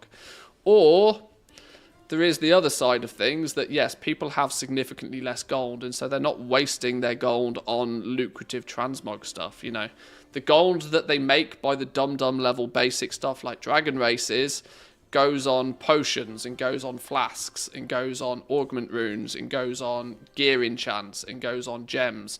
There isn't anything spare, because transmog, let's be real, is often something that your spare gold you would spend on transmog quite happily to get a new appearance or something. But if you knew you needed 10,000 gold to be able to go raiding properly next week, you may or may not choose to spend that 10,000 gold on transmog, which could have pushed the price of lots of transmog down. I don't know. We never know the reason why these things are the way they are, but more so than ever, I think we have not seen this situation, I think, since BFA, late in BFA. But in BFA, there was a reason why this situation existed in the first place, and that was because of the Longboy. Everybody wanted 5 million gold. Nobody wanted to buy anything. A completely broken economy for about 6 months in BFA because of that one fact. Everybody wanted to make 5 million. Nobody was willing to buy anything because everybody wanted to make 5 million. It crashed the economy for like 6 months. As nobody was buying anything. Everybody was trying to sell everything, and everybody was undercutting everything, and there was very skinny margins in everything, but nobody was buying anything because everybody was saving. It was kind of a bit broken. There was only very outlier markets like the flipping world drop mounts and completely perfectly itemized corruption pieces and stuff that you could still make gold with. In fact, the end of BFA was really good for flipping raid BOEs generally. Anyway, off topic. We've not really seen a scenario, and I think it's going to get worse in the next few months, because we're getting into the end of expansion lull, where people will just start twiddling their thumbs, right? They'll have completed the content. They'll still have the desire to play the game, but they won't necessarily be doing the number 1 or the number 2 thing on their list to entertain them. They might have finished the raid. They might have, they might have done what they want to do in Mythic Plus. Some people choose to just repeat the process again on alts, whereas a lot of people look to the other aspects of the game. Often the professions. Usually at this point in the expansion is where some people turn their focus to the professions for the first time.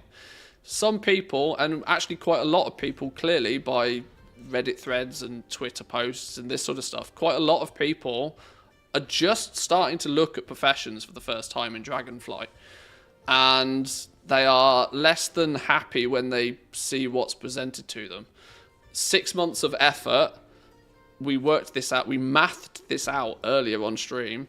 We mathed it out that if you are looking at, where is it? If you are looking at somewhere in the region of 500 to 800 knowledge points for your profession, this is this is like between 5 and 8 months worth of weekly quests to cap these out. There's possibly not even 8 months left of the expansion. Even if you start today, you may not be able to complete your professions before the next expansion even launches, which is crazy to me that that's a thing. But with so many people starting professions now because it's kind of third on their list of priority, they like to do the raid, they like to, do X, Y, and Z, and then they look at professions.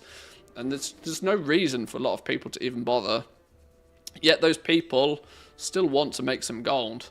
And there's a big gap in the middle where a token sits. And I think it's very cleverly designed by Blizzard that way, which is why I worry that it might not change. Because, it makes money for Blizzard, and it's not so apparent to people that that's what's happening. Yet people will casually fall into the trap of like, oh, well, it's probably just worth me buying a token. And they might not think that there's much harm in it, but then next month they're buying another token. And then the month after that, they're buying another token. And all of a sudden, their $12, $15 a month subscription is actually $35 a month because they're buying a token on top every month. And hey presto, Blizzard makes more money. GG, well played. Possibly. Who knows? Pyromelter goes into just highlighting some of the stuff you can be doing on a regular basis, but this is sort of alt army-esque stuff. This is kind of it's going to require you to have doing your Dracothis cooldown on one character. Probably not really that worth. Doing it on 10 characters starts to become interesting.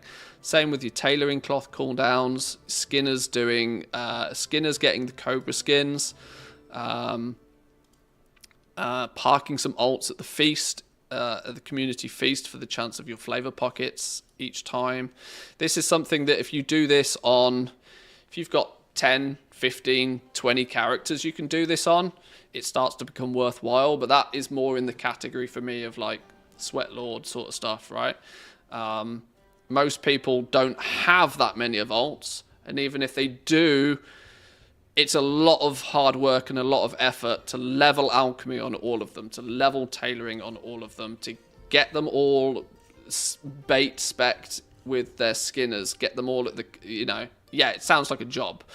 To a lot of people, this will very quickly sound like a job. That's why it's Sweat Lord territory.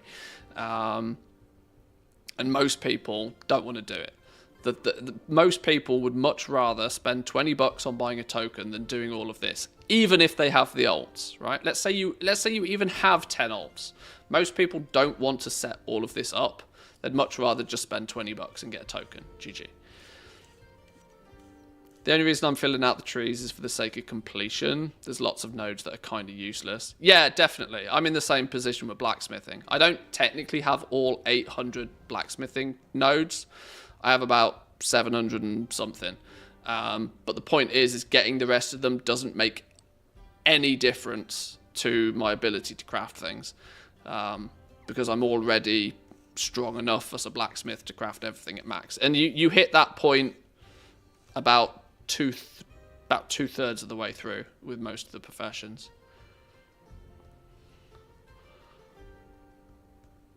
What would be the conclusion? Blizzard accomplished what they wanted, people buying tokens. Yeah, exactly. That's exactly the reason it's a thing. You could argue it's a very glass is half empty kind of approach, but I think it's very well calculated. Whether it be by design or a happy accident, the point still stands is that Blizzard will have looked at this and will have probably seen an increase in tokens, and it doesn't take a genius to work out why.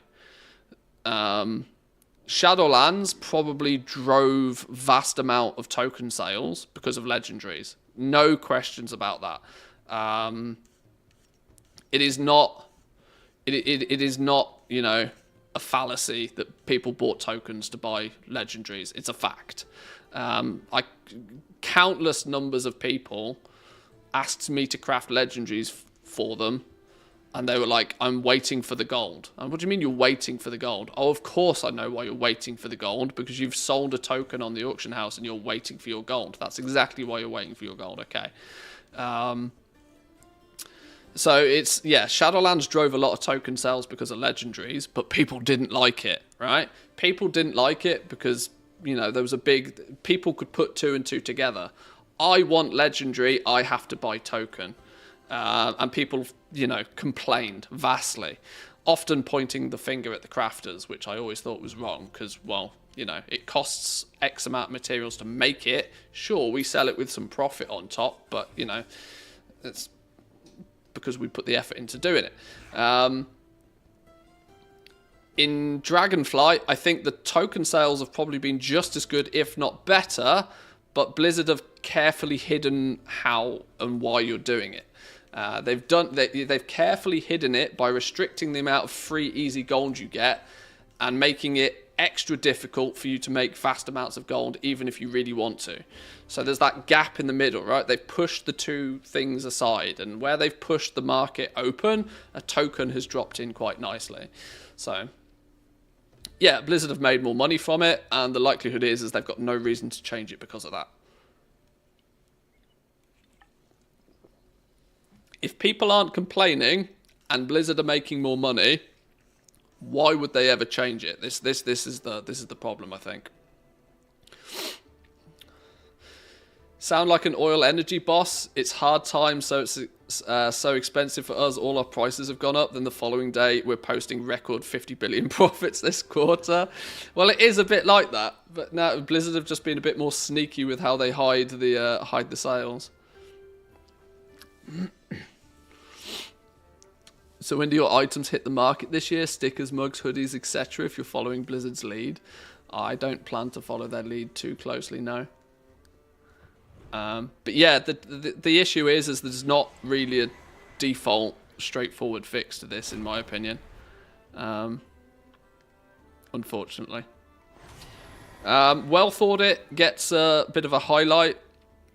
The add-on creator of Craft Sim put together a little add-on that showcases just how much wealth you, or interestingly anybody else, has in the game. If you can find the player in game and you can hover over them, and or you have to focus on them, and you can target anybody in game, and it will show you the most gold that character. It's character based, not account based, so it's still a bit all over the place. Samadan, interestingly, did it for himself. Most gold ever owned, 5,051,000. What's the chances he went down to 51,523 quite shortly after that? I think there's a good chance he went down as low as 51,000 as well, quite quickly after. But has made nearly 48 million gold from auctions on the auction house. It's a cool little add-on, totally pointless, but just kind of silly. I put a little video together highlighting it if you haven't seen it already. Encrypted Twilight text gold flip option. This was something I've known about for a long time. This is something that's so old and so weird that most people might not have known about it. But the encrypted Twilight texts, which are often farmed up en masse by people farming in, what's the place called, Silithus. One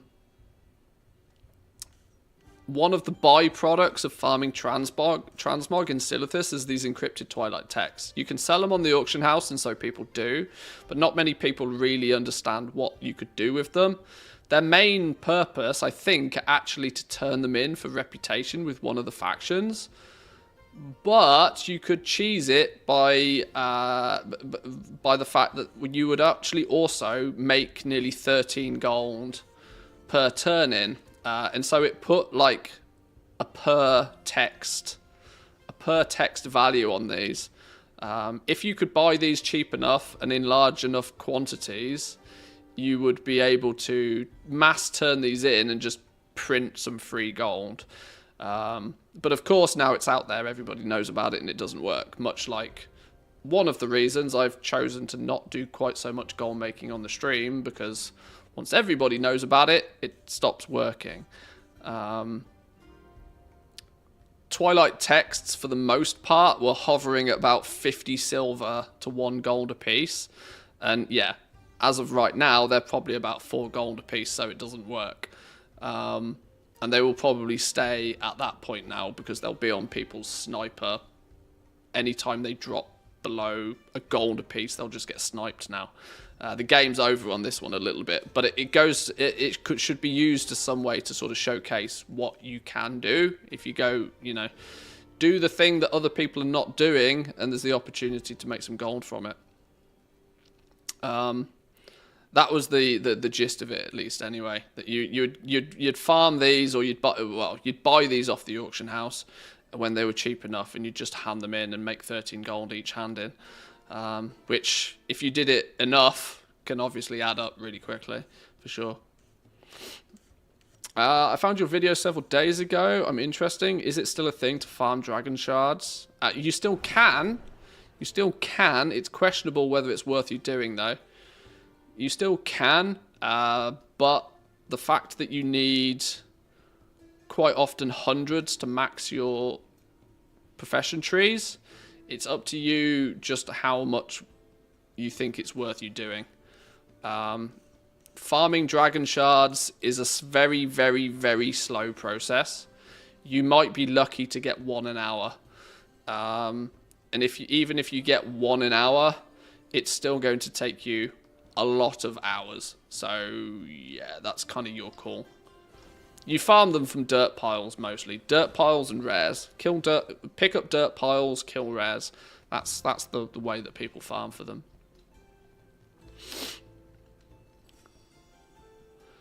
The problem is that even when you find a source of gold farming or making, there ends up being so few of them that everybody over farms it and the market is saturated. Yeah. I mean, this has always been the problem. Always been the problem, but now it's more of a problem because everybody kind of plays in one box.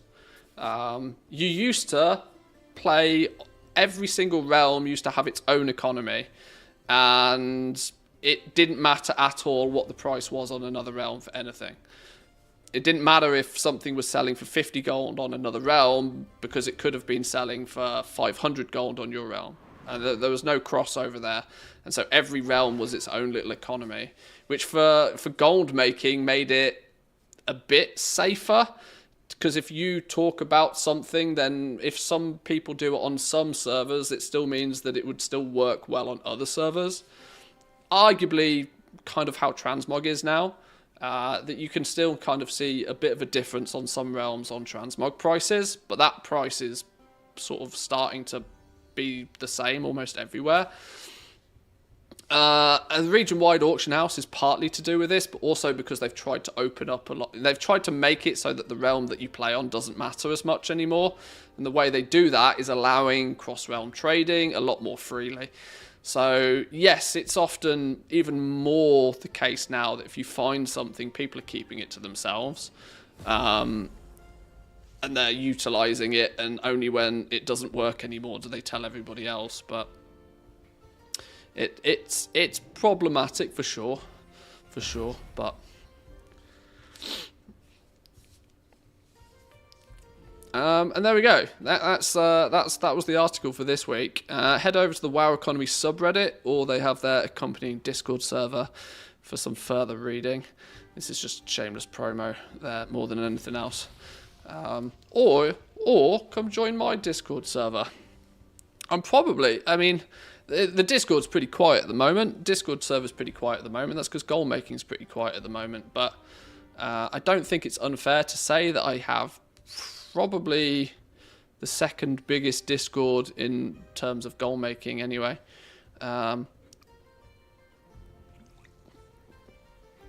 WoW Economy subreddit, the TSM subreddit, is probably the biggest one out there. I mean, obviously WoW Market is a Discord server technically that's much, much bigger, but it's less focused on Goldmaking, I suppose. I don't know, whatever. Shameless promo, come say hi on the Discord. But that is me done for the day, boys and girls. I'm definitely hungry now. I'm going to go get me some food. Tomorrow's stream will probably be normal time then, based upon the fact that they've moved the Twitch drops. Tomorrow's stream will be regular normal stream. We'll probably have a little bit of a look tomorrow, maybe watch some videos. I'm quite sure there's some videos out there already about what's coming up in 10.2.5. The patch will go live on Wednesday. We'll play that. And we'll see what keeps us busy for the rest of the week. It could be fun. But anyway, enjoy the rest of your day. Thank you all for joining. Come say hi on the Discord. Press all the buttons. Hit the like button. Hit the follow button wherever you may be watching right now. And enjoy the rest of your day. I'll see you tomorrow, boys and girls. Peace.